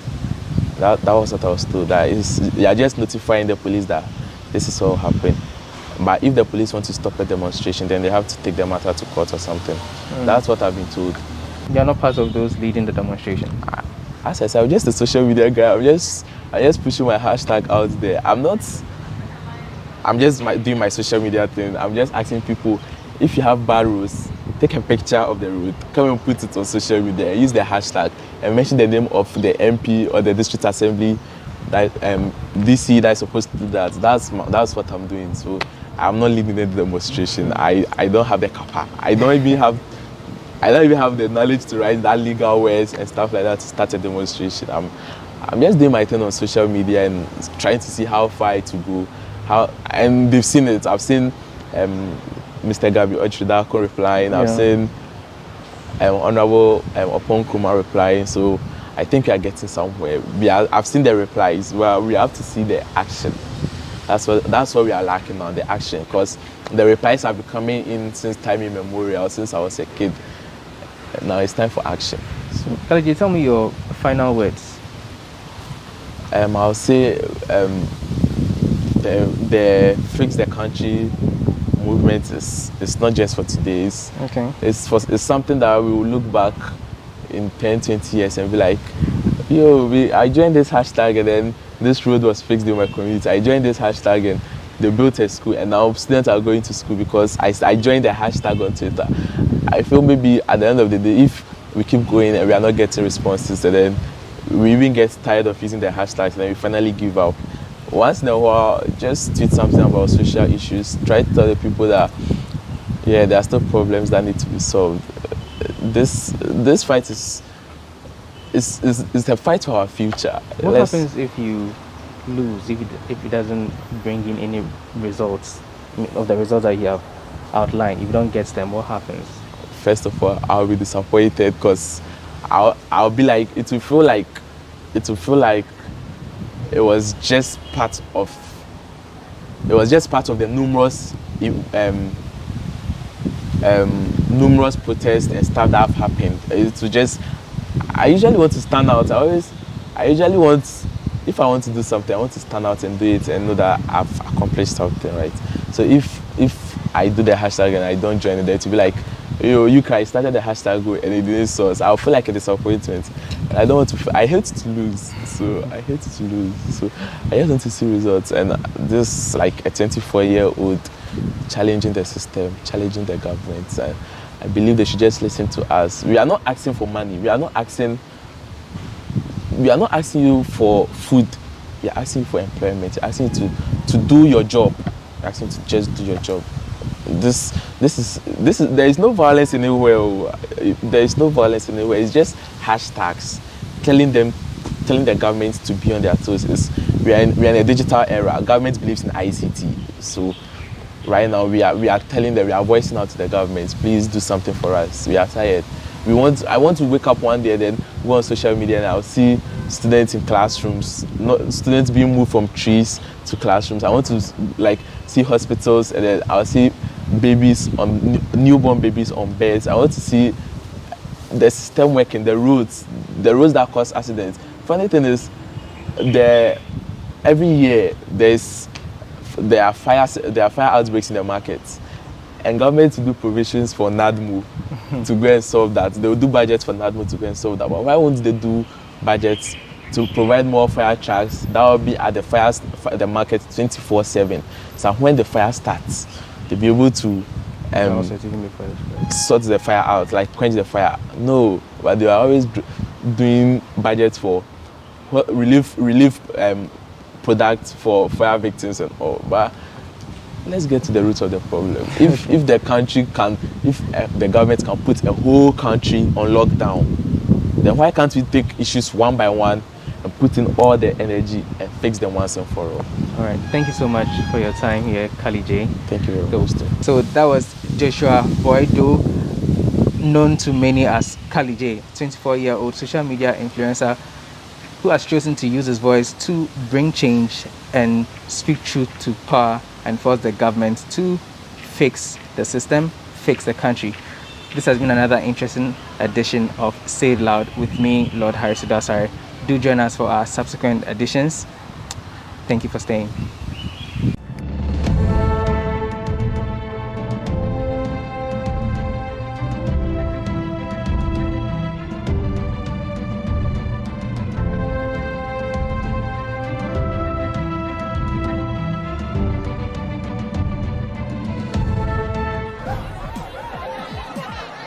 Powers and principalities. There's so much fire inside me. Tragedy struck when part of the largest hillside at the kosher rubbish dump collapsed. It's going to be fun to see how he goes about approaching this game.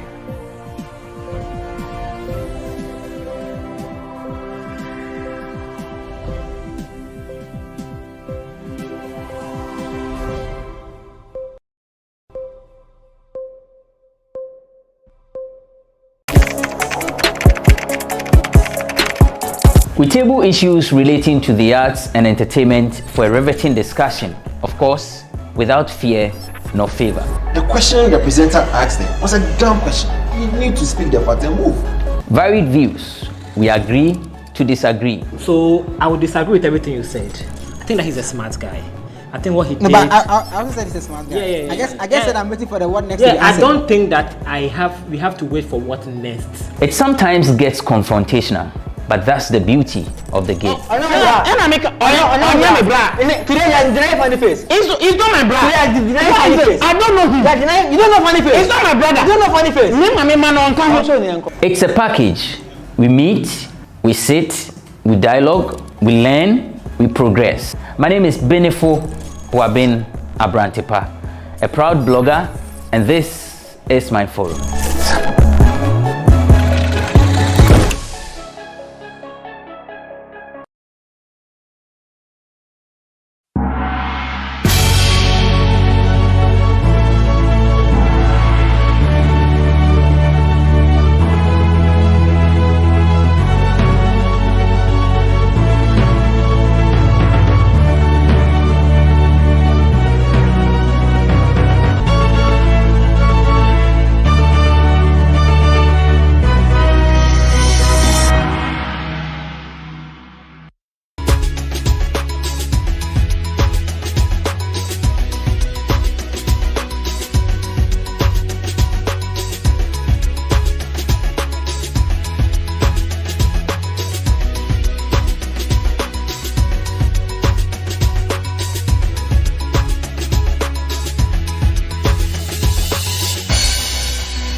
Okay. Ene no gano shi kwa enyo fanteme ano ngobem she ne gama no ngoyem kama shi kabawo mawula askishan ay ko maga askishan wole ko mawula askishan ene ne kan wala askishan ke fi fresh come here no e ke fi anu shishi no e ke fi anu maba a girl fever. Oh, okay. So I know no no the hotel cause mo ba no come ke you 3 days no ba na ba shamu. How many years of come here? Over na hon e che you hon ka from B5 come here mo yeso an o tile ba gbo.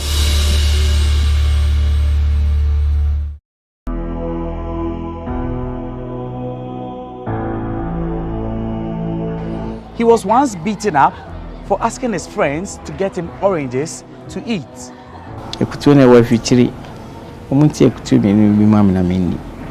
not easy. You booming in Colania. Because you are to Baku catch them, say, Mimkumi Hui. Semiqua, no bini, Ubiani, and I'm in the coy. But I know free so can't be bina a booming. You call her rank or Mamiska. 1,000 cities by then. And I'm okay, one far so of a tassas, non keep his can. Tell me, Mammy, Crawford will be Johnny Jam because Sikaba and my promise can. Emmanuel Jikuno Tepa shares a story on The Untold on GhanaWeb TV on Monday, May 10, 2021. Do make a date.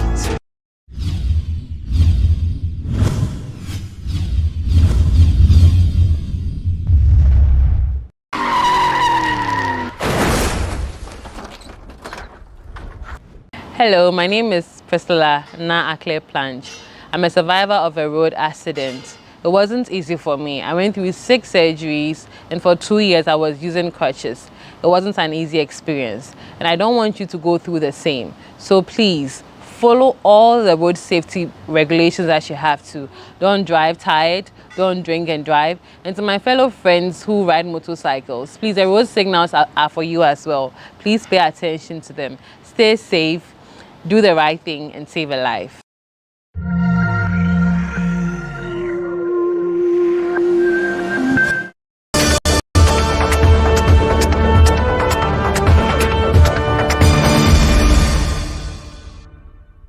Nigeria's senators have supported a bill to create a national database for cows in the country. Should this bill be passed into a law, there will be a national identification database for cows. We speak to some members of the Nigerian community to share their views. Is this bill a priority? Come with me. Sometimes it sounds funny, but truly it's not funny. A country that doesn't have a database for human beings, they're planning to have a database for cows. You see, that's the country what we are talking about. Our lawmakers, or let me say our government, they value cows more than human beings. Let's say if they are more concerned about the cows more than the human beings. So I'll leave that for the lawmakers and the government. Whatever they decide, we keep on following them. Or we are praying that one day it will come to an end. And the current regime, they have only 2 years left. So we are praying. They keep on going. If they want to have the database for cows, fine and good. Then they carry along. We can't fight them. The one we tried to did, the protest we did, our life we are lost. So now we can't do anything about it. But no, not about praying, no. Sometimes you pray and you have to work. And if you keep on praying, I think we have a lot of prophets in Nigeria. So it's not about praying. But we have to plan for 2023. We have to plan for 20. The youth have to plan. The youth have to plan. The youth have to rise up. After the cow, there are no problem. We are used to, after the cow, I'll be ruling the country. So we don't have any problem with that. In Nigeria, what is killing them is tribalism and religion. Because when you see in Nigeria, you see that the Fulanis, so to say, are marginalizing. They think that they are the one that own the country. So that is why when we come in times of parliament, they are the one all over. Both from the president, the senate president, all the forces, all the head of forces, they are Fulanis. Even Chief Justice of Nigeria are Fulani. So they are doing anything they like. And they prefer animals, that is cow, than human, because an Hausa man or a Fulani man can kill a community, wipe out a community because of one cow. So those people, I don't think if we can live with such a people. So if they can be able to make Nigeria to become a better place, that is good for them. But if they know that is to separate the country will be the best, I have no problem over that. So what I'm saying is that they should just look for the poor masses, because the poor masses are suffering. We don't need to go to another country to look for green pasture while we have all it takes to sustain ourselves. The way the things going on now is important. It's okay. Because the way things going now, people are just stealing. Some people, there's no work now. You can see the way things going on. People are not working. They are just parabolating, looking for what to steal. You understand? It's not like the way we are hustling here. You understand? So that is why it's good. That's why it's good. According to some Nigerians in Ghana, the Nigerian government probably prioritizes cows over human issues in their country, and they do not have any power or control over that. My name is Barbara Esinamboni for my Nigeria TV.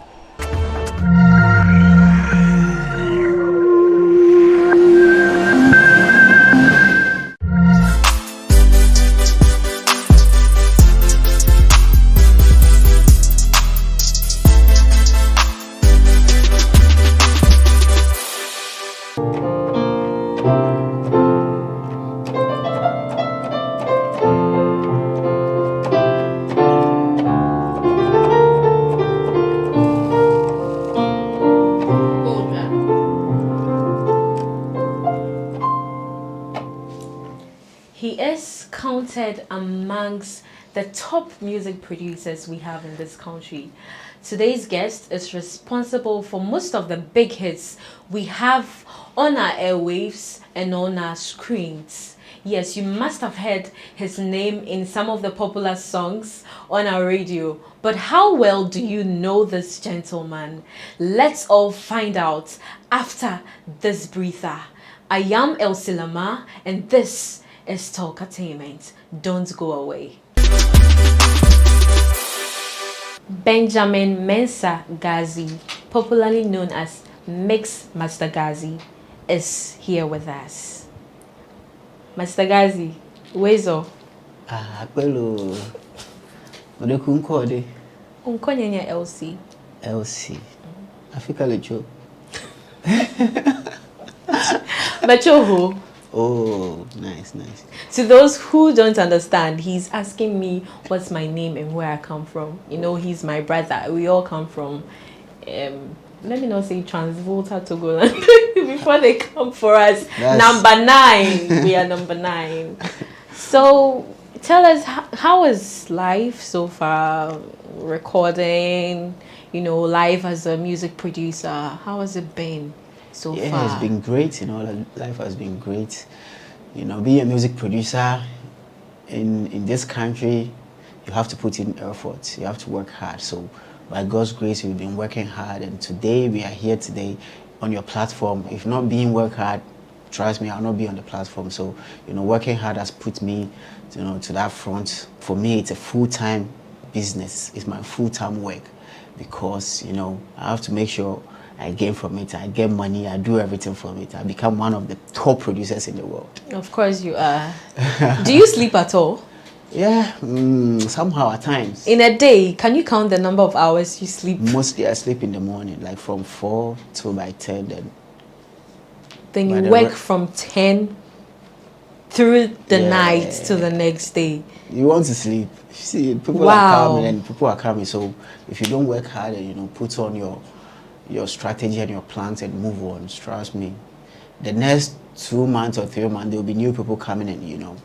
So we always put in work so that we can keep, you know, being in the minds of people and, you know, still work hard. I see. You made an assertion that music production makes one poor. Yes, I read an article. Then the article with YFM. Yeah, I don't know. The music production can make you poor. Like, so, what's the basis for the assertion? This is our country. We love our country, but, you know, coming from mostly from the Africa countries, it's very hard to make it as a music producer. So indirectly, I was trying to say maybe if you don't work hard, you'll be very poor, and later you want to go and look for another business and do. You understand? Because when you check on jobs that, you know, you want to do, I think music production is a job that everybody needs to take it serious. But, you know, other people want to be like, oh, I'm a bank manager, but I want to do a part-time music. No. If you want to be this, be that. If you want to be this, be that. You can't be a salt and sugar at the same time. You understand? I mean, I'll be very sharp in school and all that. From SHH, 7-1s to SSS, the secondary school. When I was informed to, I wrote exams with the seniors and boom. So just imagine, as a science student. What SSS did you attend? My Methodist Day. Oh, Madas. Yeah. So you were in the same school as Stoneboy? Stoneboy, Sarkodie, Stage. Oh, I see. Sariki, Eno Baroni, a couple of people. Is that how come you record? So I thought you were only doing the tema-based artists, but now it explains why you are doing that. Not really, you know. When you get to a certain stage, no matter where you are, people look for you and, you know, they come to you. But if you can check way back some years ago, like a decade now, you know, Tema, when you talk of music, everybody has been coming to Tema. Yes. We had the producers, you know, those creative producers, and we have almost all the artists like vibing with the R2B, Sako, DST, JD, Crime. Remember those times, Keche, you understand? So those days, every day you see artists in Tema, like from Accra coming to Tema every day to work and all that. So coming from Tema has been like coming from a music city. You understand? So that's why we put in the energy to get us this far. Because where we are coming from, we believed in music, and you know, we were all pushing ourselves there. If not for music production, which other profession would you have gone for? Oh, doctor. Why? Yeah, because what I was studying in school, definitely that's where I was going to end. You understand? So I knew that if not being music, that would be the direction. Is it that your parents at a point pushed you into doing medicine or reading science in school? Was that it, or it's a personal decision that you wanted to become a doctor? You see, I think my whole thing was like I was so smart to the extent that, you know, the most difficult course ever, people think is science and all that. So if you are smart, then you have to go for the ones that, you know, everybody think is hard. So I have to just go for it because they know me, I'll just clock it. But what was the turning point? When did you realize that, no, I had to do music? Music has been part of me way back from like the primary and all that. When I was in school, when we go to like the church or when we do any gathering or anything, like I have to be there as DJ, I have to be there as drama or instrumentalist and all that. I'll be in class, then there's a church nearby, I have to run there and just go and play for them and run back to class and all that. So it has been like that. Yeah, you know, the Shabo boys. Have you received any Ghana royalties yet? No. Why? Because our system is not really well connected. That's the problem. Because, you know, when you are on a international royalty system, when you sign up with them, you have an email that's, you'll be getting an email from them with your update of whatever your song has been doing, like where it's played, where and this and that. But I think here, some of the system is not really in place. So if my song is playing somewhere, Gamo doesn't send me any email that they play this, your song that you produce for maybe Stoneboy, and this is whatever everybody's getting in it and all that. But have you followed up? It's not like we followed up. The thing is not there. What they do is they just go and take the money from people that plays music, like, you know, the restaurant, the bar, the radios and everything. Then when they come and sit down, they'll see which people are have been there for some years. Oh, Sakode is doing well, Stoneboy is doing well, oh, that Lumba, okay, let's give them. Then they will even share it for them. They also don't even get any reports on how the song will play and how the money was made. And they will even call you that, please, do you have Momo?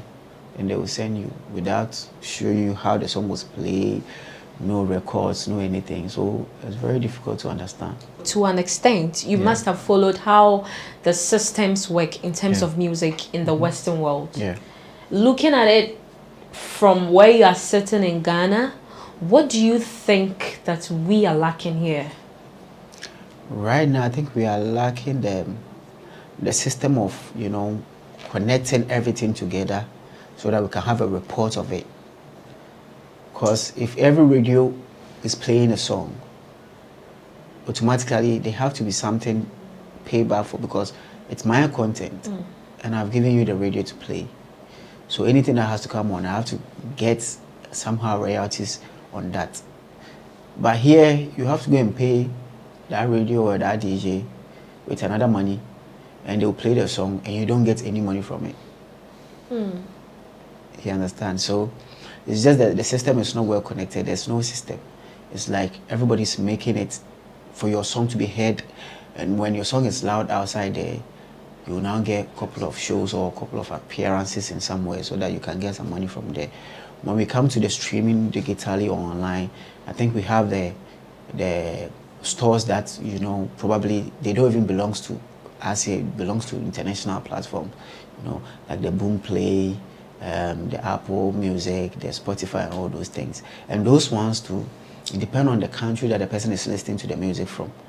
That's where you can get money. So if the person is listening your song on maybe Boomplay from Ghana, and later when they summarize everything they have to pay you, they will make sure they have to convert it into whatever currency it has to be before they pay you. So if you are converting Ghana city to US dollar for Apple to pay you, you understand it. So it's all sort of, you know, understanding and the work, and we need the people to make sure the structure is well set. But now it's very difficult. Is that why some of your colleagues in the industry recently came out to talk about the fact that they are not making money, although they have been working their asses off? Right now, the artists making money in Ghana they have their own strategies, because you can't really relax and follow the system because there's no system. So any artist that is making money is based on a strategy. He or she needs to put in some money, to pitch and promote himself somehow before, those money all comes back. Because as an artist, you need to shoot a music video, you need to pay for your promotions and all that. You need to pay a producer, you need to pay dancers, everything, everybody to get a product. Yes. So then after, how do you get money? Like the song being played on radio, TV and everything, you have to, because if you go to UK, any radio in UK that plays your song, you will see it in your email, you see the record, when they send you maybe monthly records, you see that BBC Extra 1 play your song, whatever play your song, there's this radio play your song. But here, it is not like that. When TV play, radio play, you will not see anything. So the only thing is you promote yourself anyhow, get the fame. But when you get the fame, then this is where you have to think, or your management have to think about what they have to use the fame for. Look for endorsement deals, or start making shows, creating your own concerts and all that. What about the music with the music producers? What about you? Yeah, so right now, as we talk, we have a cool system that, recently there was some allegations between producers and artists and all that. Well, we can come on agreement and, okay, we have a song recorded.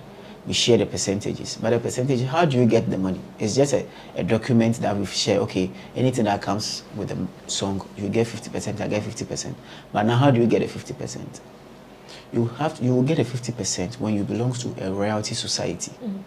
So them, you register with them, and then they collect all your royalties for you. But collecting the royalties, it's hard for them to even tag Africa, to collect from Africa. The only place they can collect is on your digital platforms. That is on your YouTube and Boomplay, Apple Music and all that.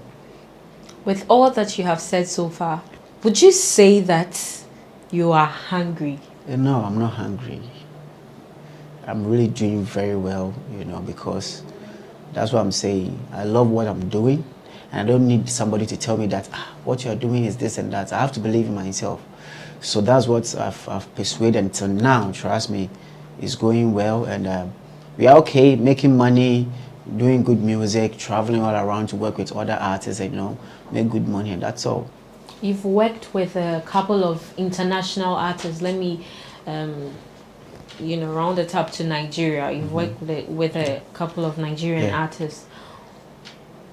What's the difference between working with them and working with artists in our country? I say that there's no much differences, but the only differences is they believe in the business itself. But when it comes to musically, we all do the same thing. We have good producers, they have good producers. We have good artists, they have good artists. Good lyrics, good song, we all do the same thing. But when it comes to the business, now let's take it. How many times will you see a Ghanaian artist going to promote himself in Nigeria? Just one or two, maybe some of the A-listers are even, okay, I think Stomo is in Nigeria now promoting. I don't think I've really seen Sak doing media tour in Nigeria. Shatta, no, Wendy Shea, whoever, like none. But you can see Yemi Alade will come here. Ice Prince coming, Davido coming, Wizkid, now even staying here, Burna Boy coming, Pato Rankin coming. Most of them, Umale will be here. So now if you, let's say, Kidi Kwame Oji are there, Umale also came recently, but I don't think they have been there to do a media tour. But Umale was here to do a media tour. So those are the small differences. We are trying to be okay in where we are. We don't really want to go out there. But you see, that is where the money comes in. Everybody is crying of money, but the Nigeria guy will not mind. We just package some money, get some people to help him out, come here. The Nigerians have more friends in Ghana than we Ghanaians having friends in Nigeria.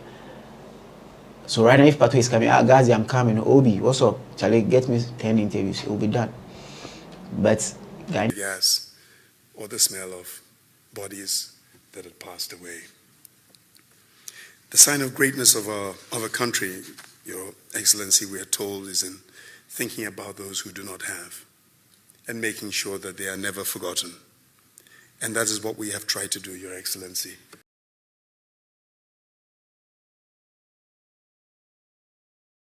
Over this period of time, of reaching out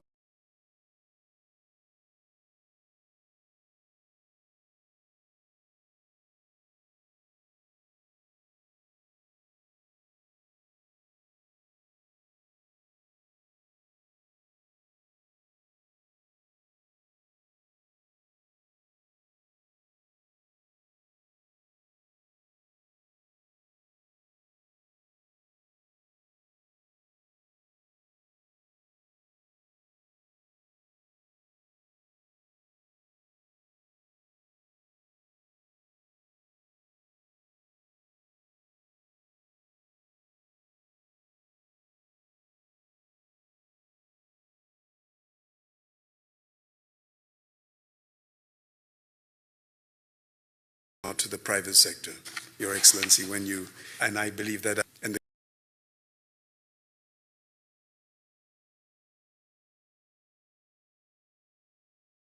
the goodwill about, but be able to those who are of Muslim faith.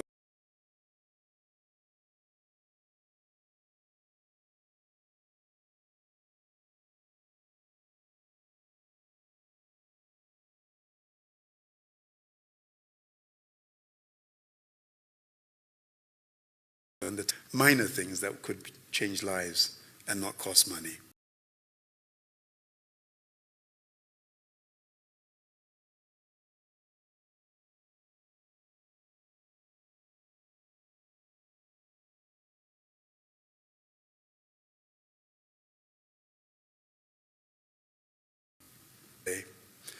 I never all for nothing.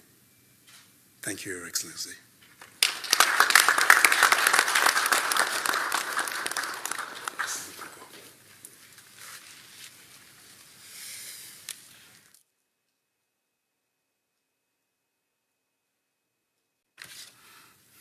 Another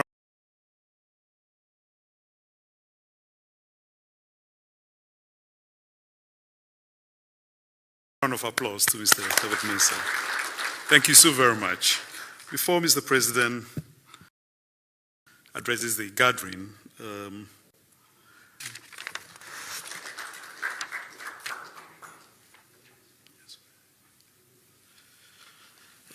Your Excellency, Mr. President, the Chief of Staff, the Honorable Executive Secretary to the President, and ministers and Penifua Mohena,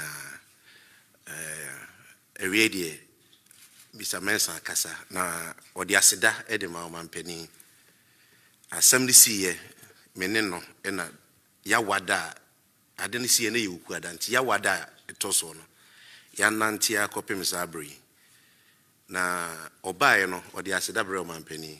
Na mpenimfo se abosuba ene meja paye asem si ye mpenimfo aba akọ yenhu se omampani bia to ne sase umra kra na mehwe mu anim da enti se ne omampani na na dodan kwa akufuado afre nyina ma ya bana so ye se wo hwe anim a e ya aseda ene me gina abusua ene the founders ene sponsors anim na ye dia ma omampani se nyame nkoso inshallah ye danase.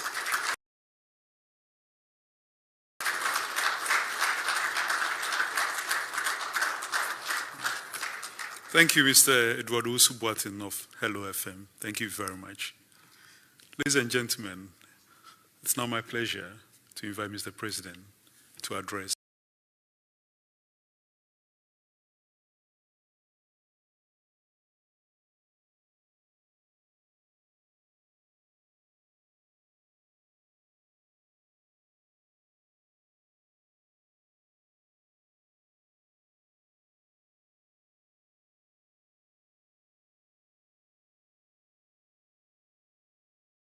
the delegation. Security advisor, I'm not sure what is your title, founder, leader and delegation here. First of all, let me welcome you all very warmly to the seat of the presidency of our country, to Jubilee House, and to say that I'm happy that we found the time today to meet. I remember Tebilamte on that fateful day. He called me at the time I was Attorney General to inform me about what had happened and the tragedy that has taken place. It was at the beginning of President Kufuor's mandate, May 9th, and he had entered office 5 months earlier in January of 2001. And I thought, my, what a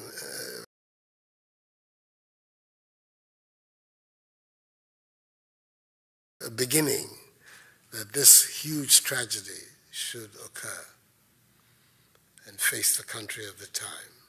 So it has always been a day that has stood out vividly in my life and in my recollection. Various initiatives that have been taken to try and address the concerns of those who are most deeply affected, ones that have always had my support. The fund that was set up and the subsequent developments that have taken place. Tragedies of this sort can only be commemorated and remembered because people decide that they will not allow people to forget it. So those of you who have taken the trouble to perpetuate the memory of those who were caught up in this tragedy and have now grouped yourself into the May 9th Foundation, you deserve the warm applause and commendation of the entire nation of Ghana. We speak of Hillsborough. Hillsborough lives because people have decided that Hillsborough should live. And I'm happy that we have Ghanaians of your caliber who have made the same decision about May 9th. The people can never come back, but we can remember them and those of their relatives and descendants who are with us. We'll see the best way we can also to assist. And I believe that that's what you're doing. I'm intrigued by the idea that today that the May 9th Foundation is beyond football. You put patients of people in their lives. This is a huge undertaking, and you need a lot of courage and capacity to be able to carry it out well. You will have the modest support that this administration will be able to give you. I can promise you that. So let me once again commiserate with all of you who suffered this awful incident. I'm hoping that since then we haven't seen a repetition of it because the sporting authorities have put in the corrective measures that will prevent a tragedy like this occurring again. There was a committee of inquiry that made some important recommendations of what needed to be done to prevent a recurrence of this. And the judge, if my memory serves me right, who chaired the committee, is now in the Supreme Court. He said Apau.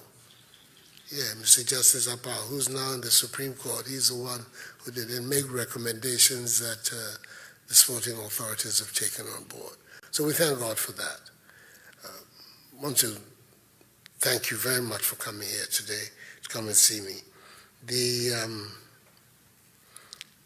The founder, leader, made a reference to my support, that he was questioning my support for football clubs. I started supporting Asante Kotoko before he was born.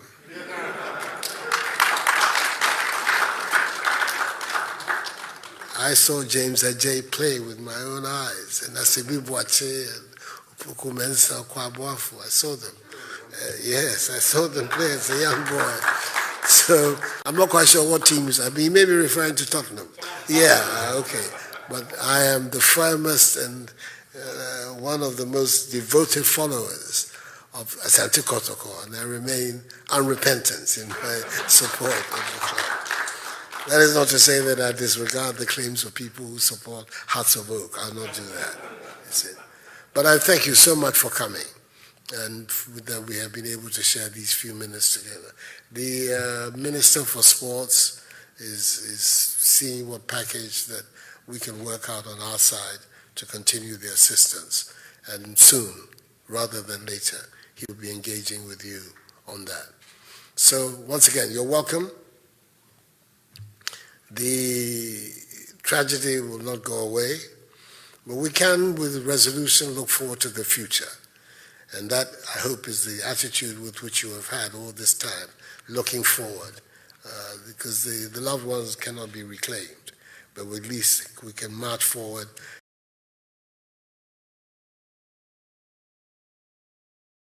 determined to make their death meaningful for yourselves and for the rest of us. We have to thank those who have taken it upon themselves consistently to support this enterprise, companies working here in Ghana and who have decided to embrace this enterprise. We're grateful for your contribution and your assistance and help and understanding. So, once again, thank you so much for coming, and the best of luck. I'm hoping this is not the last time we'll meet whilst I'm in this house. We'll meet again before it gets.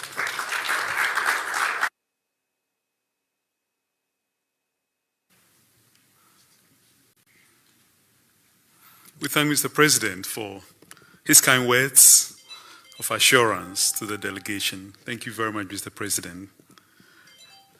Before we have a photo opportunity with Mr. President, the delegation has a presentation to make to you, and may I invite the reps to come forward and do so quickly, please.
Powers and principalities. There's so much fire inside me. Tragedy struck when part of the largest hillside at the kosher rubbish dump collapsed. It's going to be fun to see how he goes about approaching this game.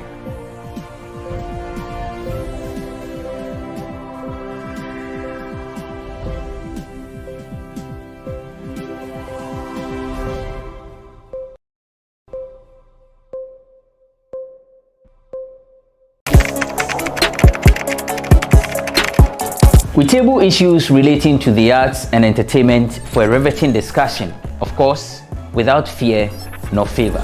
The question the presenter asked them was a dumb question. You need to speak the fact and move. Varied views. We agree to disagree. So I would disagree with everything you said. I think that he's a smart guy. I think what he did. No, but I also said he's a smart guy. Yeah. I guess that I'm waiting for the what next. Yeah, I don't think that we have to wait for what next. It sometimes gets confrontational, but that's the beauty of the game. Today you deny funny face. It's not my brother. Today you deny funny face. I don't know him. You don't know funny face. It's not my brother. You don't know funny face. It's a package. We meet, we sit, we dialogue, we learn, we progress. My name is Benefo Huabin Abrantepa, a proud blogger, and this is my forum.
Or 10, 11, 12. So let's say 12. Let's use 12. By that time, there were some couple of songs, like 3 or 4 songs, making waves at the same time. Like I had Pull Up, I had Stage A, My Baby featuring R2Bs. I had, which song?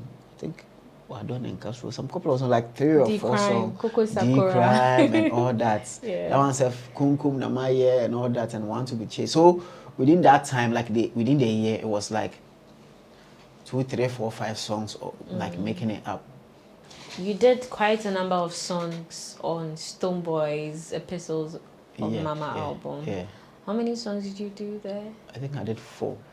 Which one and which one? Soldier, Tia Tia. I think one reggae with Burna Boy. And what's the other song? But I mixed the album too, like mix a master of the album. So 22 songs. And his recent one to Angola Junction, I produced one leg back there, and I mixed all the song, mix and master all the song. You know, Stoneboy is a big artist, you know? Yeah. And he must have made a lot of money from that. Did that in any way affect your pocket too? Yeah. Your pocket became full. Became lim. Let's pull over to Abrantepa, who will be bringing us the Discovery segment.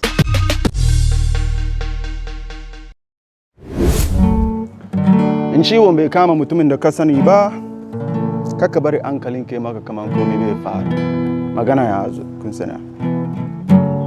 Min kwaju ma mai tifiye, Minkona menyaba Nia media ya samu Mehramma na jo namada Facial mask masha Sanitizer me yusuwa Ewasa me ba me hobai Nanso wa uchire kumio Enti corona Sani awudi abanono dia And I'm into me, oh, and I'm into me, oh, enti corona.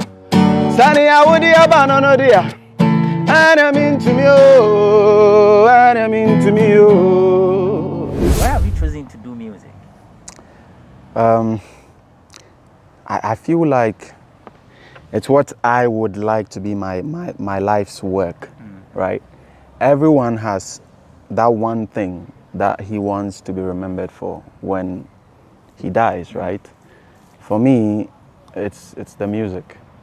If I don't get to do anything and my name will be remembered as the guy who made great music, then I would die a happy man.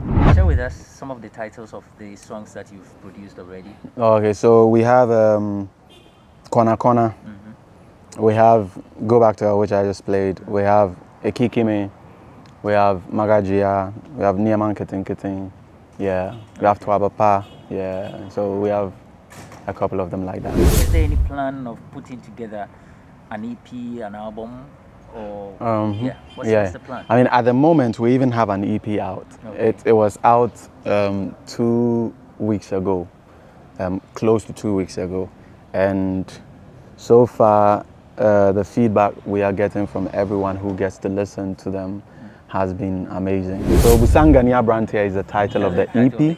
Yes. Busangania Brantia. Busangania Brantia. Are you a Busanga? Yes. Okay. Yes. So the ethnic group is the Bisa. Bisa people, right? And the language is Busanga. But we it's just, you know, language evolves. So right now Obiabeka say, oh, why you Busangani? But amongst the natives we go like, oh, we a Bisa. Odoye woman say would on a kick me. Or him would on where we came. Or him a kick me. Or him a go me. Izo musharu anso yeah. Izo musharu anso yeah. Izo musharu anso yeah. Izo musharu anso yeah. You know be say other girls know they find me. Them fit to find, but that feeling no they catch me. You know be joke butterflies for my stomach. Nansonya chumfu ase wa mundi. Them they tell you say I be liar. Ya say manu fufu mini dawa. Plenty girls are they smoke like tava. Oba forget them, it be agenda. I kick me. Social media handles so that anyone who wants to follow you for the EP and follow your brand, they will be able to do so. Bakadabri everywhere. Bakadabri. Sometimes you spell it for us. BAKA Baka DABRI Dabri. Okay. And sometimes you even just put in Busanga, which is BUSANGA, and then you find. That's how we end this edition of the Discovery segment on Talkatainment. But also we continue with the interview. Definitely, Busanga Niabrantie will give us a performance, and then we join Elsie for the rest of the interview. Awesome. My name is Abrantipa. Abrakwantu yetiawate Obiani mnie besich nawate Bansana abinda de farugo beba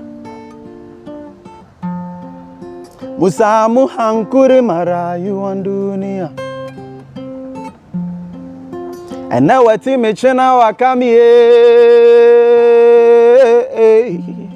It be the last thing for my mind oh Lefe kankanu anda muke majuna Befi mutama mutani hakanaba Show love It no be enough if I prove your love Yeah, show love to the person close to your heart. Show love, it no be my FIFA prove your love. Yeah, show love to the person dear to your heart. If we say ni a man kitten no ni a ditcher or dog. Ni a man kitten no ni a ditcher or dog.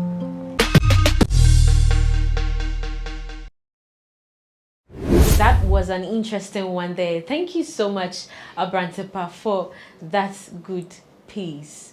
Now let's go back to our chit-chatting with Mr. Gazi. Yeah, man. Ever won an award? Yeah, a couple of awards, like, if I should count, maybe like 13 or something. In Ghana here? In Ghana, in South Africa, US. Which one did you hold dear? Oh. What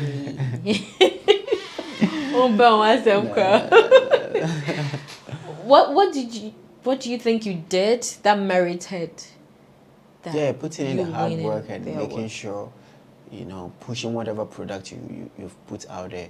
What I do is if I produce for an artist, I make sure I put myself to promote it as well. That's what people don't know, because when the song wins, everybody on the song or anybody that worked on song also, you know, it's a winner. So that's what I do. So my hard working and also, you know, believing in what I'm doing pushed me, you know, to work hard, and God's grace, I got all these awards. When was the last time you won an award? I think 2019.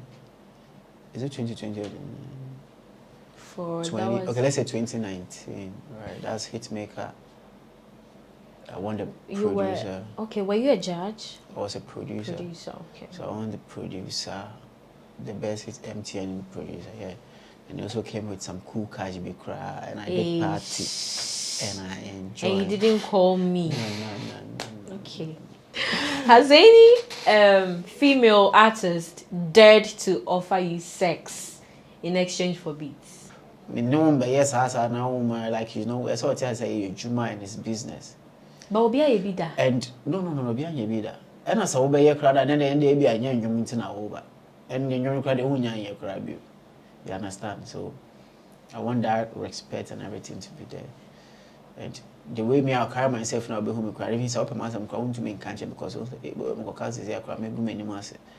so you just have to understand and follow the process. What don't you tolerate in your studio? Probably if you come and you meet me the first time and the way we will talk and come and sit down, if you have something to do, maybe you will not even try to, like, I don't know, so it doesn't come. When people come here and smoke, you like it? When they smoke? Yeah. That's normal. It's allowed? Yeah, that's to them, but not maybe in the studio, maybe you just go to the back. In the studio. That's what I'm saying, the way you come and see it, nobody will ask you to go out and smoke. You understand? You even feel like it's too clean or it's too hard for you to smoke in such place, like, so you just have to chalk maybe the corner. There are areas, it's like when you're at the airport, there are some places you can't, you advise that no matter how there's notice that I don't smoke here, you advise yourself that no, here you can't smoke. You started a record label. Yeah. Why did you stop? I've not stopped. Yeah, I'm still working on it. I have projects that are coming out, and I have Lyrical Joe on the record label as well. So. Why did you let Enyo go? Why did I let? I mean, it's a time, and it's, you know, season, and it's time. So we got to a time she feels like, okay, now it's a time to also move into a next step. We can't do it all forever. Are you sure it's because of that? Yes, because of that. You stated in one of your interviews that she breached your contract. And so that's what I'm saying. That's what she feels like. It's time for her to do something else somewhere. And so cool. After she breached the contract? Yeah. What exactly did she breach? What did she do? You know, when you are signing somebody, you sit down, you discuss, you sign, you call people to do the same thing. So when you want to, you know, terminate that contract, I think that's the same process we have to do, right? So that was not the process. I just realized they released a song and all that. But did you reach out to her that she refused to come and do it? Yeah, we talked, but then I felt like it was not necessary. If that's what she wants to do, she should go. It's time, and I just wish her the best, because there's no way that whatever I've done for you so far to bring you to a certain stage, you go and do what? Bring it back. You have to still what? Keep it up.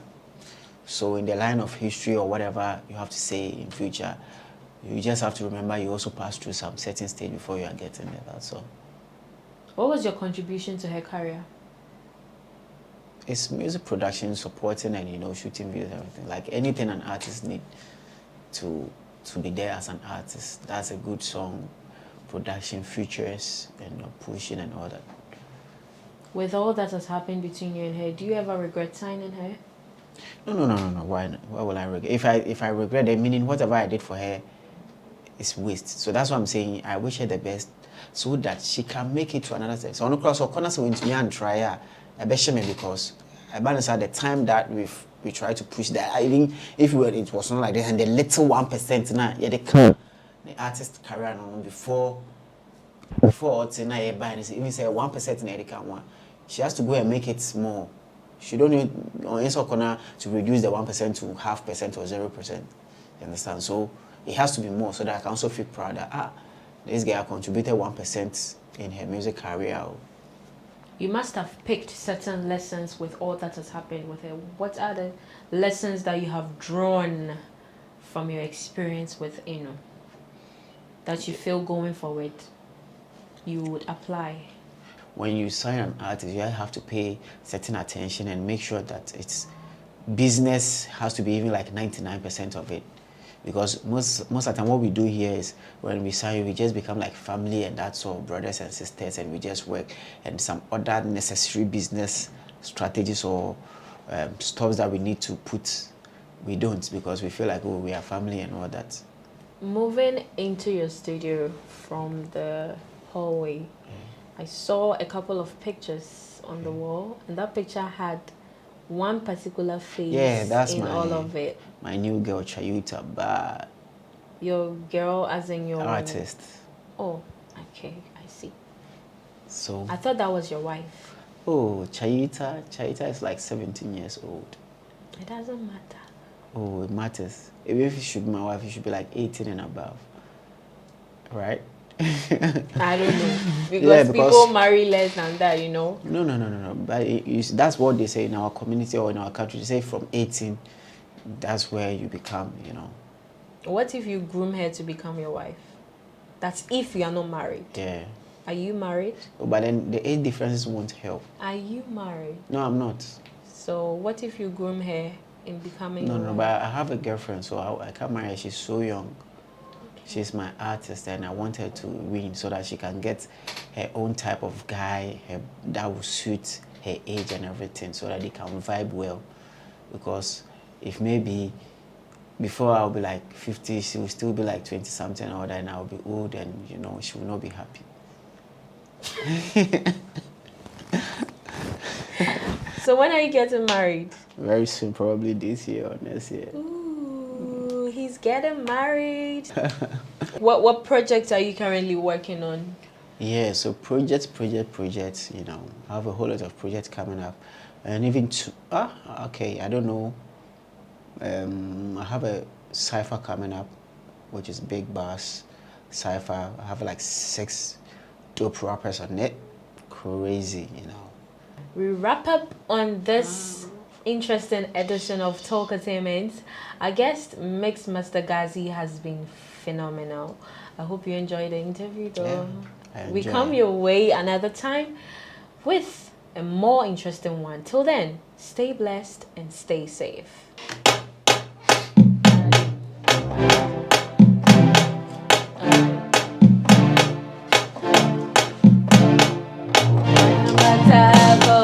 Stop your matter for you, plenty baba for you.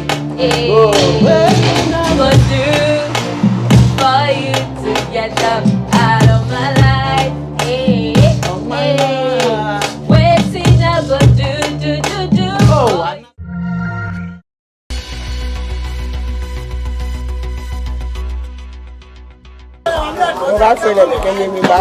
Okay. No ganon, she or any Fantame no bem, she negamano yem. Come on, ma will ask you, son. I come ask you, son, will my will ask you, son. And then the car will ask you, son, careful fresh. Come here, no, careful and no. She know it, careful and no, Maba. A girl, fever. Oh, okay. So I know you know the hotel. Cause more than you come and carry it 3 days, no more banner. How many years of home come here? Over an hour, you won't come from B5. Come here, when you saw Ochilewago.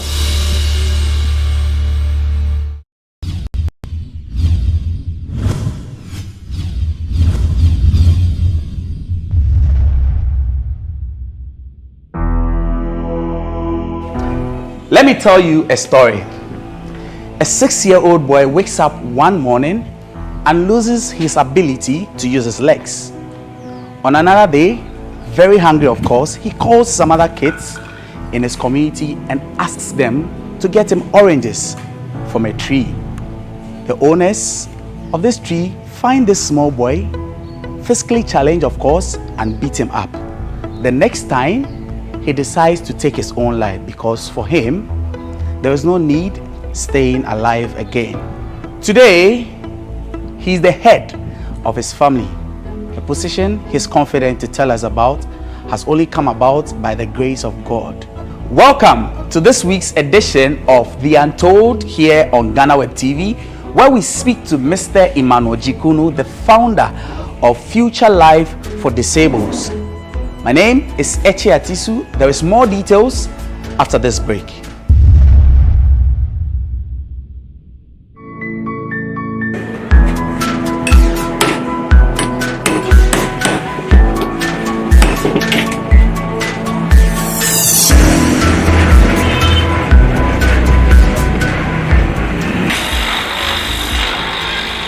It is a Tuesday morning and Emmanuel Jikunu Tekpa is busy at work at a shop located at Media on the Accra Nsawam Road in the Greater Accra region.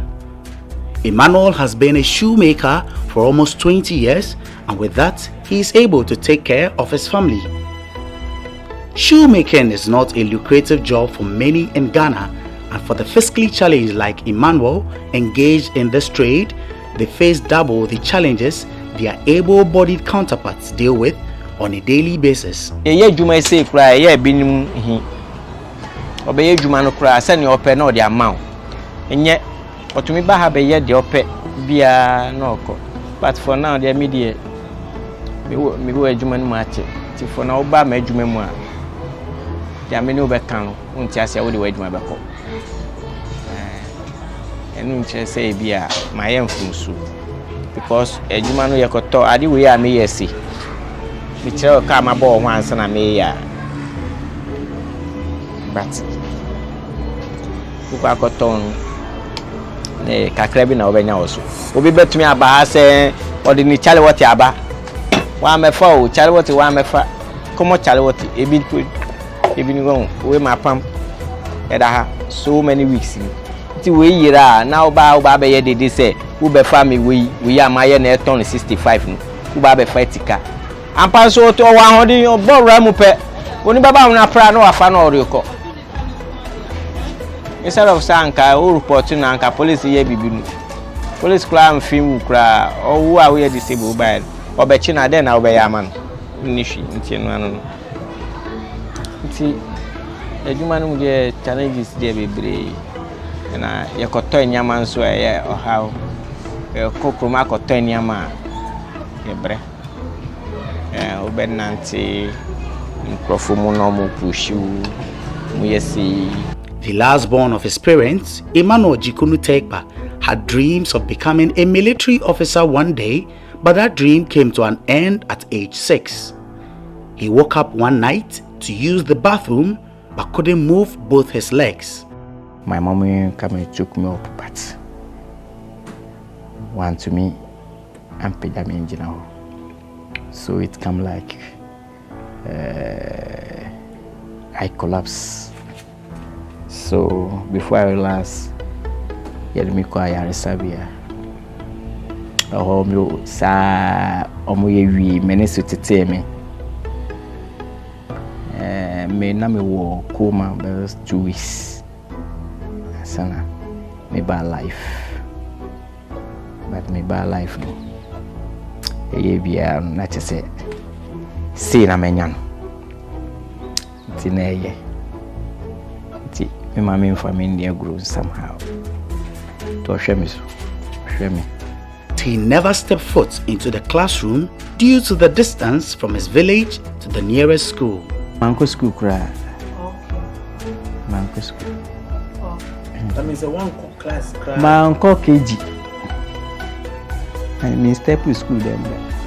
Because my place and where school is almost 4 miles from my village to Nsao. It's not easy. So mean to me, yeah. Emmanuel, who used to crawl on all fours, wondered what would become of his life when his mother, who was his primary caregiver, was no more. Thankfully, he got help from an orthopedic center at Nsawim. One day, me will be best friends and coffee be share. No be home. Never say send me we our family.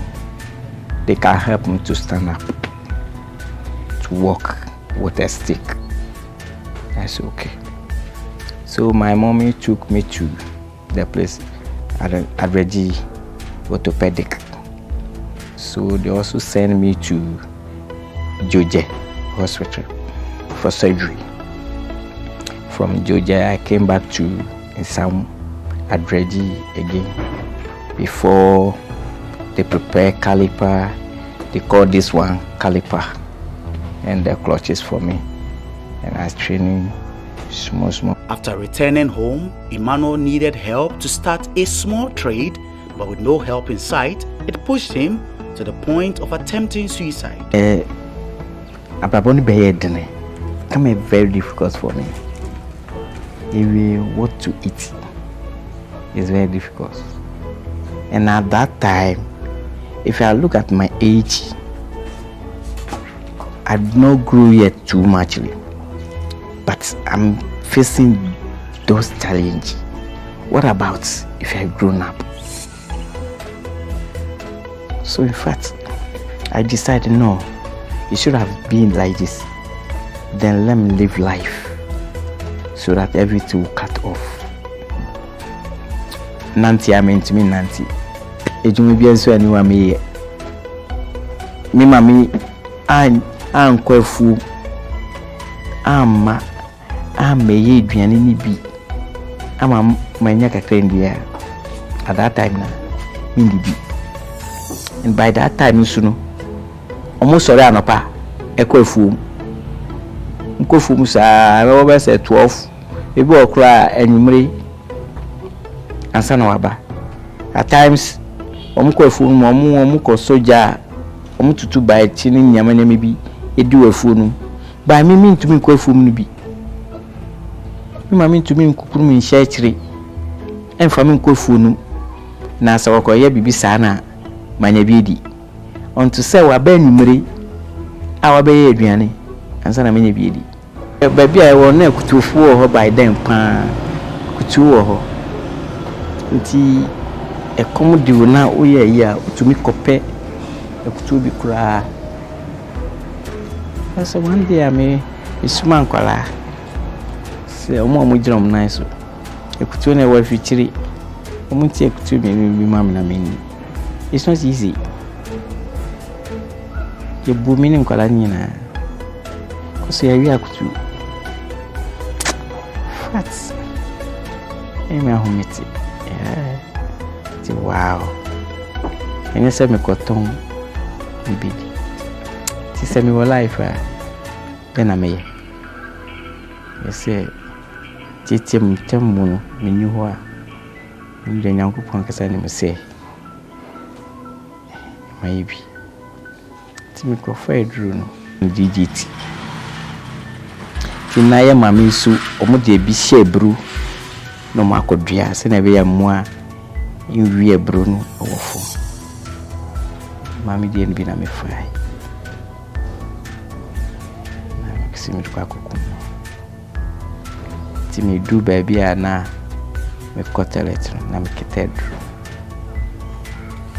ba be hwesi ya na me bra e ma me no hi me so enye hwi na me jam to obem no hu no fa no hu se no to ko ka kire me nua no ba ku ka kire me se me nku me hu se me kwa na obi ani na me de ko ba na free so ka bibi na abomi hu but me so me dwini se no ani ese me wo me wo nkwa mo dwini me hu.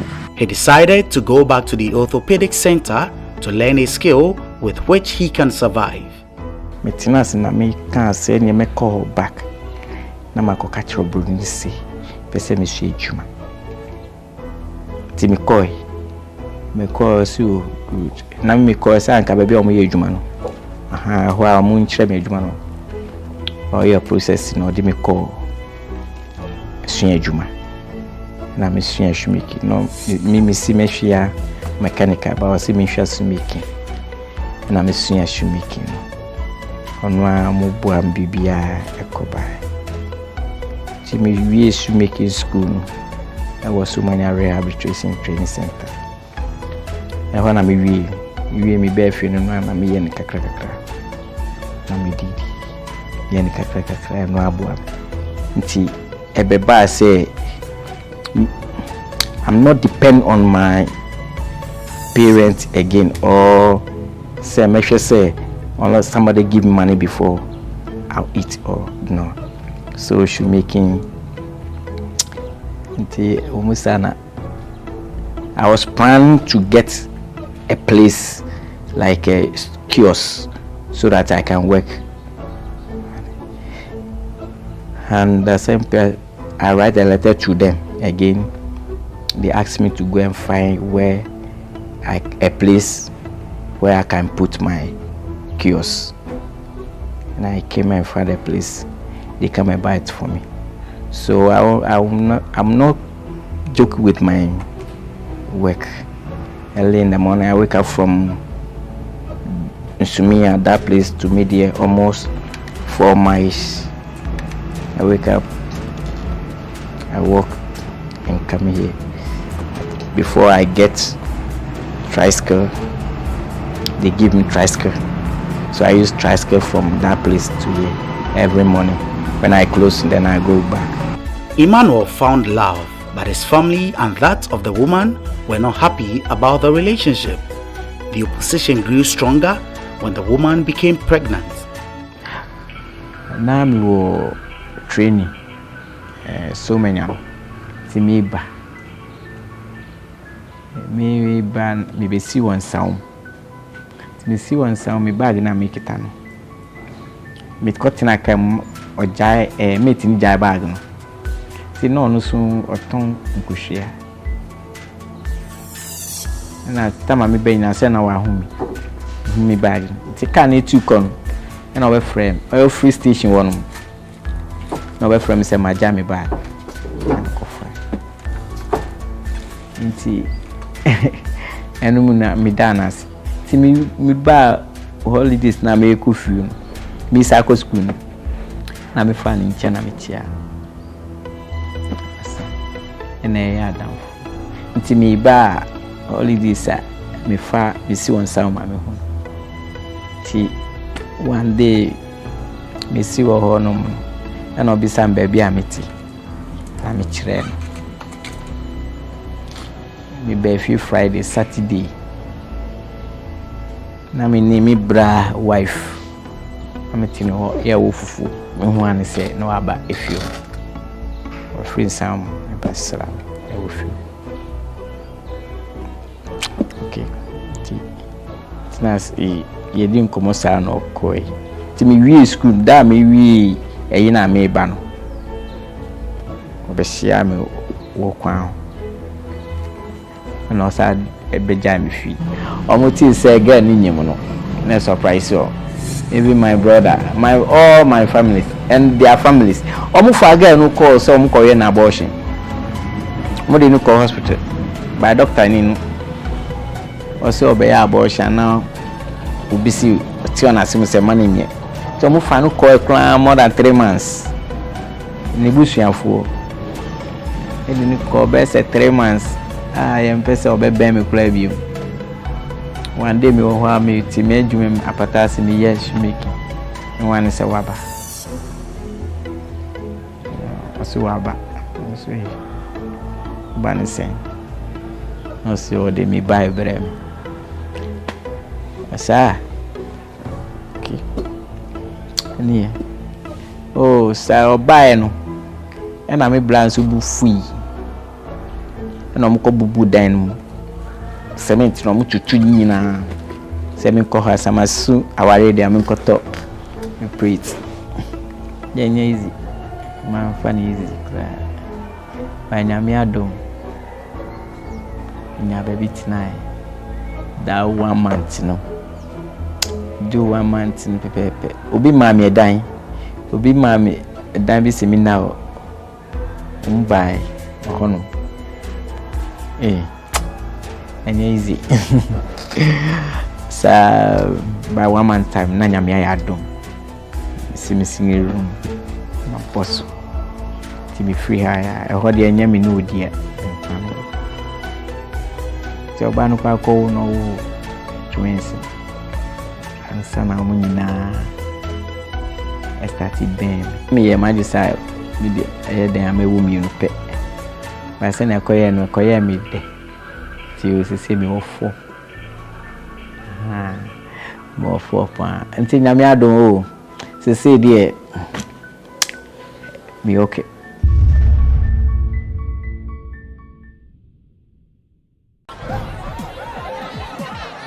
Powers and principalities. There's so much fire inside me.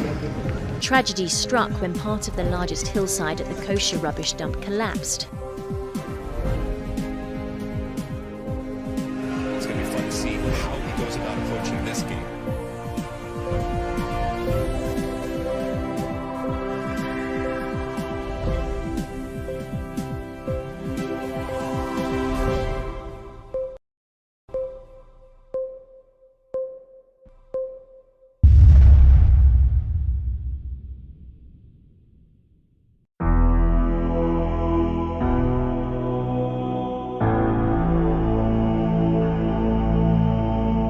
After getting some supplies for his business in Accra one day, he met some fiscally challenged young men begging for alms, and that was when he hatched the idea to set up an organization that will help the disabled in society acquire skills they can depend on to make a living instead of begging.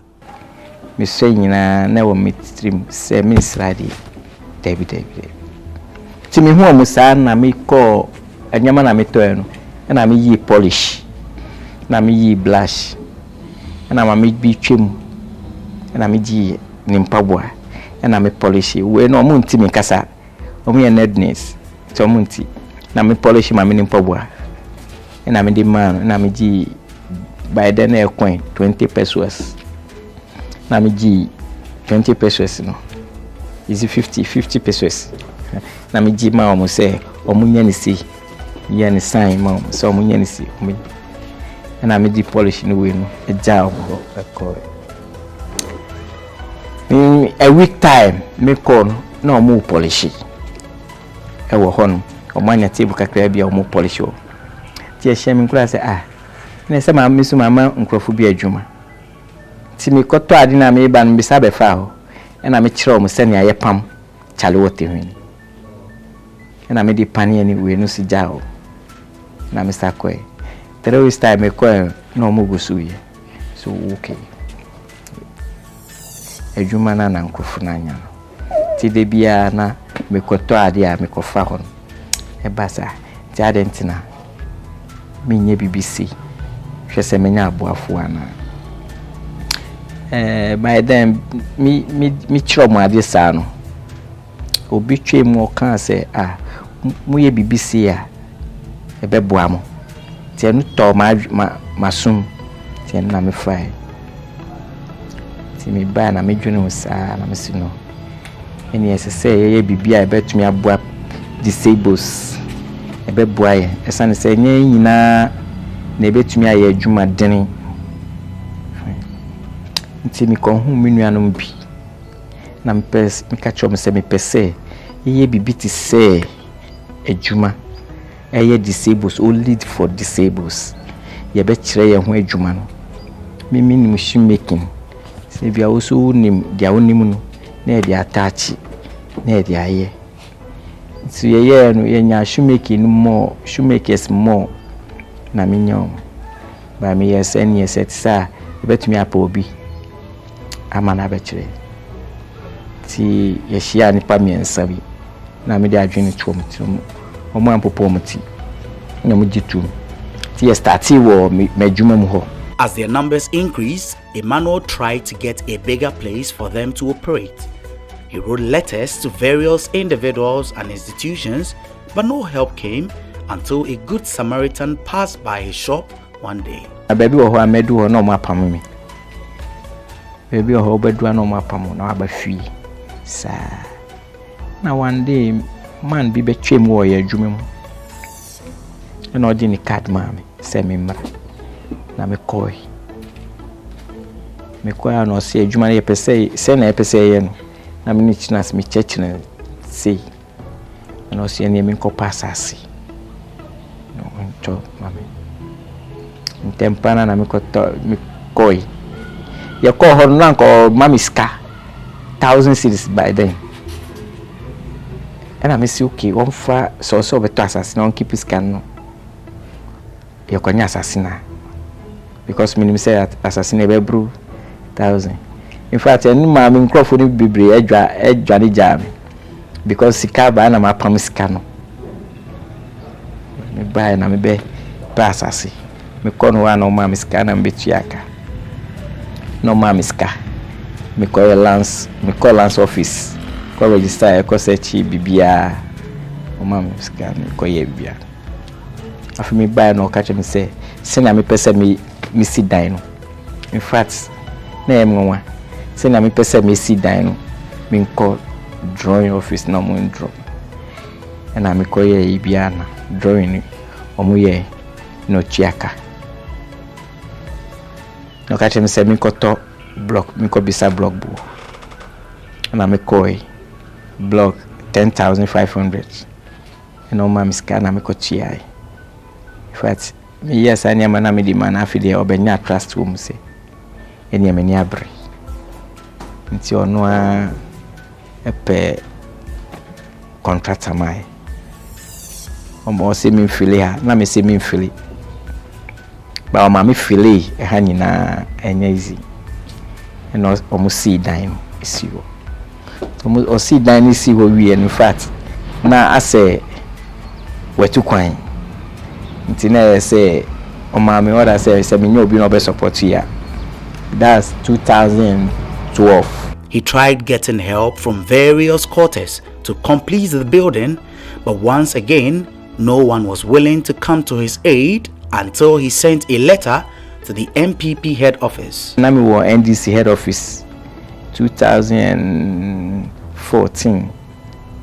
From 2014. No more come back. Every Wednesday, Tuesday, no more share office. Until every Tuesday, be a me call from 2014. Tia ba say me sanko other party no. Ti me sanko MPP, and I me call CPP. Me di letter call 2 on.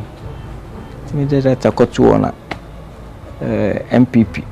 Ka kire me say me fa letter ni call Mamudu ba fee. That was 2016. And I made the letter and call. Me the call no. Omuji letter and command no frame. I me call. Oma ya frame were gate. Na me call. No sis me na me ya na me sia. No ji letter. 3 days time no frame so omu ba behwe. That's the election time. Jomba. By then, I the letter I got to Rockstar, roofing sheet, Typha. The letter I got to 7% more, and Nanus, and my Nti omo ba no na nko mba be ye. Ba mba na dua ni so. So omo say agi se me de dua gusu. Ansa na omo di iron sheet ni ba gusu am free. So the vice president and obai na obesho no so okay. Madi. So no so by my iska. My 20,000. Na koto nnua. I was koto nnua no by me manage say metumi nya dua na me bossily jet na manya a damn new door set na be ya start timi yen sa and my bossily jet bibia na ya set 2 rooms. And when you say set yankasa bat ye bo door frame na door etare no na use ti eguso kakra afidie e ban sa no e be yet say eko ebe ko so nkofu hu na almost start say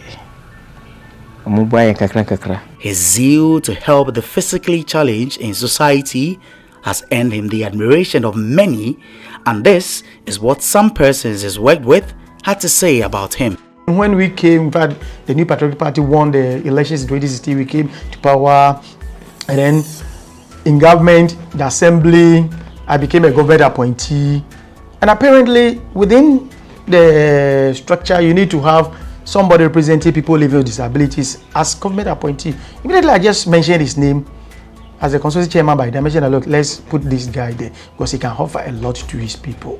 Yeah, as I'm representing on as a government appointee at the assembly, and truly too, he was made a government appointee. That was then he became a honorable assembly member to the GhanaWeb Municipal Assembly. That's from 2017 coming.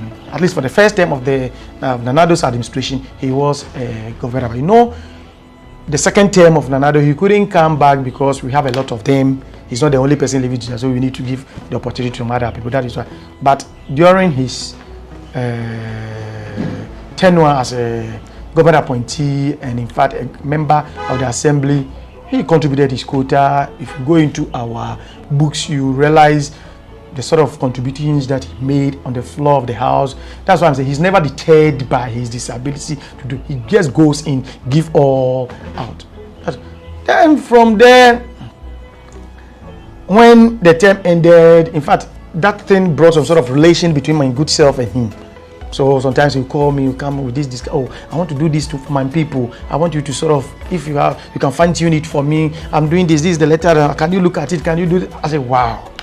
So every day in, day out, I become impressed by what my good friend here is able to do. In 2007, you formed a group B war media. And I call meeting. A whole number of share. The meeting you come one eba say yabe back na ya juma. Me juma me we mechanic, me radio and TV mechanic. And on also a shoemaker. Tinu me na koba. Na ye nipa be 7. Ye group aye koba. The meaning na yena yakoba kopim tama mudi yeduko hu man ya oye center e maye kopim tama ebinu be tidai na ka meni no dinin ha no nyina bibia koso bia no meni na yimanu oyo bia oni hudu o wa hu brase na ompesisi meni ni namu yache whilst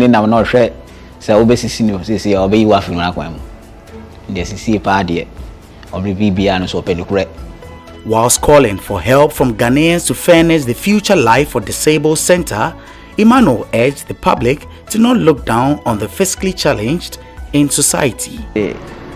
So be what that condition more free say nevi no there be a radifa dia say atitina prono na fana we yen yi no sis ebusua mu sisi and my family said my family bi wa obeka akire I can say truly say me na me obusua ne head for now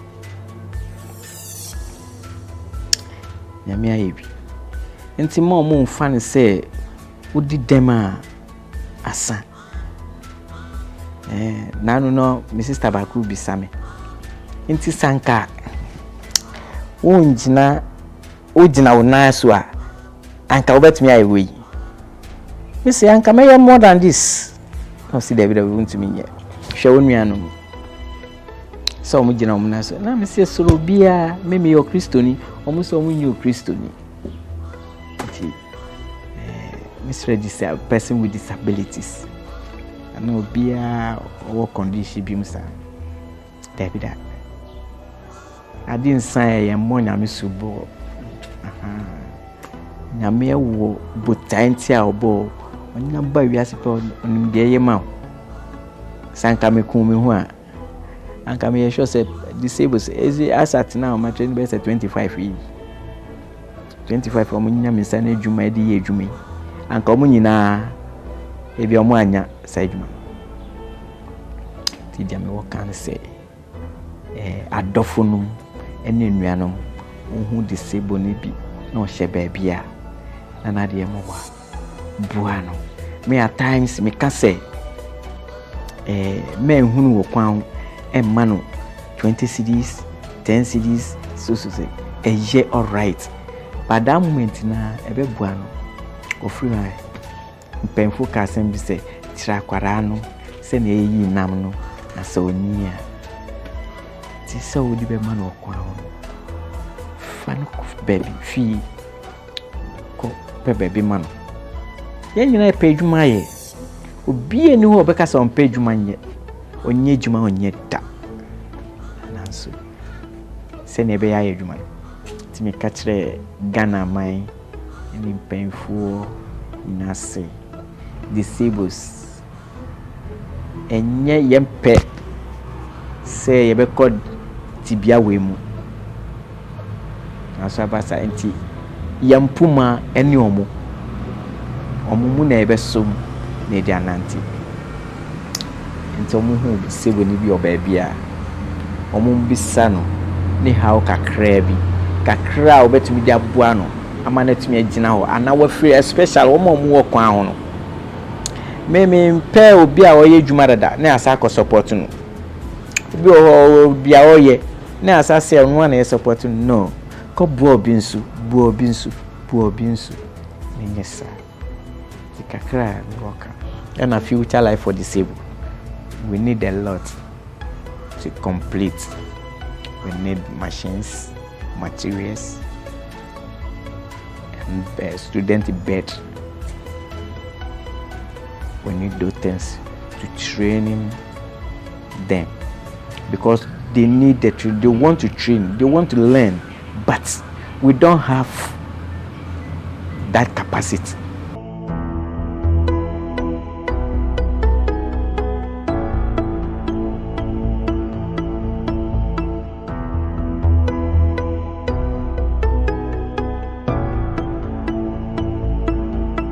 What you see here in my hand is a sandal and is the final product of the work of Mr. Emmanuel Jikunu Tekpa here, whose story we've brought to you on this episode of The Untold right here on GhanaWeb TV. Remember, as we always do on this program, is that we aim to inspire you. We believe that today, this story is one that has brought you some inspiration and hope for the future. Remember to also follow us on all social media sites. It's at The GhanaWeb, and also visit www.ghanaweb.com for news on business, entertainment, sports, what have you. Remember also that as part of our 22nd anniversary here at GhanaWeb TV, we have compelling content for you. So stick and stay for even more. Until the next edition, my name is Eche Atisu.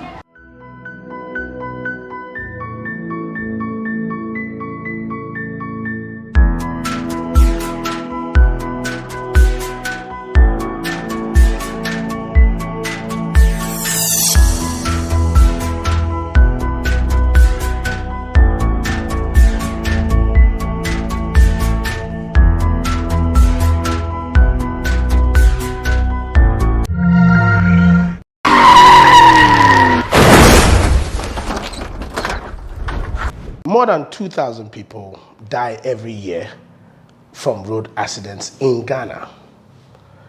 Apart from these 2,000 people that die, another close to 15,000 are left with injuries.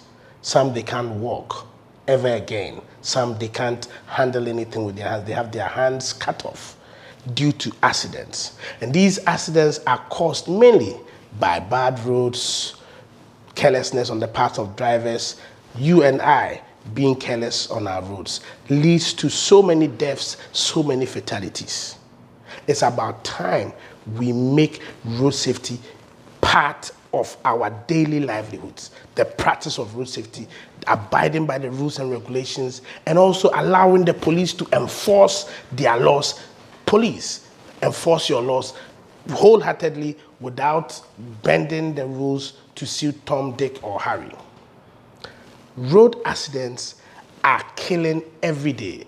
I keep saying it that the seriousness we attach to prevention of COVID-19, if we attach that same seriousness to the prevention of road accidents, we will reduce our accidents rate by more than 50%. My name is Bice Osekofo.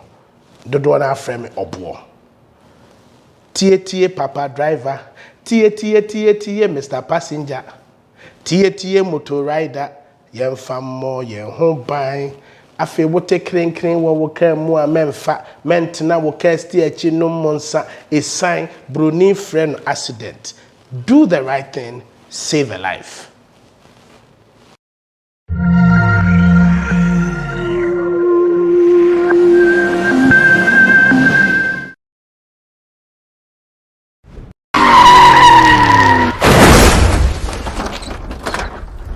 I, Assistant Divisional Officer Grade 1, Ezra Mingle, in charge of rescue in the Ghana National Fire Service, endorse the GhanaWeb Road Safety Campaign. Now, whenever an accident occurs, please remember to call the Ghana National Fire Service on the short code 192 or the General Emergency Line 112, or you can still call their direct line, which is 0302 772446. Anywhere you are within the country, when you call, the nearest station will come to you. Now, I will end by saying that do the right thing and save a life. Thank you very much.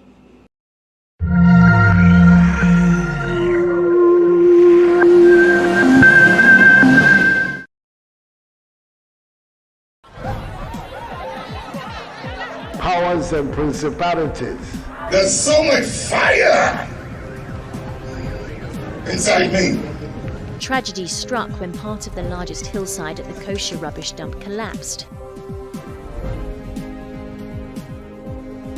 It's going to be fun to see how he goes about approaching this game.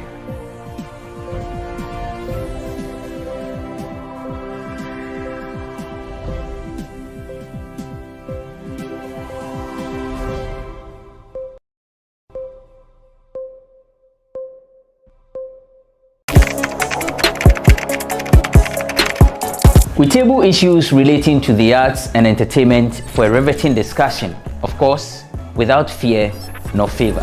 The question the presenter asked them was a dumb question. You need to speak the part and move. Varied views. We agree to disagree. So I would disagree with everything you said. I think that he's a smart guy.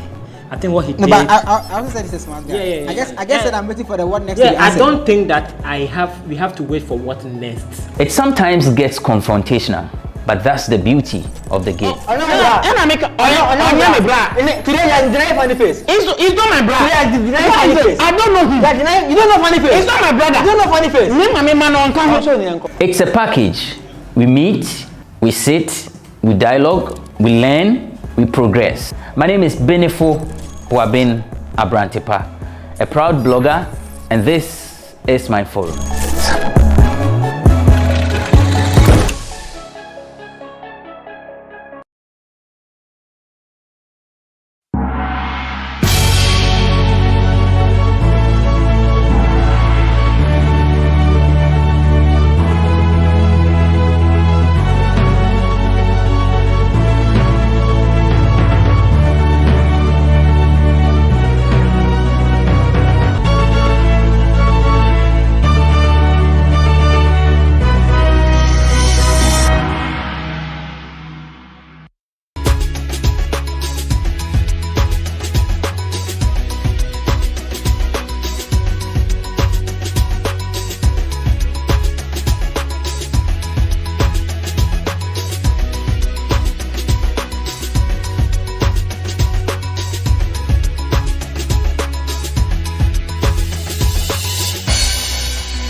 Okay.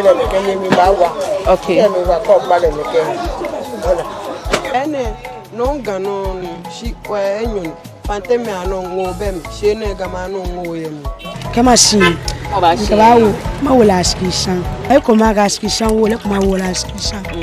Ene kan wala skishan ke fi fresh. Come here, no Kefi anno. She no Kefi anno maba. A girl fever. Oh, okay. So I know ya no no the hotel. Cause mo ba no come ke 3 days no no ba na. How many years of home come here? Over na hon e che. You hon ka from B5. Come here, mo yeso an o tile ba gbo.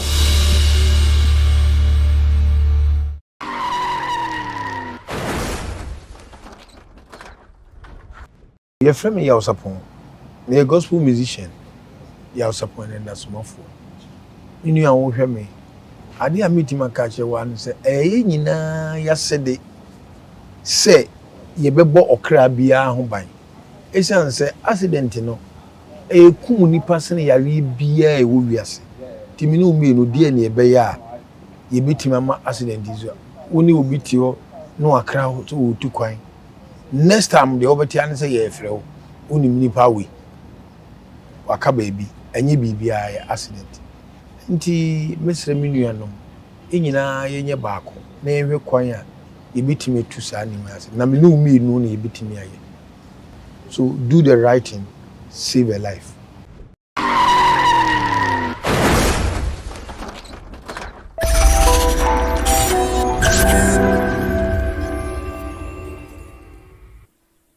Welcome to another episode of Say Loud on GhanaWeb TV. Today we are speaking to some land and property owners at East Legon, Mempem Hwasem here in Accra. According to these aggrieved land and property owners, a demolition exercise that took place on their land on the 27th of April 2021 was illegal and has led to the destruction of their properties worth over 2 million Ghana cedis. We speak to the property and land owners at Mempem Hwasem at East Legon shortly after this break. Stick and stay, we'll be right back.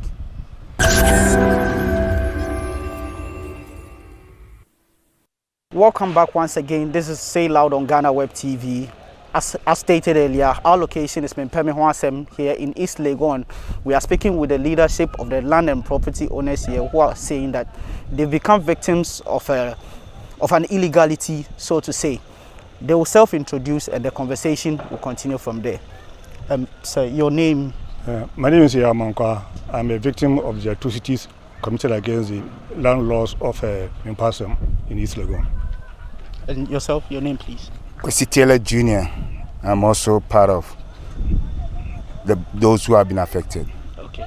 So we see a lot of rubble instead of well-erected structures here. What is the story behind it? Well, the whole thing is that in October 2008, former President Kufuor released this parcel of land to the original landowners of this property. Subsequently, some of us acquired parcels of the land. As you can see, we started development. Then last Monday, I was in my house when I had a call from the from that the property was being demolished. I came here, I rushed here, and lo and behold, you can see the destruction. When we inquired from the leader of the group, the basis of the action, that there's any court order or any documentation, they couldn't produce anything. But further indications indicated that there's one guy called Clement Jato, who is a non-land guard all over Accra, who's leading this team to demolish our property on the grounds that it belongs to the government. But as I said earlier, we have documents to show that this land was released by former President Kufuor to the original owners.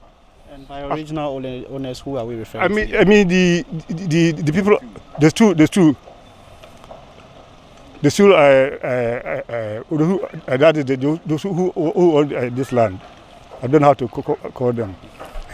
And that's how we managed to acquire parcels of it. On my own, I cannot enter any stool land to say I'm going to build. And we have documents to show that we bought it genuinely. Some even have gone to the extent of acquiring land titles. So what's the basis of the distraction? And if this whole land is government property, why are they living? Look at this lighthouse. They've acquired about 20 plots. This is a Baptist church. They've acquired about 8 plots. There's on the road the French Church of Christ. They've acquired about 2 plots there. Why have they been left out? There's also this Allied Oil gas filling station. Why have they been left out?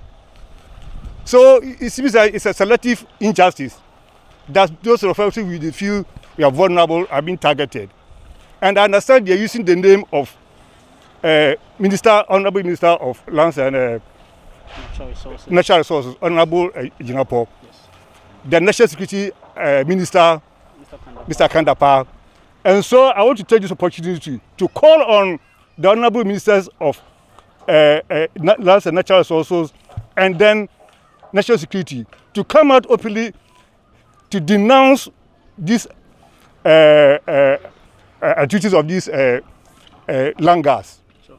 If they are not aware if they do not authorize them, I want them to come openly to denounce them.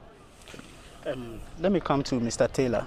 Do you have anything to share relative to what actually happened here?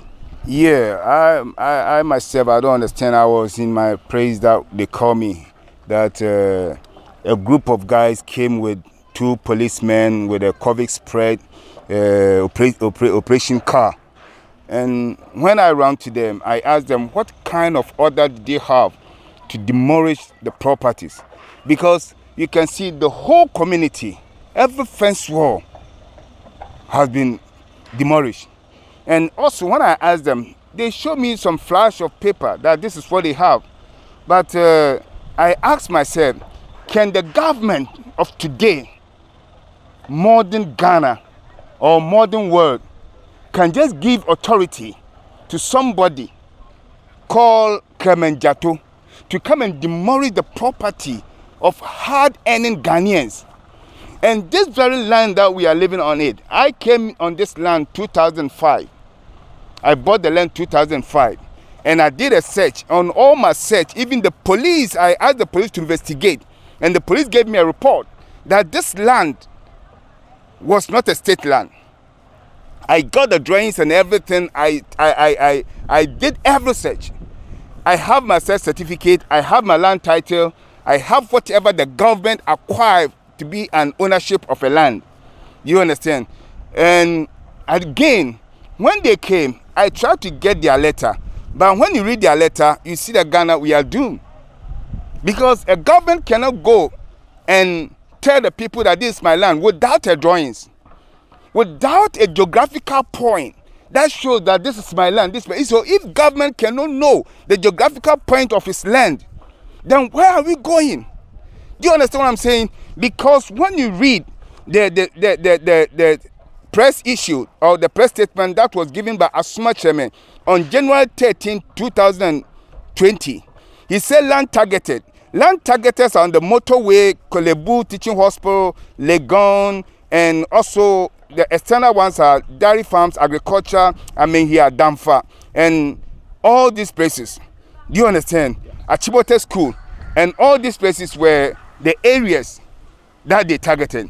But when they finish everything, though I read that they give this thing to one Anok Holding Limited, that is Clement Jato. But Clement Jato is known everywhere. Do you understand? So if the government will not know his demarcation and you come and just have a business with somebody, individual, to come and destroy a whole community with a letter who doesn't have any legal backing, no court order, and also when you read, it said government land at Mempasam. Mempasam is a town. So can government own a town? Okay. So you talk about how you've invested in the land, in actually making sure that the land is legitimate for you to acquire. Individually and collectively, what are the losses that you have suffered out of this exercise? Oh, when you come, you can see I don't have to even sit down for them to destroy everything. When you quantify the whole losses around here, it's about $200,000. Do you understand what I'm saying? Because we are a community.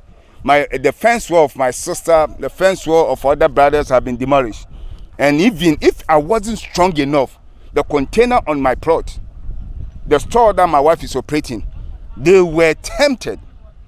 Do you understand what I'm saying? So I'm asking myself, if the drawings of the government land, the maintenance and whatever scheme that they give to the village shows that Atrako land is far away from here, and the letter that they brought, if I may have the chance to read the letter, do you understand? The letter has no indication, no court order. It was just a signature sent to about 2 or 3 people. The regional commander, I don't know whether the regional commander is aware of this one, because the letter, some are coming from Kwesi Police Office, and they copy the district commander and the MC. Do you understand? We have investigated all this area. But what I'm asking is, you the minister, do you know that this thing is going on? Which minister are you referring to? The land and natural resources. Okay. The national security, Kendepa. You also know that they are robbing a native of this land, daylight, backing with police, fully armed police. Okay. Let me speak to Mr. Mr. In fact, Ofori here. the other issue that I want to do is that, as I said earlier, these langars, hoodlums, are operating under the guise of authority from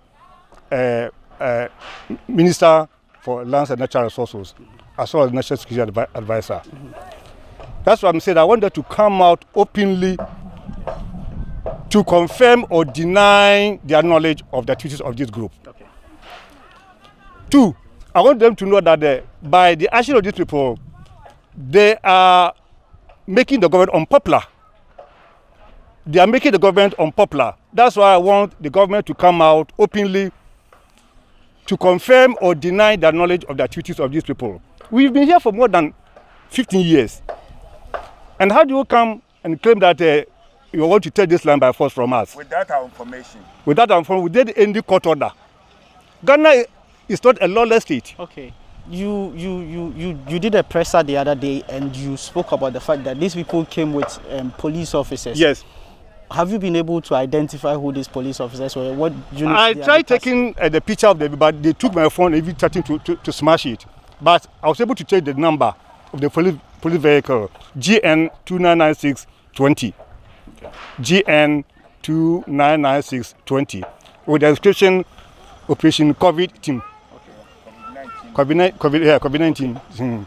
But so our checks indicate that even the number on the police vehicle is fake. You indicate again that they came twice, and that the first day it was the police that stopped them. Yes. How come the second day the police didn't come to stop them? I think because they have an unfinished business. Whoever sent them felt that the work that they did was uncompleted. The second day, I called the police, and they sent the district operation team to come and stop them. But when we went to the district office, we found that the command is coming from one Kwesi Ofori, who is the head of the SWAT or whatsoever operation that he is controlling, is commanding. Do you understand? So for us to confirm, the next day when they came with a SWAT operation car, vehicle. Do you understand? With a fully 5 armed policemen. Bulletproof. Fully armed. Do you understand? So it came to the point that I have to stand and tell them that then they have to run over me before they were able to stop. We have a house that we saw that there were children in it, but they forced themselves in there. That is where I stood there. That before they will kill the children, I have to be killed before. And the police were just looking at me. So what, they wanted to break the building with the kids in? Yes, they wanted to break the building while we saw the light and the kids were shouting in there. I don't understand. If they want to do anything, they must respect, 1, the law of the land. They must know that we all can go wayward. We all can go off. But because of the constitution and the law that is guiding each and every person in this country, do you understand? That's why we put our hand in there. So we want the law. Let the president come out and speak. Let the president come out and speak. Okay, you mentioned that you've had this land, some of you have had this land for as far back as 15 years or probably more. Have you before now had any issues with litigation or anything like that? So far as we are concerned, because the land was sold to us by the original owners of Mpasem land, we've never had any problem with them. We've never had any problem with them since we came on this land, because they know that the land was genuinely returned to them, and they sold the land to us. So we've never had any problem with the chiefs and people of Mpasem. You've already mentioned about one guy. You say his name is Jato. What else do you know about him? Yeah, too much search. I found that Clement Jato had a connection with a land commission chief director, Professor. What's the name? Professor something Abazinyele, Patrick Abazinyele. Do you understand? He has his signature on this letter that they were using all around. That they have been given authority, and the company that they are operating with is Anyok Holding Limited. Do you understand? And when you read and you go back to some of the statements, you can see that that letter was given to them to go to motorway and Damfa and other places, Achimota schools, Legon, Kolebu Hospital. But when they finish this operation, they are using the same letter to come and vandalize people, thinking that we are ignorant about their devices. But what we are saying is that let the president come out. They are making him unpopular. They have mentioned a lot of names, which we cannot put it on the press. But if they die, we will call all those names. But we will never allow anybody to come and take our hard-earned properties that we spent almost 20 years outside suffering, doing all kind of jobs. Come back here, buy properties 2005, and now you are coming to take it because you have become a minister and you want to live in East Legon. No. Yeah, you have something to say. Yeah, my colleague mentioned a letter purported to have been given to this to Clement Jato, to a company belonging to Clement Jato. What baffles me is that Clement Jato is a non-hardened land guard, known all over in Accra. So why would a government in power, with all the security apparatus at its disposal, commission a private company to retrieve supposedly government property for the government? Is it not an indictment on the security agencies? Is it not an indictment on the security agency? Can the security agency perform operation on behalf of the government than to, instead of going to employ the service of private company? 2, if this government has come out openly to declare a war on land guards, and these guys are land guard, so are you now legitimizing the activities of land guards? Is the government now legitimizing the activity of the land guard? Because land guards, Clement Jato is a land guard. If you go to Kasua and everywhere, the government has declared war on land guards. Is it not legitimizing the activities? East Legon, who all held the land guards are. The government said they're going to crash them. Yes. Now you go and employ the service of a land guard. Okay. So allegations have been made that the said Clement Jato is a known land guard. We take a quick break, and when we get back, we delve into the activities of land guard on a broader scale and how it has now come to affect the people of East Legon. Stick and stay. This is Say Loud on GhanaWeb TV.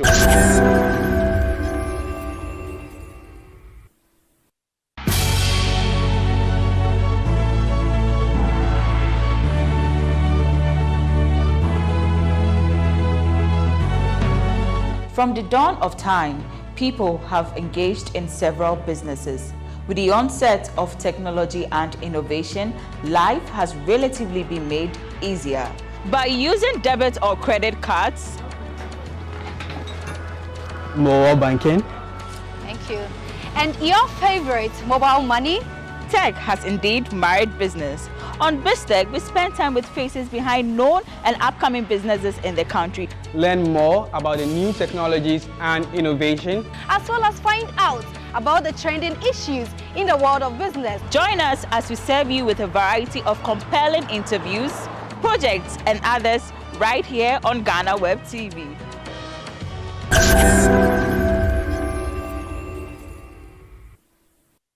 Welcome back from the break. It is still Say Loud on GhanaWeb TV. We are here with the land and property owners here at Mempasem in East Legon.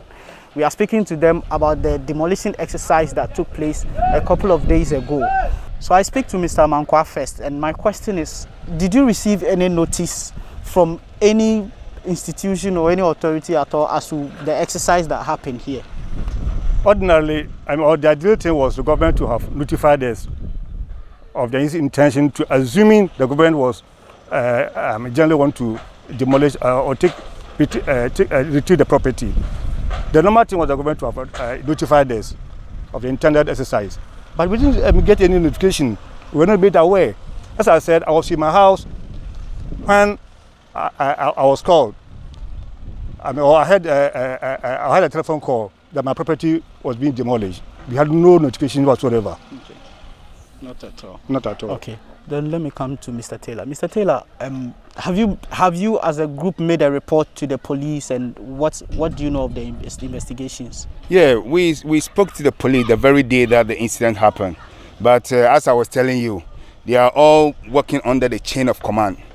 You understand? So the first time they were able to send the district, because I called the 18555. And they connected East Legon police station and they brought the force. But now that the whole thing, I was in one office when the order came from the region, you understand? But later we found that it wasn't the regional commander. It was one part of that they sent it. So now the East Legon cannot have the power to do anything. But we have formally make our case at the police station. And we are writing petition all around. But still, we cannot sit down for our hard-earned properties to be destroyed by an individual who has no court order. Who has no court order. Mr. President, we respect you. We respect you. We respect you. And you know that you are somebody who always go with the rule of law. No court order, no information. And I'm telling the government by face that if they are ignorant about what is going on, they should come up with, because East Legon is the one of the elite community in Ghana. So nobody from anywhere can come here and mess it up.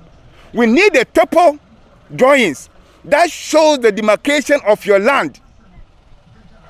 If the land have been already vested into the two land, we have the drawings here. Let Jato or whosoever, whether the professor, and I was very sad when I saw the letter that it was a professor who signed the letter. Let the professor bring out the drawings of where they wanted to take. And we also come with our document.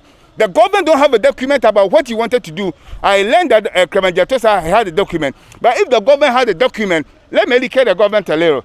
You have to come and demarcate your portion. And alert the people that this is my portion. So from today onward, this is my court order. You invite the people and they will explain how they acquired the land. If they are faulty, then you see what you can do, but not just to come and demolish the community. Okay. Yes. Okay. So this is what we will do. We will take a quick tour around, look at the extent of damage, and after that we discuss the way forward on what you seek to do to seek redress. Okay. Stick and stay. Thank you very much.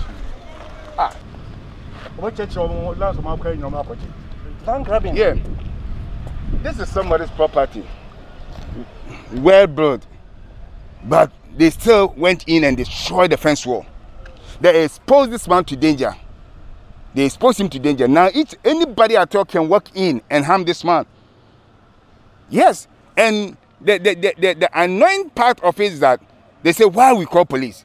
So they will tell us that they are bigger than police.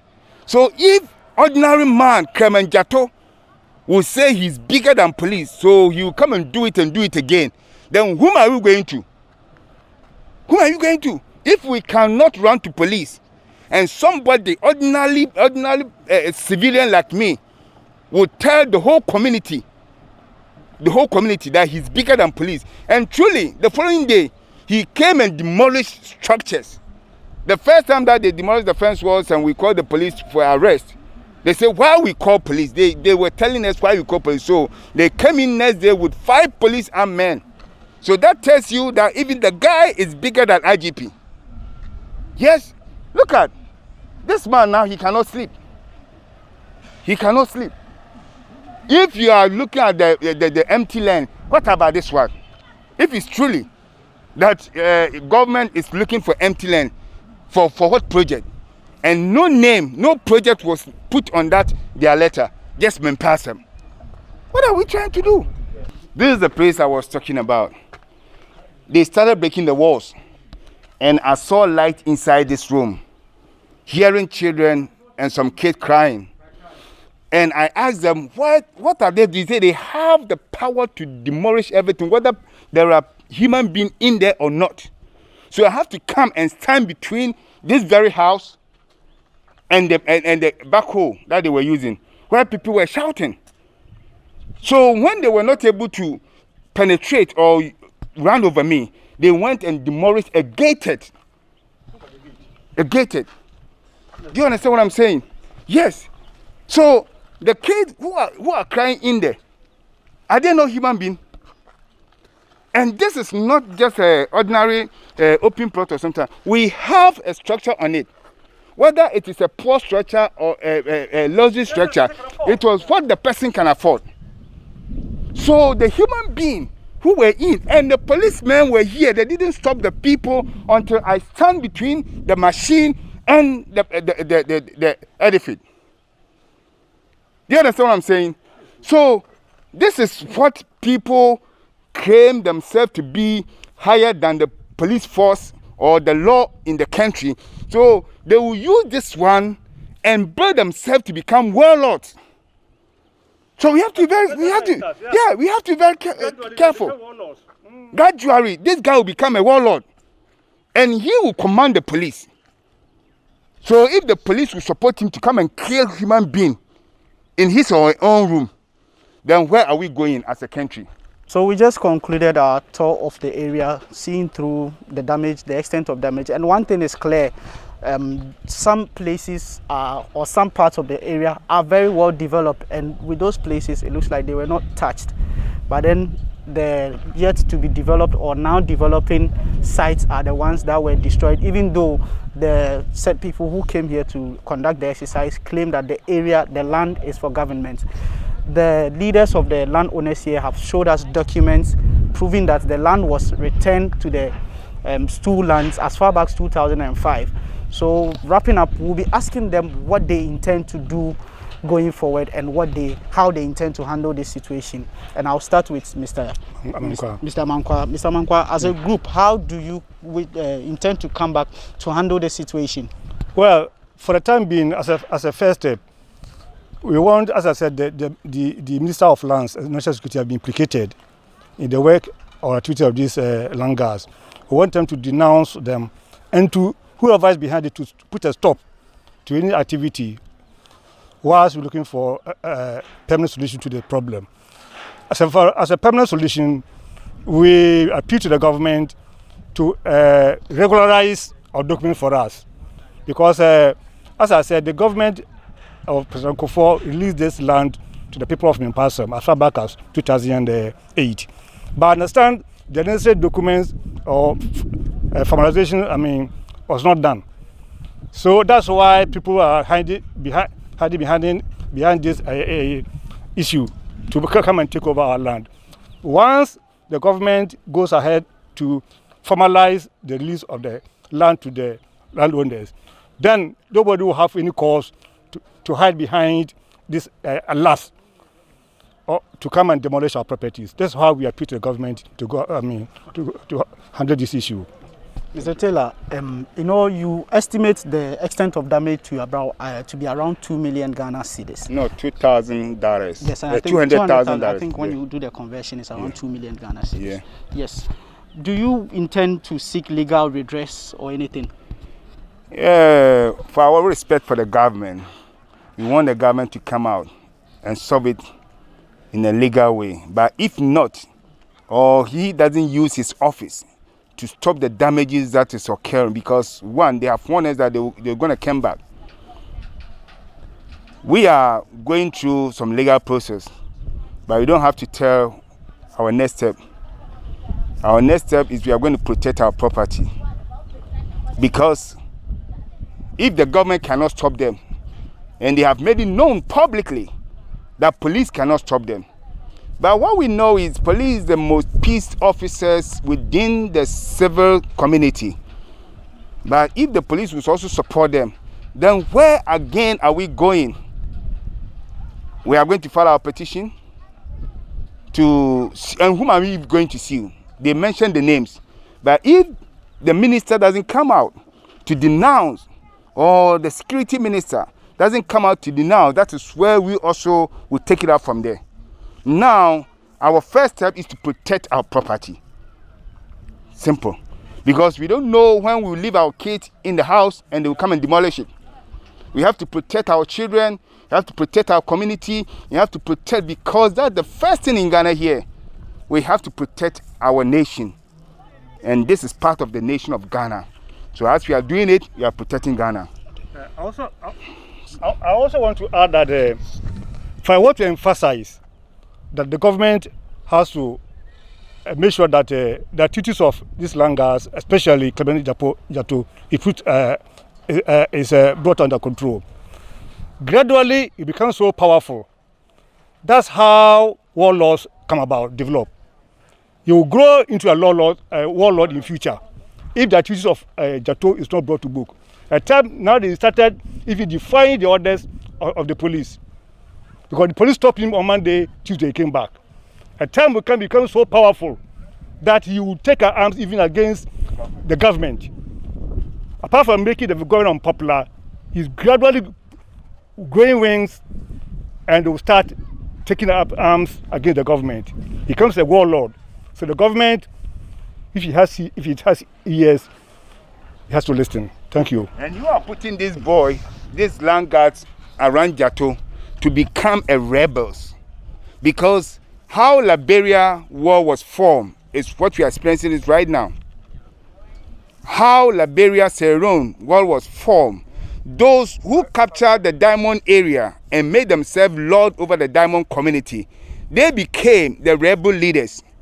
So if Ghana, we are a peaceful country, we have to learn from our experience. As I always say, life is living intelligent from experience. Life, if you want a life in Ghana here, we have to live intelligent from our experience. Yeah, that's what only I have for the country. Okay. Bye-bye. Thank you. So yes, from the land and property owners here at Mempasem in East Legon, they are open to exploring all other avenues to ensure that their issue is addressed and that their property is protected. But then they are calling on government to step in and make sure that the activities of land guards are kept. They are also calling on the Minister of Lands and Natural Resources as well as the National Security Minister to either confirm or deny their involvement in the activities of Clement Jato. This has been another episode of Say Loud on GhanaWeb TV. My name is George AC. See you next time.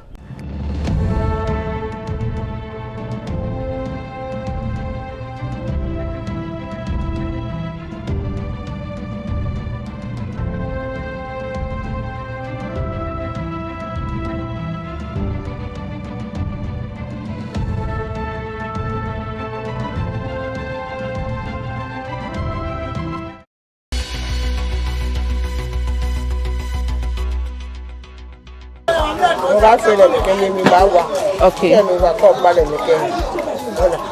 Ene no gano shi kwa enyon fanteme ano ngobem she ne gama no ngoyem kama si kabawo mawula skishan ay ko maga skishan wole ko mawula skishan ene ne kan wala skishan ke fi fresh come here no kefi anu shishi no kefi anu maba oh okay so ba ni o ye no nu le hotel cause mo ba ni o kama ke ye 3 days no nu ba na ba shi mo. How many years of come here? Over na hon e che you hon ka from B5 come here mo ye so o tile ba gbo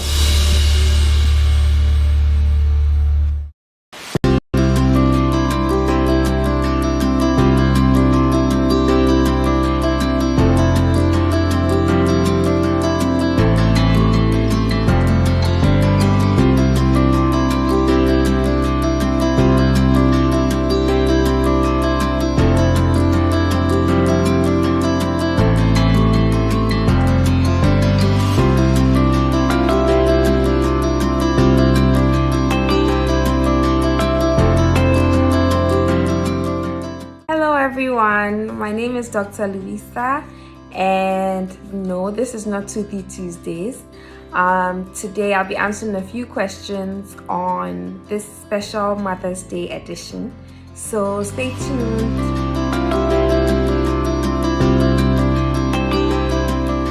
Thankfully, both pregnancies were pretty normal for me. I didn't have complications. I didn't have much of the complaints that most people would have during pregnancy. Morning sickness, not really. I just really had that uncomfortable taste, that metallic taste in my mouth in the first trimester that I didn't like. But other than that, I think my pregnancies were fine. I only threw up once for my second pregnancy, which was for my son. Just one random morning I threw up, and besides that, everything else was fine. My first baby, my baby bump was not too big. It was actually very small, so most people didn't notice I was pregnant. Yeah, so I think I had some problem-free pregnancies so far, thank God. I craved mangoes a lot. I remember I used to eat a lot of mangoes, so everybody in my house used to laugh at me because there would be mangoes, a bucket full of mangoes, and then the next minute it's all finished because I ate them all. I used to crave mangoes a lot. And another weird thing was that during my pregnancy for both my son and my daughter, I, for some reason, became allergic to kenkey. When I'm not pregnant, I eat kenkey and I'm fine, but when I'm pregnant and I eat kenkey, my lips get swollen, so that was another weird thing.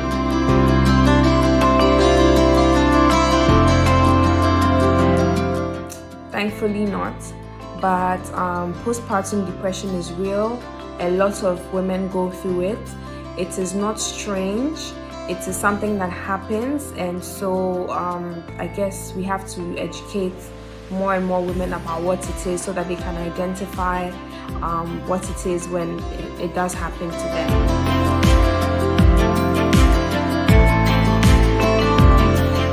I'll divide that into two.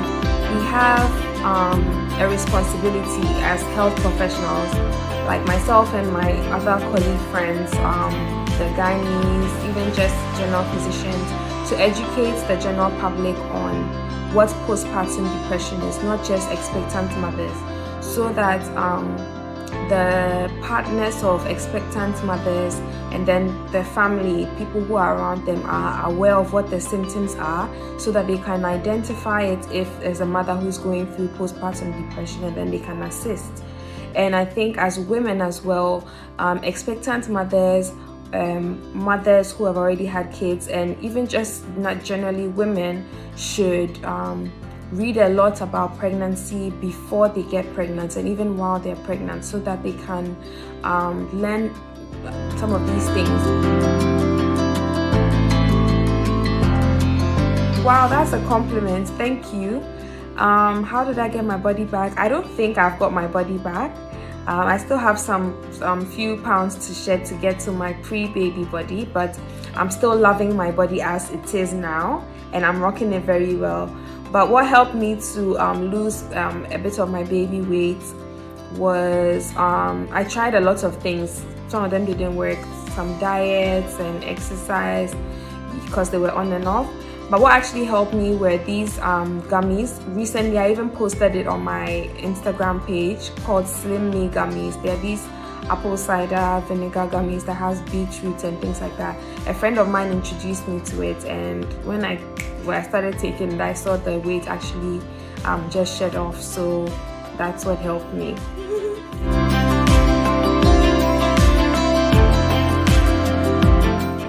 Not really, because I think I'm surrounded with so many strong women that looking up to them, like my mother, my aunts, and family, friends. I just really saw how they were able to juggle both their careers and motherhood, and so that kind of gave me some faith in myself that I could do it too. So I don't think I really saw it as a difficult task. I think it all comes down to planning. Somebody who likes to plan ahead. So I think that has helped me. I actually am very deliberate in creating time for different things. So creating time for my work that has to be completed by a certain time, and then creating time for my kids, my husband, my home. So I think it's just being deliberate about making the time and making it count.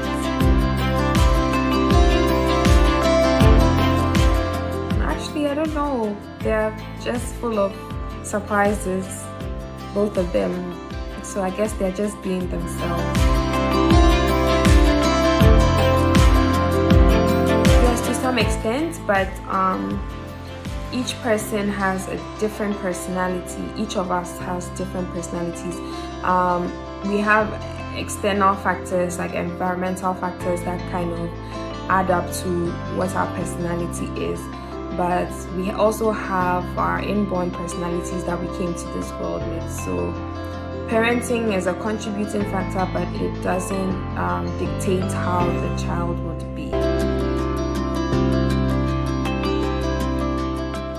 Yes, very, very supportive, and I can't be more grateful to God for that, because I always tell the partners of expecting mothers that you have a big task to keep her motivated from the time she gets pregnant to the time she becomes a mother, and even as she's a mother, because she's doing all the work anyway. So the little you can do is to support her with your words, with your time, with your energy, you know, just make her feel appreciated all the time. And that goes a really long way, just knowing that you are appreciated, that what you're doing is impactful. I think that really goes a long way. So I always tell my male friends whose wives are expecting and things like that, that you don't underestimate the power of your words. Because I remember for myself, when I went into labor, my husband's words kept ringing back in my head, because he'd always, when I was pregnant, he'd always be like telling me about how proud he is of me and how strong I am and how much of a warrior I am and things like that. Even though at a point I knew he was just making me feel good, but it actually, you know, helped. So I just have some words for them, that you're doing an amazing job. You are so strong. You've done an amazing thing by bringing life into this world. Don't bother too much on the little things like the weight that you've gained or how your body is looking. It's very normal. You're going to snap right back.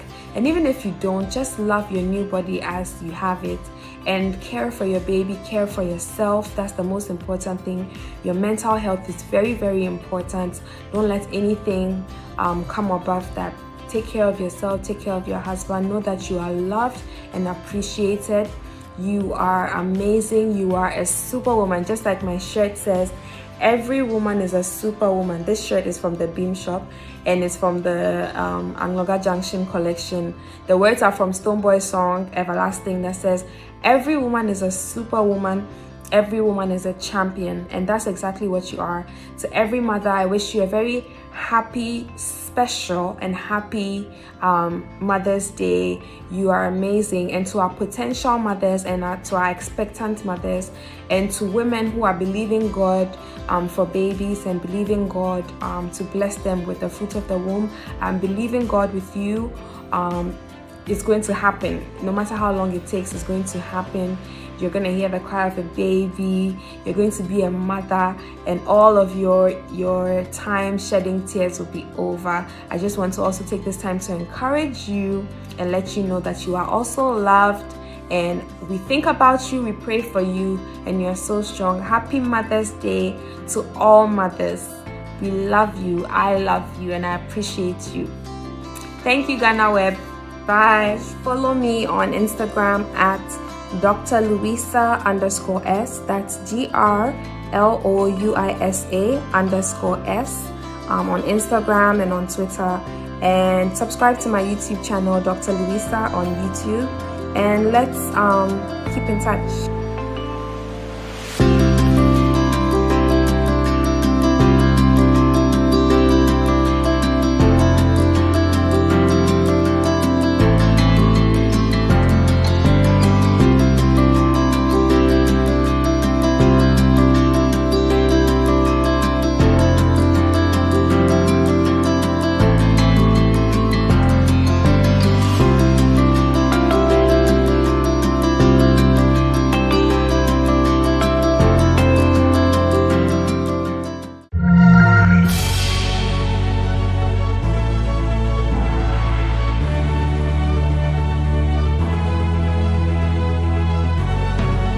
From the dawn of time, people have engaged in several businesses. With the onset of technology and innovation, life has relatively been made easier. By using debit or credit cards, mobile banking. Thank you. And your favorite, mobile money? Tech has indeed married business. On BizTech, we spend time with faces behind known and upcoming businesses in the country. Learn more about the new technologies and innovation, as well as find out about the trending issues in the world of business. Join us as we serve you with a variety of compelling interviews, projects, and others right here on GhanaWeb TV.